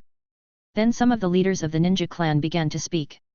The Uchiha clan, as the number one ninja clan in Konoha, was naturally the first to speak. After Uchiha Fugaku straightened his clothes, he stood up solemnly and bowed. After seeing Sarutobi Hiruzen nod slightly, he began to speak. Regarding the ownership of the three tails, after many discussions, the outcome is still undecided. Hokage, please make a decision as soon as possible. After Sarutobi Hiruzen motioned for Uchiha Fugaku to sit down, he said, the three tails was obtained by Hayama during a mission, so it should be left to him to deal with. At this point, Sarutobi Hiruzen paused, glanced at the ninjas, and continued, but there has been no precedent for ninjas to capture tailed beasts before, and the ownership of the tailed beasts involves the policies of the first generation, so this matter has been delayed again and again. After much discussion, I have decided that the tailed beasts will be dealt with by Hayama personally, and the village will not interfere. These words caused quite a stir in the conference room. The eyes of all the ninjas were focused on Uchiha Fugaku, and for a moment he became the focus. Now everyone knows that Yeshan is no different from the Uchiha clan except for his surname. Handing the three tails to Yeshan is equivalent to handing it over to the Uchiha clan. Uchiha Fugaku nodded expressionlessly and said, regarding the 7 ninja swords that originally belonged to the Hidden Mist village, the Uchiha clan is willing to hand over 6 of them, and someone will deliver them to the Hokage's office soon. Sarutobi Hiruzen nodded with satisfaction. The issue of the three tails ownership was finally settled, and Yeshan breathed a sigh of relief. Next, there are some personnel arrangements within the village, but there is nothing much to say about these, because everything has been discussed secretly, and bringing them up now is nothing more than a formality. When it was noon, the meeting was about to end, but unexpectedly, Shimura Danzo, who had been keeping a cold face, suddenly spoke. Last month, the Anbu ninjas arrested a spy from the Land of Lightning during a spy-catching mission. The incoherent words stunned the ninjas present. According to convention, the affairs of the Anbu were directly under the Hokage and did not need to be discussed at the Jonin conference. They couldn't help but perk up and waited with bated breath for Shimura Danzo's next words. I thought it was just a normal spy-catching mission, but I didn't want to involve the ninjas in the village. Danzo Shimura narrowed his eyes and scanned the crowd, taking in everyone's expressions, and finally stopped on Hayama. Byun Yishin, don't you want to say something? Upon hearing this, Uchiha Fugaku, who was sitting in the front, straightened up instantly from his originally loose sitting posture, stared at Shimura Danzo unscrupulously with his eyes, pinched the corner of his clothes with his right hand, and forced himself to suppress his dissatisfaction. Brush brush. Everyone's eyes were on Yeshan, even Tsunade who was sleeping soundly was no exception. Yeshan was shocked, but said calmly, "What are you talking about? Lord Danzo is not going to say that I am a spy, right?" As he spoke, Yeshan thought quickly in his mind, trying to confirm whether he had any evidence left, but he found nothing. Shimura Danzo said coldly, "It's okay if you don't want to say it here. Once you enter the torture department, you will tell everything." "Somebody come." Two ANBU wearing animal masks appeared in response, half kneeling on the ground waiting for Shimura Danzo's order. As a jonin in the village, Byun-Yishin actually used his position to facilitate the infiltration of spies, causing huge losses to the village. "Capture him." Two ANBU instantly came in front of Yeshan and reached out to subdue him. "Humph!" Yeshan snorted coldly, and the chakra in his body suddenly surged. He pushed the ANBU ninja away without any hesitation, sat on the seat calmly, and his eyes narrowed dangerously. "Wait." A middle-aged ninja stood up, bowed and said, "May I ask if Master Danzo has any evidence?" Shimura Danzo sneered, "Who do you think you are? How dare you ask me that?" The middle-aged ninja's face flashed with anger, and then he regained his calm expression in an instant, saying, "I dare not, but Yeshan is one of the strongest people in the village. If he is arrested and taken to the torture department without any reason, I think even the Hokage does not have the power to do so, right?" He spoke these words in a neither humble nor arrogant manner, and it was obvious that he was not afraid of Shimura Danzo's power. What Chief Koga said is correct. If we arrest a strong man in the village without any reason, it will easily cause people to be uneasy, which is not conducive to the unity of the village. Uchiha Fugaku saw the embarrassment on the face of Shimura Danzo, the subordinate clan leader, and he felt happy and just sat in his seat and said, which immediately attracted the agreement of many people. Shimura Danzo smiled instead of getting angry, looking confident of victory, and said slowly, "The ANBU naturally requires evidence when arresting people.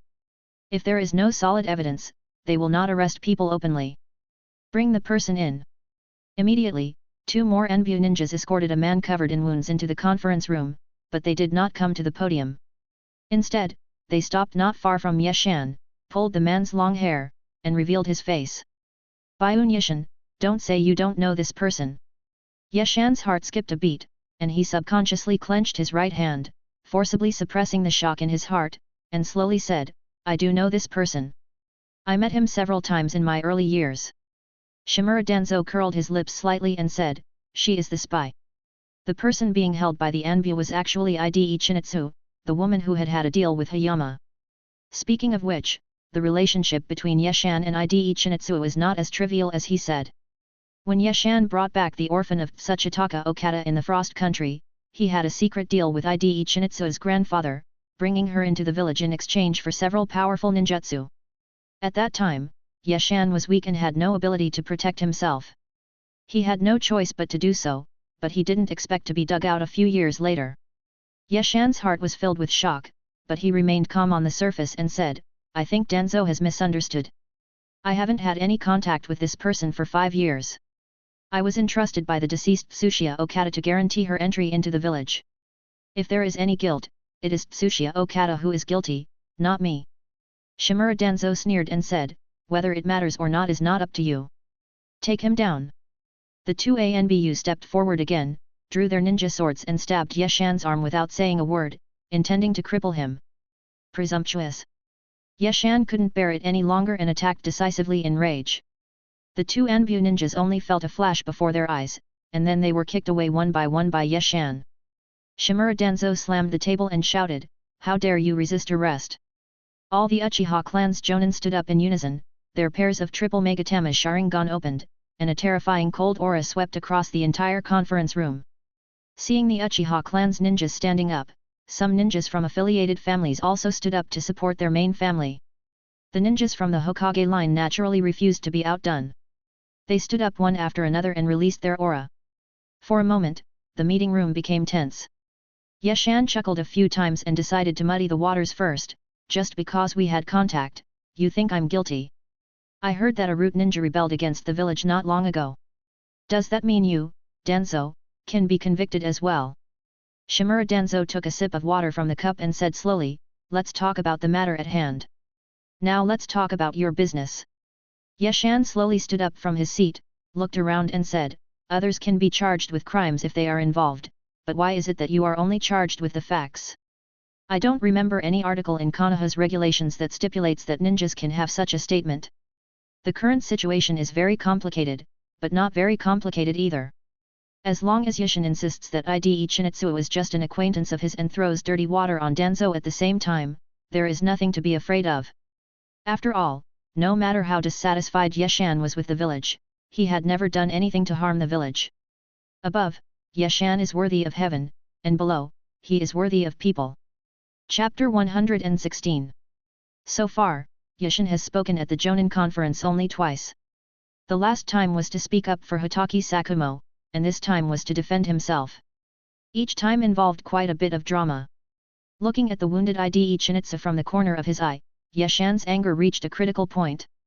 Ninjas are also human beings, with their own emotions and desires.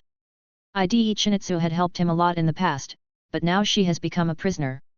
How could Yeshan not be angry? Putting aside other things, I strongly doubt that Ide Chinitsu is a spy. She has no motive to become a spy. Yeshan spoke word by word, his aura continuously radiating outward, soon reaching a point that made people shudder with fear. As far as I know, Ide Chinitsu is not a ninja in the village, and she definitely does not have access to confidential information on a daily basis. I would like to ask everyone present, what is the value of such a person becoming a spy? Moreover, Tokugawa Okada died on the battlefield. He was a hero who sacrificed himself for the village. Now the village is treating his orphan like this without any reason. Aren't you afraid of being disheartened? The words were sonorous and powerful, and many ninjas who had old ties with Tsuchitaka Ogata kept nodding their heads, agreeing with what Yushin said. Although it is said that when a person dies, all things come to an end, but Toru Okada died for the village. His orphan was judged to be a spy just a few years ago, which caused many sighs and sighs. Shimura Danzo had expected this and said calmly, the Anbu has their reasons for arresting people. Anyone who does something to harm the village will be treated equally, regardless of their identity. Moreover, according to the Anbu investigation, this person is not the so-called orphan of Tokugawa Ogata at all, but a genuine ninja from outside the village. Otherwise I wouldn't have arrested you in such a formal setting. Yeshan sneered in his heart. The interrogation department of Konoha's Anbu was a thoroughly dark organization that could turn black into white and white into black. What Danzo said was the same as saying nothing. Anyway, he didn't believe a word of it. The other party was simply using this as an excuse to ruin Byun Yishin's reputation and prevent him from getting involved in the power of the village. I really don't know what kind of expression the second Hokage would have if he saw with his own eyes that the senior executives he had supported had now become parasites. This is not the first or second time that Sarutobi Hiruzen and his gang have done this. Back then, Hitaki Sakumo made some mistakes while carrying out a mission, and rumors suddenly spread in the village, forcing him to resign from his position as head of the Anbu and commit suicide at home. Others may forget these things, but Yeshan keeps them firmly in his heart and dares not forget them for a moment. Clearly distinguishing rewards and punishments is a necessary means for the village to maintain unity and rule. If Lord Danzo can provide convincing evidence, I have nothing to say. Yeshan's words caused an uproar in the conference room. Many people looked at him with flickering eyes, thinking that Yeshan had said something wrong. Shimura Danzo is a man of foresight. If he doesn't take action, it's fine. But when he does, it's with tremendous force, one thing leading to another, leaving no room for turning back. Uchiha Fugaku was very anxious and kept giving Yeshan glances, mistakenly thinking that Yeshan had said something wrong due to his excitement. Little did he know that Yushin had his own plans. He was not the kind of person who was used to sitting and waiting to die. If Shimura Danzo wanted to throw dirty water on him, he had to be prepared to be retaliated against. Shimura Danzo was waiting for Yeshan to say this. He was delighted when he heard it. He took out a document from his arms and threw it on the table. He said coldly, "The evidence is here. Do you want to come forward and take a look?" At this moment, Uchiha Fugaku stood up and said, "These evidences are only one-sided statements from the Anbu, and their authenticity cannot be guaranteed. Moreover, the matter involves the Jonin in the village. I think it should be investigated by multiple parties to be convincing. The Uchiha clan has several ninjas who specialize in torture. What do you think, Lord Danzo?" Of course the Uchiha clan must protect Yeshan to the death, Ever since Yeshan joined the Uchiha chariot, the entire family has been revitalized, and they would not sit idly by and watch the other party suffer. As long as Danzo Shimura nods in agreement, the Uchiha clan has 100 ways to make that witness disappear from the face of the earth. By then, there will be no evidence to prove the crime and the matter will be over. But something surprising happened to everyone. Before Shimura Danzo could say anything, the person involved, Hayama, spoke up and rejected Uchiha Fugaku's proposal. No need, how about letting me take a look at this evidence? As soon as he finished speaking, lightning flashed on Yeshan's body and he turned into a thunder. He came to the podium like a ghost and grabbed the document. Many older ninjas had red eyes. Yeshan's hand grenade escape technique was the secret technique that had dominated the ninja world for more than 10 years using Hitaki Sakumo. They didn't expect to see it again here today, and they were filled with emotion for a moment. Shimura Danzo's hands hidden in his sleeves were quietly making seals, but his face remained calm, as he was on guard against Yeshan's sudden outburst. Yeshan grabbed the document, but did not open it immediately. Instead, he turned his gaze to Sarutobi Hiruzen who had remained silent. Hokage-sama, clear rewards and punishments are necessary to maintain the rule of the village. Do you agree? A trace of hesitation appeared on Sarutobi Hiruzen's face. He had no idea what Yeshan was up to, so he didn't dare to speak rashly. Uchiha Fugaku turned around and said to the ninjas in the conference room, clearly distinguishing rewards and punishments is absolutely the first element in maintaining the interests of the village. In fact, not only the village should do this, but all of you colleagues should do this as well. Let's not talk about the distant past. Let's just talk about the Uchiha clan. Since the Warring States period, the clan has had clear rules that merits must be rewarded and faults must be punished. For this reason, the 3 rewards and 5 punishments policy has been implemented in the clan until today. This is also the secret of the Uchiha clan's prosperity. You are all prominent figures, in charge of various departments in the village. In your daily work, you are all aware of the importance of clear rewards and punishments. Only by truly clear rewards and punishments can the ninjas under your command maintain their full enthusiasm and stick to their bottom line. And since taking office, Hokage-sama has been doing a very good job. Hokage-sama is a Hokage who clearly rewards and punishes. Don't you agree? All the ninjas in the conference room, whether sincerely or not, nodded in agreement. Although he didn't know Yeshan's plan, Uchiha Fugaku chose to support him without hesitation. The third Hokage was dissatisfied with Uchiha Fugaku's way of stirring up the emotions of the crowd, but on the surface he said righteously, rewards for merit and punishments for faults have always been a strict policy implemented in the village. Everyone is treated equally, so please rest assured. Yeshan showed a sly smile, threw the document in his hand onto the table, and said, I won't look at this evidence anymore. I wonder what crime Danzo wants to sentence me for. There was silence in Norda's meeting room. Everyone stared at Yeshan in disbelief with wide eyes, unable to understand why he would plead guilty. Shimura Danzo had a gloomy face, and he also couldn't figure out the other party's plan, but the arrow was on the string and had to be shot. According to the regulations, the crime of harboring a criminal is punishable by a fine of 1 million and imprisonment for 3 months. Yeshan smiled slightly, took off the forehead protector on his forehead, put it on the table, and bent his waist to let Tuan behold him. Just when the ninjas thought the matter was over, the words coming out of Yeshan's mouth exploded like thunder. Danzo-sama has punished me for my mistakes. I wonder how the village will reward Hitaki Sakumo-sama for his merits. Uchiha Fugaku reacted very quickly. While everyone was in a daze, he didn't care about his dignity. He came to the podium in a flash and shouted with an angry look, yes, Lord Sakumo has risked his life for the village and made great military achievements. How should the village reward him? Sarutobi Hiruzen's face turned pale, he never expected that Yeshan's trap was also waiting for him. The village did something unkind to Hitaki Sakumo, but saying it so openly was a complete blow, with no room for turning back. Shimura Danzo said with a cold face, the matter of Hitaki Sakumo is a long time ago. People have their own opinions on right and wrong, and you are just stirring up trouble by bringing it up now. Humph! Yeshan snorted coldly, and the vast chakra in his body began to circulate.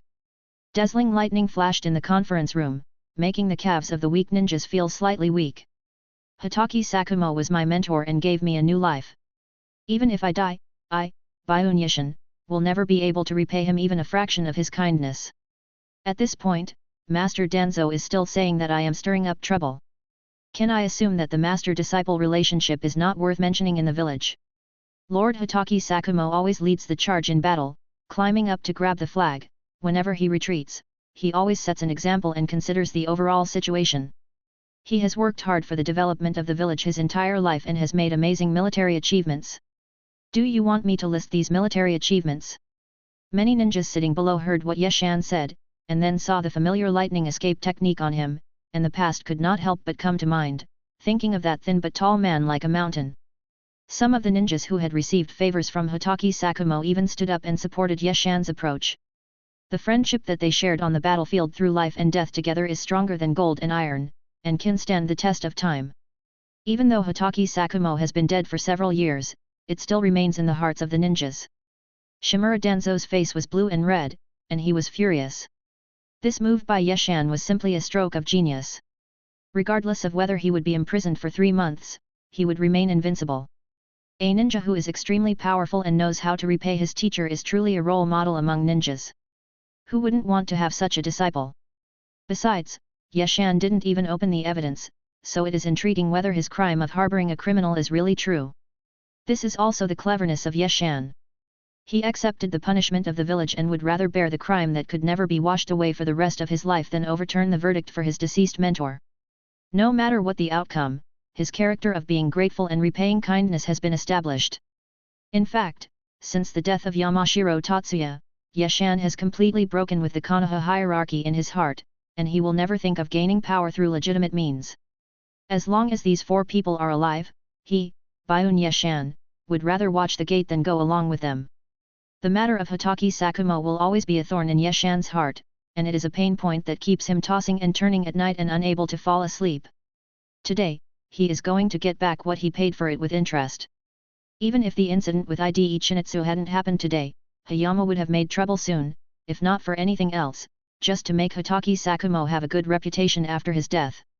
The conference room was noisy. Some people were indifferent, some were angry, and some were arguing with red faces. It was like a vegetable market. At this moment, the door of the conference room was pushed open, and a ninja with a pale face without a trace of blood walked in. It was Orochimaru, the 4th generation Hokage designated by Sarutobi Hiruzen. Hey, what's going on? Everyone looks happy. The sound in the conference room stagnated, and the fear of this person was evident. Others were afraid of Orochimaru, but Yeshan was not. After glancing at him, he said, "Get out."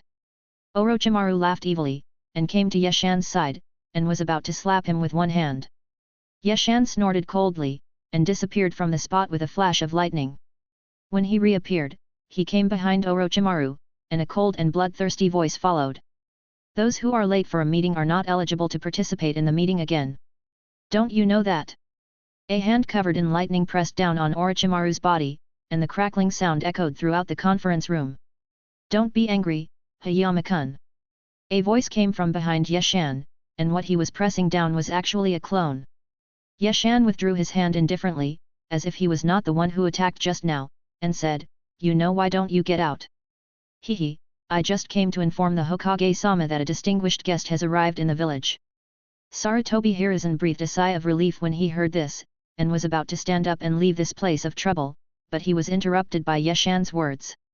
"Nothing is more important than what we are discussing right now. Even if the daimyo comes, we have to wait patiently. Delay will lead to changes. Once things are postponed, it will be impossible to have such a good opportunity again. Today, Yeshan will remove the thorn in his heart and clear Hitaki Sakumo's name." Chapter 117. Sarutobi Hiruzen's face was uncertain. He didn't know whether to leave or continue sitting. In desperation, he winked at Danzo Shimura who was sitting next to him. Shimura Danzo understood, slapped the table, and shouted, "Do you want to rebel? How dare you interfere with the Hokage's official duties?" Yeshan narrowed his eyes and said coldly, "I dare not. But if this matter is not resolved today, there will definitely be some people who will rebel. The Hokage just promised to give rewards and punishments, but you want to deny it after just a few minutes. Aren't you afraid that the Hokage's authority will be destroyed if you change your mind so often?" Sarutobi Hiruzen was speechless. He would not admit that he wanted to slip away, so he could only say slowly, "The matter of Hitaki Sakumo involves many ninjas involved, and it is not something that can be explained in a short time. Let's set up an investigation team first, and then make a decision after the investigation is clear. What do you think? The tactic of slipping away didn't work, so the tactic of dragging things out came into play. As long as things were delayed, they could not escape the control of him as the Hokage. It was far better than being caught in a dilemma under the watchful eyes of everyone. Yeshan sneered in his heart. He knew exactly what Sarutobi Hiruzen was planning, but he underestimated his determination. If he wanted to do something, he would either not do it or do it to the end. Yagura's rotten head was the best proof of that. I don't know what Hokage-sama means. Hitaki Sakumo-sama's faults have been offset by his life, and the rest are merits, and great merits. What is there to investigate? Could it be that the village does not recognize the military achievements written in black and white in the military achievement book? The three aggressive questions completely blocked Sarutobi Hiruzen's retreat. What Yashin said was right. Even if Hitaki Sakumo had made great mistakes during his lifetime and caused great losses to the village, these were offset by Hitaki Sakumo's suicide. And the military exploits recorded in the war record could not be erased by anyone, otherwise no one would be willing to fight for the village in the next Ninja World War. The will of fire is ultimately just something verbal and ideological. Ninjas sacrifice their lives on the battlefield not just for the will of fire. The practical benefits are equally important. All the ninjas in the conference room looked at the third Hokage quietly. Although they didn't say anything, it was clear in their eyes that they agreed with Yeshan's statement. Sarutobi Hiruzen was also a person who reacted very quickly. He immediately waved his hand and said, "Of course, we are not investigating whether Hitaki Sakumo's military exploits are true, but investigating his reward. Hitaki Sakumo is an extremely outstanding successor of the Will of Fire, and has made indelible contributions to the village's construction and achievements today. But precisely because of this, we must be very careful in rewarding him, otherwise if something goes wrong, someone will accuse me, the Hokage, of being unfair in rewarding and punishing. Hokage-sama, you are worrying too much. The reward for Hitaki Sakumo is not that complicated." Yeshan chuckled a few times, took a step forward, retracted the lightning on his body, made a seal and saluted, and then said solemnly, "As the successor of Master Hitaki Sakumo's ninjutsu, even though I haven't gone through the formal ceremony of becoming his disciple, I can be considered half of his apprentice. Now that Lord Sakumo's only child is still young, and the Hitaki clan is dwindling, there is no one in charge. So I will make some requests for rewards on behalf of Kakashi. I wonder if Lord Hokage will agree to it." Sarutobi Hiruzen's eyes flickered, and he immediately said, "It should be so." Yeshan straightened his clothes, tied the forehead protector he had taken off earlier back on his forehead, and faced the dark conference room without any fear. "I don't need to talk about Master Hitaki Sakumo's military exploits, but everyone here can clearly know them. Since the First Shinobi World War, Master Sakumo has been through life and death for decades. His reputation is still feared by enemy ninjas. He is a top-notch warrior. But things are unpredictable. Lord Sakumo has been dead for several years now, which has caused great loss to the village and makes me feel heartbroken. Today, with the permission of the Hokage, I, the Konoha Jonin by Kumoyashin, would like to make 3 requests. I hope the village will approve them. The first request is about the burial standards for Hitaki Sakumo-sama. After Hitaki Sakumo-sama passed away, the village buried him as an ordinary jonin for many reasons, which is extremely inappropriate. In terms of military achievements, no one in the village has surpassed Hitaki Sakumo-sama except for those seniors. He should be buried according to the standards of the Hokage's first advisor. The surface of the coffin should be covered with the flag of the Land of Fire and the fire feathers of Konoha village. At the same time, the daimyo is required to send an envoy to express condolences, and all the ninjas in the village are required to participate in the new funeral, so that it is worthy of Lord Sakumo-sama's achievements. The ninja sitting below nodded. Yeshin's request was not excessive and was fully worthy of Hitaki Sakumo's military achievements. Sarutobi Hiruzen agreed to Yeshin's request without thinking, as long as it did not involve the division of interests within the village. Some ceremonial things would be given. After all, the dead are the greatest. The second request is about Hitaki Kakashi, the orphan of Lord Hitaki Sakumo. Hitaki Kakashi is still young, and the village cannot compensate him in terms of position, which is understandable. But Hitaki Kakashi is very talented, and it is not an exaggeration to call him a genius. I hope that the Hokage can find a good teacher for Kakashi after he graduates from the Ninja Academy. Sarutobi Hiruzen's eyes narrowed, he smiled and waved his hands and said, I would have arranged this even if you didn't say it. Hitaki Kakashi is extremely talented, and he has the legacy of Hitaki Sakumo. As long as he is trained properly, he will be a famous ninja in less than 10 years. In this way, Hitaki Sakumo can rest in peace. After saying this, he sighed deeply, looking regretful. Yeshan sneered and said, Mr. Jiraya's apprentice, Minato Namikaze, is quite powerful. How about letting him be Kakashi's master? Sarutobi Hiruzen's smile froze for a moment, then he recovered and said with embarrassment, I don't need to explain the difference between a teacher and a master, but everyone here knows it. The village can arrange teachers for graduates of the ninja school, but it cannot force ninjas to accept apprentices. Otherwise, it would be breaking the rules. Of course, Yashin knew the trick. In fact, Sarutobi Hiruzen did not lie. This was the fact in the village, or in other words, it was the case in the entire ninja world. The duty of the leading jonin is to provide certain guidance and protection to the graduates of the ninja school before they become independent shōyunins. The so-called guidance can be a master-disciple relationship where both parties teach each other everything, or it can be an ordinary teacher-student relationship. The difference between the two is huge. The former not only has a close relationship with the ninjutsu system, but also has a political continuation, and is absolutely qualified to inherit the master's political capital. For example, Sarutobi Hiruzen himself was born in the Sarutobi clan, but he was taught by the second Hokage, Senju Tobirama, which is his political identity. After the second Hokage died unexpectedly, Sarutobi Hiruzen became the third Hokage of Konoha village. Although many people in the village questioned his ability at the time, no one questioned whether he had the qualifications. Sarutobi Hiruzen now has 3 famous apprentices, namely Orochimaru, Jiraiya, and Senju Tsunade. If nothing unexpected happens, the next Hokage will only be chosen from these 3.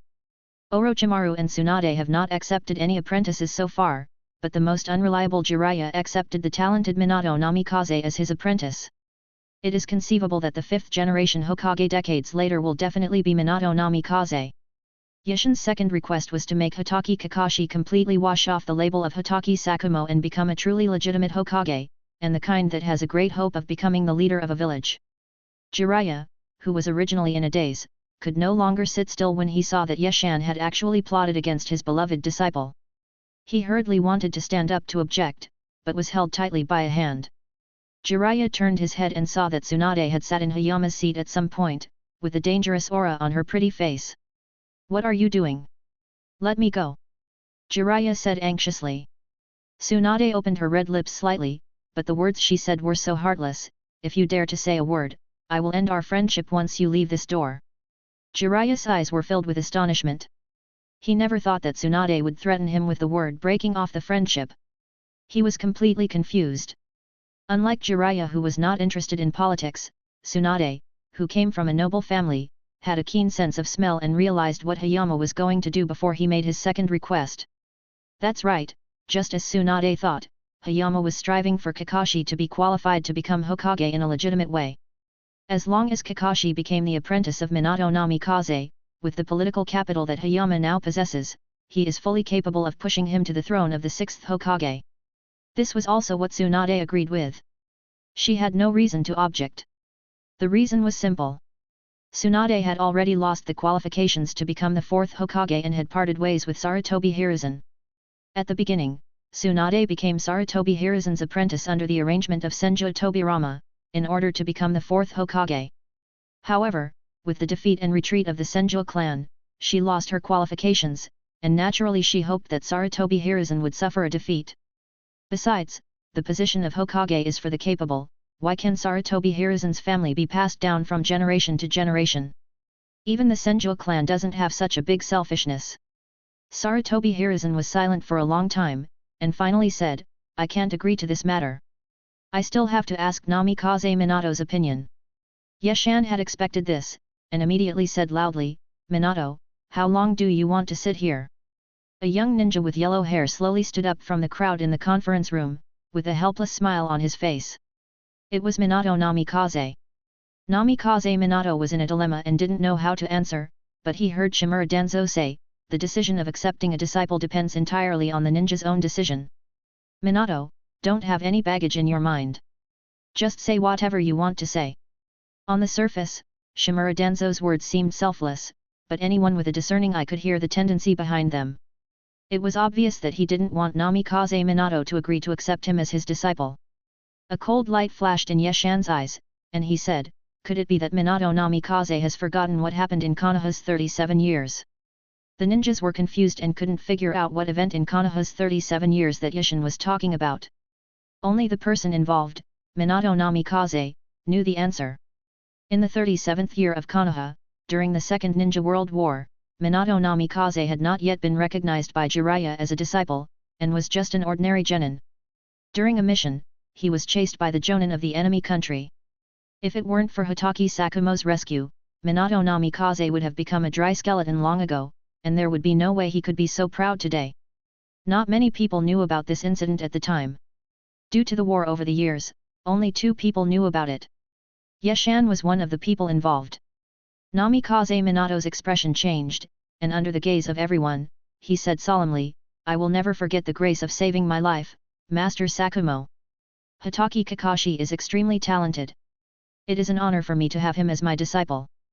Buzz. There was quite a stir in the conference room. No one expected that Minato Namikaze would actually agree to it. Even the Hokage was speechless. As for whether Kakashi himself is willing, no one cares. Only a fool would not want such a pie that would fall on his head while he is sitting at home. For a moment, all the ninjas looked at Yeshan with admiration, and Tsunade's beautiful eyes were shining with excitement.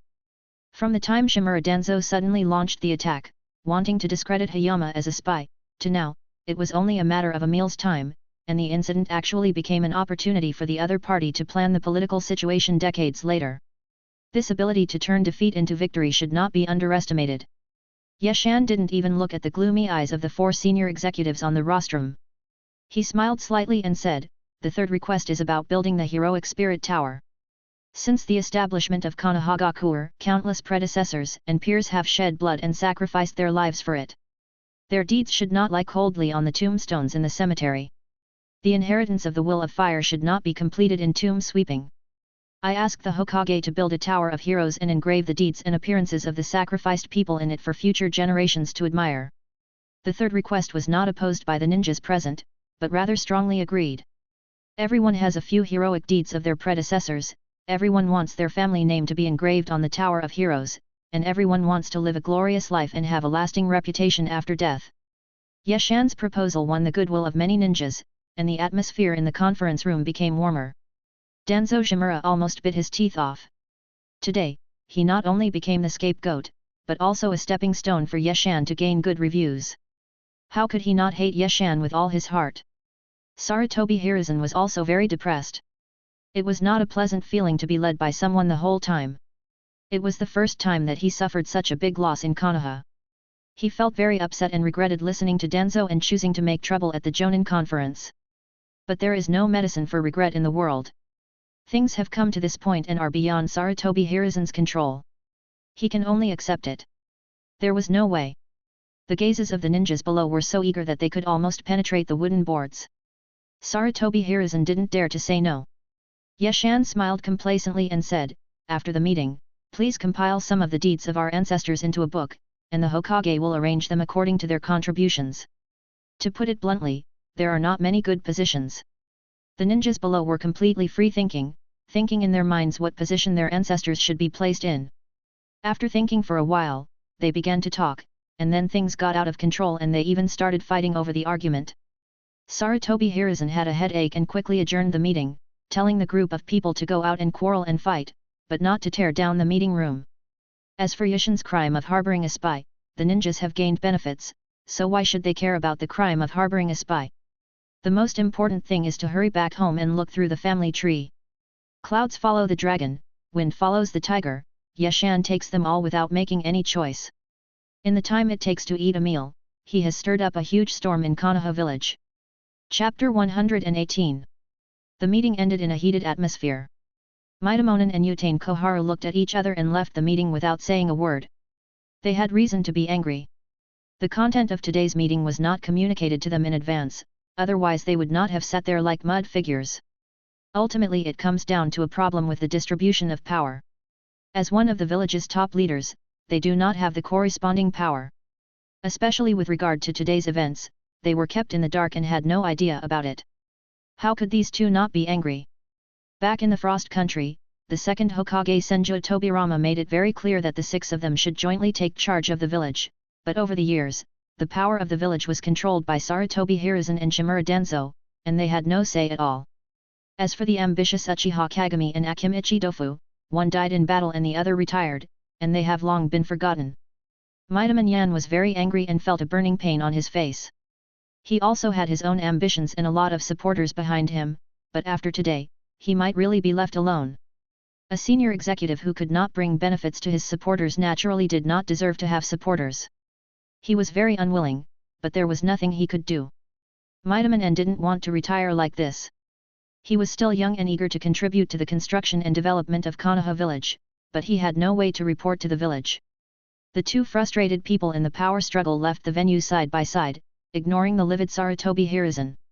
Since you want to be a dictator, you must be prepared to be backlashed. When most of the ninjas in the conference room had left, Danzo Shimura came back to his senses from his rage. He stared coldly at Yeshan who was standing in front of him, wishing he could slap him to death.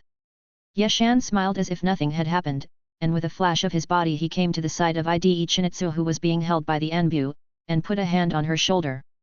"I want this person, get out of here." A powerful aura swept over, causing the two Anbu ninjas to step back several steps before they stopped.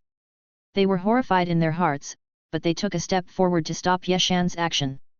Two Uchiha clan members with scarlet eyes came in front of the Anbu ninja like ghosts, and just looked at them kindly with their arms folded across their chests, without saying a word, but the threat in their expression was self-evident. The corners of Shimura Danzo's mouth twitched a few times. He glanced at Sarutobi Hiruzen's expression with the corner of his eye and waved his hand weakly. The two Anbu ninjas breathed a sigh of relief and hurriedly left the Sharingan's sight range and stood behind Danzo with their waists hunched. Things have come to this point, and if I give up a chess piece that will have a counterproductive effect, then that's fine. If I take a tough stance, I don't know what kind of loss I will suffer. The saying stealing a chicken but losing the rice is very appropriate for Danzo Shimura and Hiruzen Sarutobi today. Uchiha Fugaku smiled slightly and said softly, "Konoha Jonin by Kumoyashin is suspected of harboring espionage. The Hokage ordered him to be imprisoned for 3 months. You take him away." Several ninjas from the Uchiha clan walked up to Yeshan with a giggle, winking at him, looking extremely happy. Yeshan felt happy in his heart. Entering the prison under the jurisdiction of the Uchiha clan was like being home. This prison life would not be boring. With Sarutobi Hiruzen's livid face, Hayama and Ide Chinitsu were taken away by several Uchiha ninjas, and today's events came to a temporary end. However, today's winner is neither the passionate Hayama nor the incompetent and furious Shimura Danzo, but Hatake Kakashi who is sitting at home doing nothing. Kakashi really was having a good time while sitting at home, and pie in the sky fell from the sky. Moreover, it was a deluxe version of pie, with all the ingredients added. Yeshan was just about to give him the throne of Hokage immediately, so why should he be unsatisfied? Yeshan has already repaid part of the kindness that Hatake Sakumo showed him in the past, and the rest depends on whether Hatake Kakashi himself can live up to his expectations. Several people came to the prison. Coincidentally, the warden was also an acquaintance of Yeshan. Uchiha Kiji, who was originally responsible for border patrol missions, has now become the controller of this prison. We were all acquaintances, and this was a prison, so what else was there to say? Immediately, several tribesmen served delicious food, under the beautiful pretext of welcoming Yeshan. Yeshan was young and strong, and had a huge appetite, so he naturally accepted Uchiha Kiji's advances. Accompanied by several people, the two of them had a hearty meal. As for Ide Chinitsu, a female ninja took her to train. Seeing that the meal was almost finished, Uchiha Kiji waved his hand and had someone take the food away, but he brought a few cups of hot tea, with no intention of urging Yeshan to enter the cell. Yeshan, who had lived for nearly 50 years in his past and present lives, knew very well that the other party had something to ask of him, so he did not keep him in suspense and asked directly. Uchiha Kiji was also an old hand who had experienced the ways of the world. He knew that it would be bad to hide things, so he said bluntly, "The position of deputy chief of the clan's security department will be vacant. I have further ideas. I need you to say a few good words to the clan leader." The Uchiha clan is a large clan with many talented people. The security department is a high-ranking and powerful department.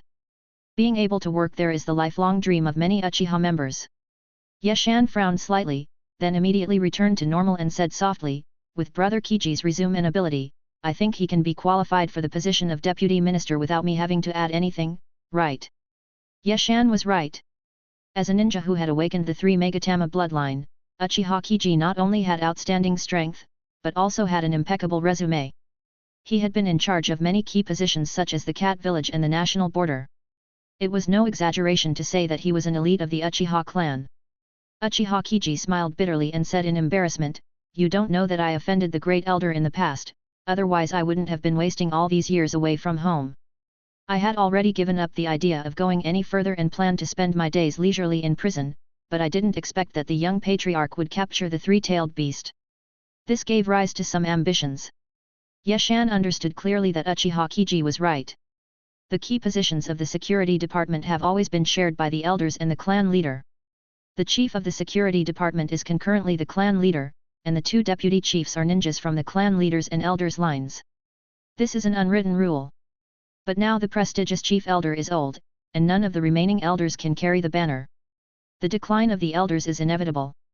In addition, the clan leader's line has captured the nuclear weapon of Sanwei, so there is no reason to give up the position of deputy minister. However, the competition for the position of deputy chief of the security department is fierce. Uchiha Kiji has been wandering outside for many years and has few connections in the village, otherwise he would not have asked for help from a ninja from another family, Yeshan. Yeshan pondered for a moment and asked, I wonder what blood relationship there is between Brother Kiji and the clan leader. Uchiha Kiji perked up and said hastily, the wife of the clan leader and the mother of the junior clan leader is my aunt. Yeshan chuckled a few times. As long as the 2 parties were related, he would be somewhat certain about this matter. However, he did not rashly express his opinion on the spot. He only promised that he would test the waters in front of Fugaku. Uchiha Kiji felt a little disappointed but didn't dare to show it, so he thanked him repeatedly. After the 2 finished drinking tea, Yeshan took off his ninja uniform, changed into home clothes, and under the guidance of Uchiha Kiji, came to a cell, officially starting his life in prison. Although it was called a prison cell, it was equipped with not only a soft bed, a sofa, and tea sets, but even more exaggeratedly, there was a TV, which made Yeshan very disgusted.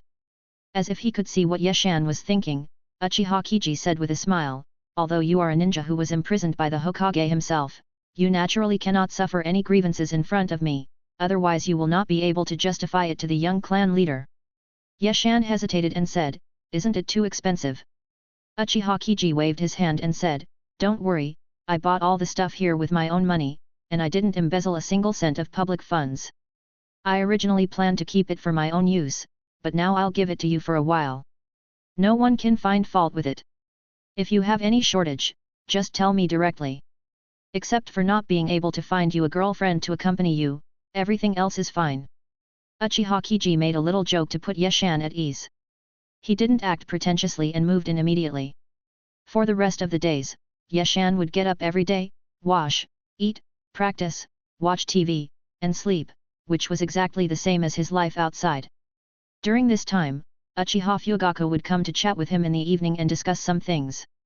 It's funny to say that the outside world is in chaos, but Yeshan, the instigator, is practicing idly all day long. After the Jonin meeting ended that day, a formal announcement was issued in the Hokage's office, requiring the ninjas in the village to compile the glorious deeds of their predecessors into a book and report it to the Hokage's office, which would then assess their levels personally. Many ninjas had evil intentions and would exaggerate when reporting the military exploits of their ancestors, for fear that they would suffer losses if they were too honest. The Uchiha clan went even further and reported Uchiha Madara's deeds, vowing to compete for first place, which made the Hyuga clan very annoyed.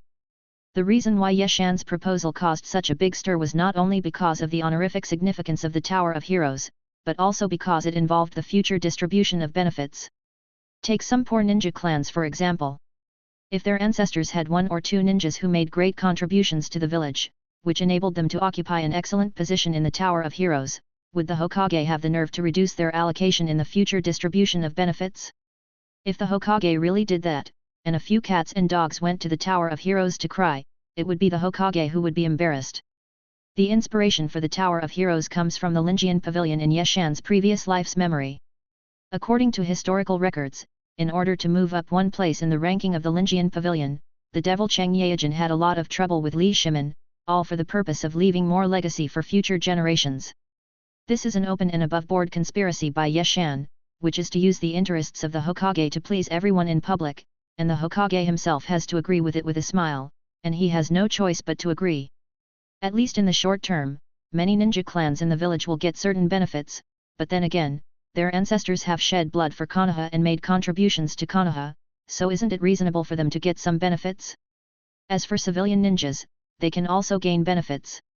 After all, every family has a few ancestors who sacrificed their lives for the village.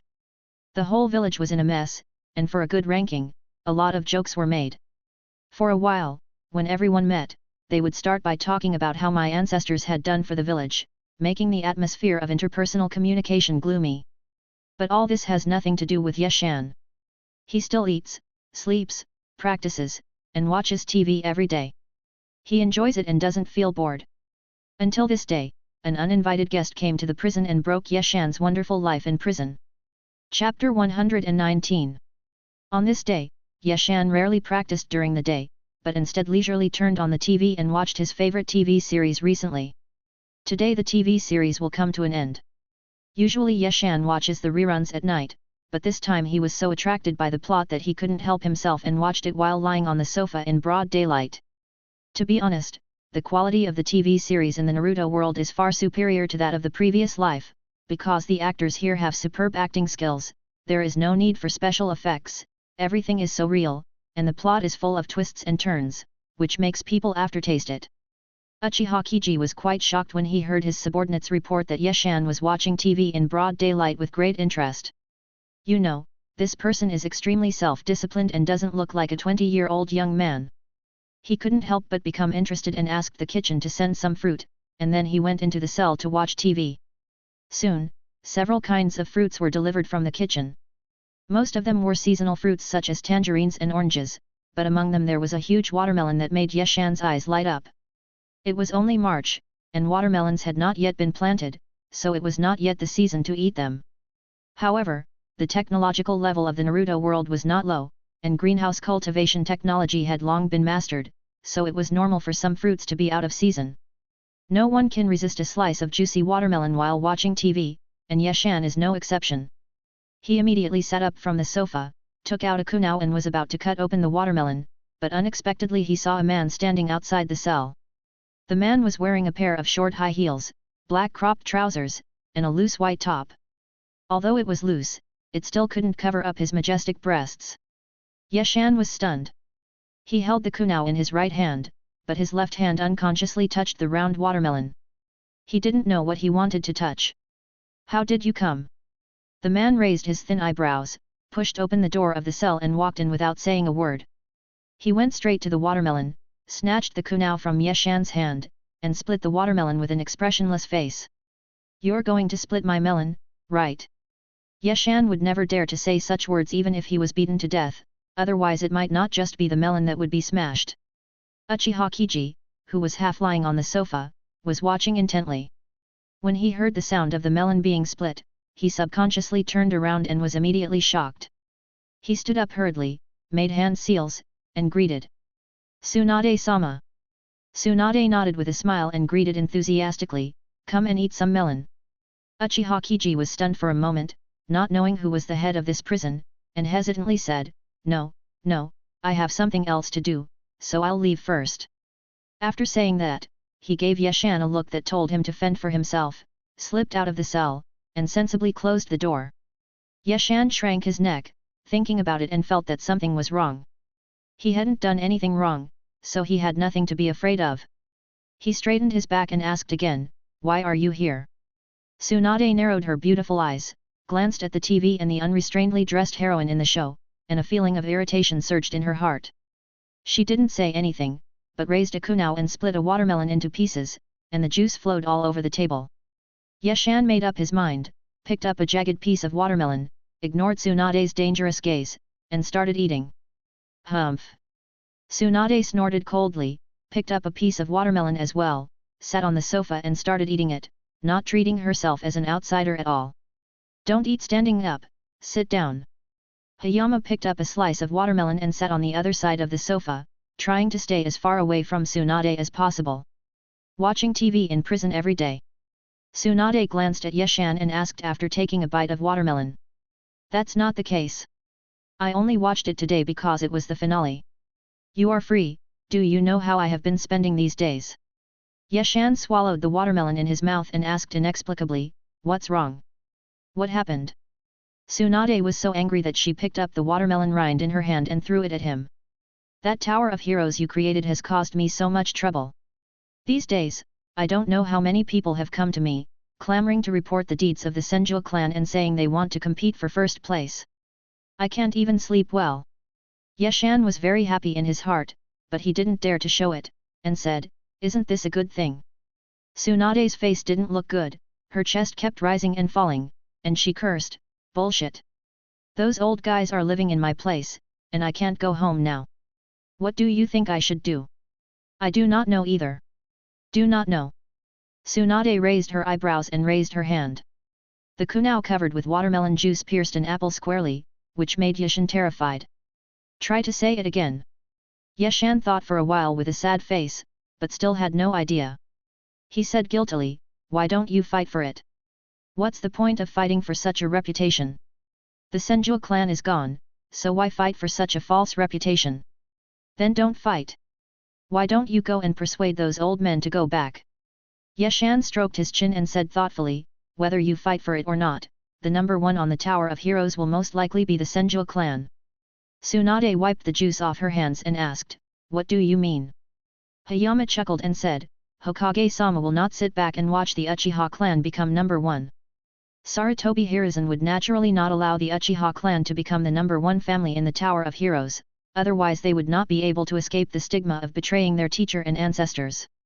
You know, Sarutobi Hiruzen is the apprentice of both the first and second Hokage. No matter how much he wants to make people forget this, it is impossible. Now the Senju clan has retired, but Sarutobi Hiruzen is still in power.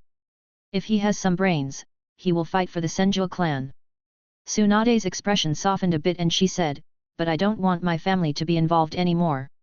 Excuse me, this is not something you can decide whether you want to or not. Since you have no power to influence the situation, you can only passively accept it. Yeshan bluntly pointed out Tsunade's biggest shortcoming at the moment. This is what the so-called political game is like. Either you join in and manipulate everything, or you are manipulated by others. There is no third possibility at all. The Senju clan failed back then and lost the possibility of joining the upper echelons, so now Tsunade can only be played around with by others. That sounds weird. Tsunade sighed and said distressedly, I also know that it's okay to fight for these false names. I am not afraid even if it will cause dissatisfaction among some people. I am afraid that the Senju clan will become a pawn in the hands of others again. There are some things that Tsunade is not easy to say directly, but Hayama knows it very well. The other person must be referring to Sarutobi Hiruzen. Although Konoha village is called a village, it is huge in scale and the people and things involved are very complicated. It cannot be explained in just a sentence or two. According to Yeshan's idea, the Senju clan might really become a pawn used by Sarutobi Hiruzen to suppress the Uchiha clan. After all, the development of the Uchiha clan has indeed been somewhat out of control over the years. An obedient and weak Uchiha clan is what Sarutobi Hiruzen wants, but an ambitious and independent Uchiha is a thorn in Sarutobi Hiruzen's heart. When the situation seems to be getting out of control, the only way for those in power is to introduce a third-party force to muddy the waters. Sitting on the mountain and watching tigers fight, and reaping the benefits, are nothing more than the process of these two words. After all, Sarutobi Hiruzen is the current Hokage and has the upper hand in name. No matter how big or small the affairs of the village are, they really can't be done without his approval. Although the Uchiha clan is in its heyday, it is just an organization that is independent of the decision-making level and has no right to make decisions about the affairs of the village. This is the rule. So the question is, if Hayama is now the third Hokage, what will he do when facing the out-of-control Uchiha? If Yeshan asked himself, he would definitely support another force without hesitation and use this force to suppress the Uchiha, while he would sit in the office with a cup of tea and watch them fight each other. Do you think it's unfair? But there is no other way. As long as the Uchiha clan wants to stay in Konoha village, they have to accept it. Who told the Hokage not to have the last name Uchiha? Yeshan pondered for a moment, then uttered two words, which made Tsunade laugh. Haiga. It was like a ray of sunlight shining through the fog. The problem that had troubled Tsunade for days got the correct answer, and she was in a good mood for a moment. You look like an honest person at such a young age, but I didn't expect that you are actually a bad person. You are a good bad person, I like you. Yeshan blushed for a rare moment. Seeing that Tsunade was in a good mood, he pointed at the scattered watermelons on the table and said, "You have to compensate me for the watermelons." The smile on Tsunade's pretty face froze, her eyes widened, and she asked angrily, "What did you say?" "You have to compensate me for the watermelon." Yeshan refused to give in. He. Tsunade stood up, without even looking at Yeshan, and walked out of the cell on her own, locking the door before leaving. Yeshan was speechless. Someone once said that when dealing with hooligans, you should use hooligan tactics. The key is that hooligans are all men. What should you do with a female hooligan? Should you ride on her head and beat her up? It was impossible to fight, not in this life. Even if Yeshan lost his mind, he would not fight, otherwise he would be the one who suffered. Even though Tsunade smiles at Yeshan all day long, her hands-on ability is definitely among the top 10 in the entire Konoha village. Talking is useless, and taking action won't work. Yeshan really can't do anything to Tsunade. He can only stare and watch her leisurely leave the cell, leaving only the broken watermelon lying on the table. Well, the beautiful day is over. Yeshan turned off the TV, tidied the table simply, took out a whistle from his arms and started blowing it. Not long after, Uchiha Kiji opened the door and walked in, asking in confusion, "What's wrong?" "Send someone to ask Fugaku to come over. There's something important going on." Uchiha Kiji did not dare to delay and hurried out of the cell. After calling a clan member to give him a few words, he was about to leave, but he didn't expect that Yeshan had kept him. "Brother, if you have nothing else to do, stay here and we can discuss it together later." "Ha, I'm fine." Uchiha Kiji was overjoyed and became even more polite to Yeshan, knowing that his position as deputy minister was almost certain, otherwise Yeshan would not have kept him in the room. Yeshan did this not only to gain Uchiha Kiji's gratitude, but also for his own plans. In fact, it is almost certain that the Hyuga clan will suppress the Uchiha clan, especially when Tsunade does not want the Senju clan to make a comeback. Uchiha Kiji patrols the border all year round and has a good relationship with many ninjas in the Hyuga clan, which will definitely be of great use in the future. With this in mind, Yeshan decided to help the other party. It would kill two birds with one stone, so why not do it? About a meal's time later, Uchiha Fugaku arrived at the cell, exhausted. He took a big sip of tea to catch his breath before asking what had happened. Yeshan did not keep the person in suspense and repeated Tsunade's words word for word. Uchiha Fugaku and Uchiha Kiji looked at each other. They could never have imagined that Sarutobi Hiruzen would actually set his sights on the Senju clan. They were so confused for a moment that they angrily scolded Sarutobi Hiruzen for being shameless and having no bottom line. Fortunately, this is inside the prison and outsiders cannot hear these words, otherwise I would not be able to escape the charge of insulting the Hokage. Yeshan picked up the teacup and looked at his face reflected in the tea without saying a word. Chapter 120. Uchiha Fugaku vented for a while, and felt much more relaxed physically and mentally. He picked up the teacup, took a big sip and said, "The Senju clan is now weak, and it may not be a bad thing even if they step onto the stage again." His idea was very simple. The Senju clan and the Uchiha clan had been fighting for nearly 1,000 years. They knew each other well and were naturally not afraid of the other's rise again, even if the main target of the Senju clan was his own clan. Yeshan put down the teacup and said coldly, "Do you really think so? Is there some other hidden story here?" Uchiha Fugaku is good in everything except that his political sense is not very sharp, or he is used to accepting things and does not know how to break the current situation. Yeshan felt a little helpless, but also a little fortunate. The more Uchiha Fugaku was like this, the more it could highlight his role and reflect his value. If I remember correctly, the Hyuga clan was once a staunch supporter of the Senju clan. Aren't you afraid that they will join forces? Yeshan was definitely not exaggerating. After all these years of being in power, how could Sarutobi Hiruzen not have thought of the current predicament of the Senju clan? Since he wanted to make the Senju clan make a comeback, how could he not bring one or two powerful assistants with him?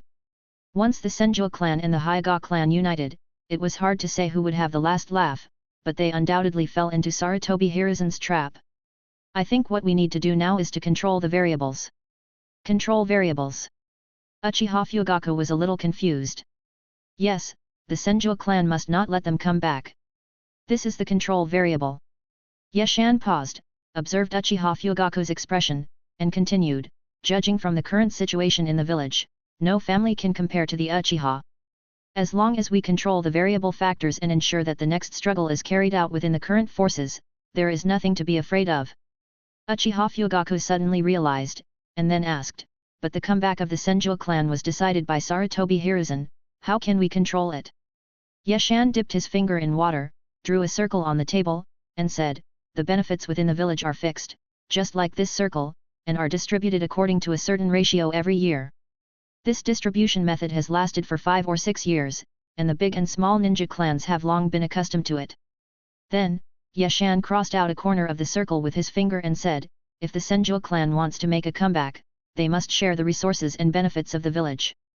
Then this distribution balance will be broken. No matter which family it is, the amount they get will definitely be reduced. Once interests are involved, Fugaku, do you think those ninja clans will allow the Senju clan to make a comeback smoothly because they admire its glory? It's like Konoha village is a cake, and Sarutobi Hiruzen is the person cutting the cake. He now wants to add another person to enjoy the cake together, which will inevitably result in the original person getting less cake, unless he can create a new piece of cake out of nothing and give it to that person. Uchiha Fugaku nodded. He understood this, but how could he stop it? Yeshan naturally wouldn't let him ask, and directly expressed his thoughts. The key to the Senju clan's comeback does not lie in Sarutobi Hiruzen's support, but in his unparalleled reputation. Even if the Senju clan has faded from people's sight, it is still the founder of the village and has made indelible contributions to the development of the village. No one can deny this. If Sarutobi Hiruzen suddenly announced the return of the Senju clan at the Jonin conference, even if the big and small ninja clans were dissatisfied, no one would dare to refute it in person. Otherwise, if the news got out, they would be labeled as ungrateful. But what if we spread the news that the Senju clan will be making a comeback? A sly smile flashed across Yeshan's face. When a secret is exposed to the sun, it is no longer a secret. Uchiha Kiji was confused and couldn't help asking, but those ninja clans are very clear that the purpose of the Senju clan's comeback is to suppress the Uchiha clan. Maybe they will choose to support them for the sake of benefits. After all, the benefits of the Uchiha clan will flow into their pockets next. Yeshan chuckled and said, those small clans are not worth mentioning.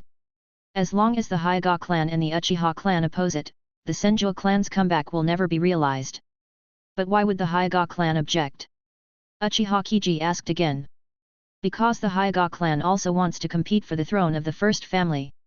Yeshan's words were so shocking that Uchiha Fugaku's heart skipped a beat and he felt a strong sense of crisis. The Rinnegan, Sharingan, and Byakugan are known as the 3 major eye techniques in the ninja world.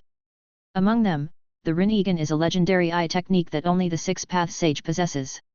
It has been treated as a story, but the Sharingan and Byakugan are still circulated in the ninja world, and the bloodline continues. The Sharingan and the Byakugan have different functions and play different roles on the battlefield. Generally speaking, the Byakugan has a higher priority than the Sharingan. After all, it is a radar with no blind spots, which is simply cheating. Uchiha Fugaku seemed to be thinking about something, playing with the teacup in his hand. After a moment, he said, I know what to do. Yeshan smiled slightly and didn't say anything. Instead, he poured another cup of tea and sipped it. Uchiha Fugaku stood up and said, this matter should be dealt with sooner rather than later. I will go back and ask my father to convene a clan meeting. The sooner the Hyuga clan agrees, the better. Yeshan nodded, but stopped Uchiha Fugaku, pointed at Uchiha Kiji who was sitting next to him and said, this is your cousin, let him be the deputy minister, right? Uchiha Kiji stood up hurriedly, his face full of embarrassment, and blamed Yeshan in his heart for being too straightforward. Uchiha Fugaku didn't even think about it and said straightforwardly, cousin Kiji has been wandering outside for a long time over the years and has made a lot of contributions to the family. He deserves the position of deputy director of the security department. I will have someone take over the prison tomorrow. Cousin Kiji, Please report to the security department on time at 7 a.m. the day after tomorrow. Uchiha Kiji nodded excitedly. The pleasure of having his long-cherished wish come true filled his whole body, and he could hardly speak clearly. The 3 months of imprisonment soon ended. Accompanied by Vice Minister Uchiha Kiji, Yashin walked out of the prison located in the southernmost part of Konoha, feeling as if he was in another world. Uchiha Kiji said with a smile on his face, I have prepared wine and food at home tonight, and invited a few friends to welcome you. Yashan, you must come and show your face. Yashan smiled and said, it's still early. I'll go to the hospital to visit my mother first. I haven't seen her for 3 months and I don't know how she is doing. Don't worry about that. She's in good health.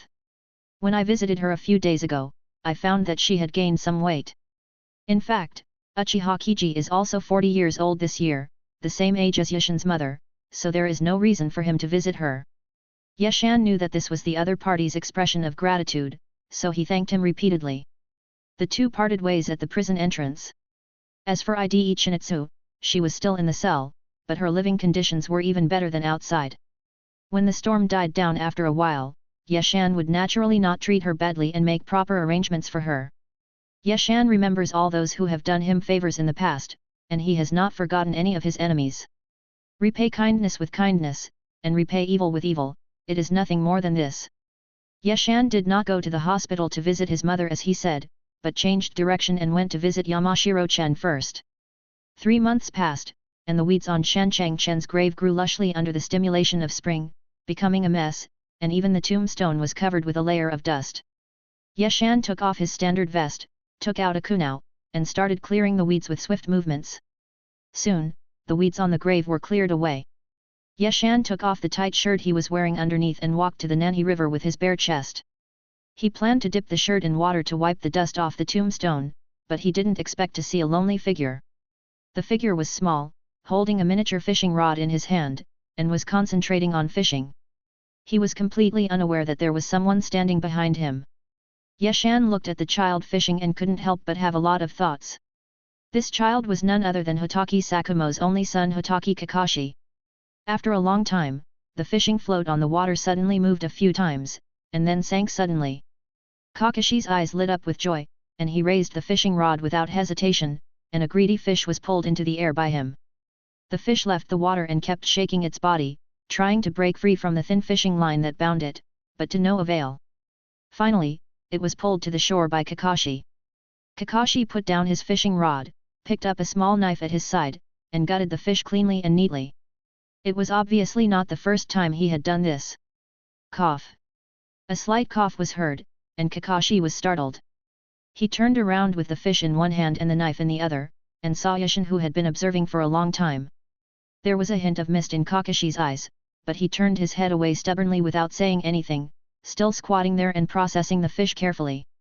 Kakashi's expression was seen by Yashan, which made him feel distressed. What kind of eyes are these? They shouldn't be on a child. They are filled with loneliness, vicissitudes of life, and more importantly, lifelessness. It's just like the eyes of a dead fish. Yes, it's just like the eyes of a dead fish. Yashan couldn't suppress the pity in his heart, so he stepped forward, snatched the fish from Kakashi's hand, and started to handle it with his bare chest. Do you eat fish every day? Kakashi wiped his eyes and said coldly, what does it have to do with you? Yashan felt a pang in his heart, but he couldn't show it, so he said firmly, I am the person your father designated to support you before he died, how come it has nothing to do with me? Don't mention that person. I don't want to hear it. Pat. The fish in Yashan's hand fell to the ground and was covered with a lot of mud. Kakashi's words kept echoing in his mind. He stared at the child in front of him in amazement, unwilling to believe that these words could come out of Kakashi's mouth. Anyone who doesn't follow the rules and abandons the mission is not worthy of being called a ninja. Yashan was furious. He stretched out his right hand and raised it high, ready to slap Kakashi in the face, but when it reached Kakashi's face, he stopped. He is clearly a child. This age is the time when one is young, active, and striving for progress, and when one respects teachers and values, and shapes his values. How could he say such disrespectful words to his biological father? Yashan put down his right hand dejectedly, looking at the stubborn Kakashi in front of him with sorrow, his heart filled with sadness. Have you seen what has become of your son, Hatake Sakumo? Have you seen what has become of the village you once served so selflessly? Have you seen how the ninja way you sacrificed your life to uphold has been destroyed? The past came to Ishin's mind, and Hatake Sakumo's voice seemed to echo in his ears again, which contained the emotions of a ninja and the love of a father. But it's useless, everything is in vain, everything changes with time, and the ninja way that is guarded with one's life becomes worthless. Yeshan was confused. He looked up at the sun. Even though the sun was very hot, he still felt cold all over. That's not the case. That's not the case at all. Yeshan roared, roaring in front of Kakashi's horrified eyes, like a beast on the verge of despair. Your father was a great ninja, not at all what you think. He died for his companions and the village. Do you understand? Kakashi shrank his neck, not daring to say a word. Yeshan's voice paused, and he felt resentment towards those who slandered Hatake Sakumo. To him, Hatake Sakumo's reputation and ninja way were what he wanted to achieve but could not do no matter what. They were great and sacred. The ninja that Yeshan respected and the ninja way that he longed for were now denied by his blood relatives, making him feel helpless. When people are young, they have no independent values and outlook on life and are most easily misled by others. Once distorted views are formed, they will be difficult to change. Yeshan underestimated the viciousness of human nature, and even more underestimated the bottom line of some people.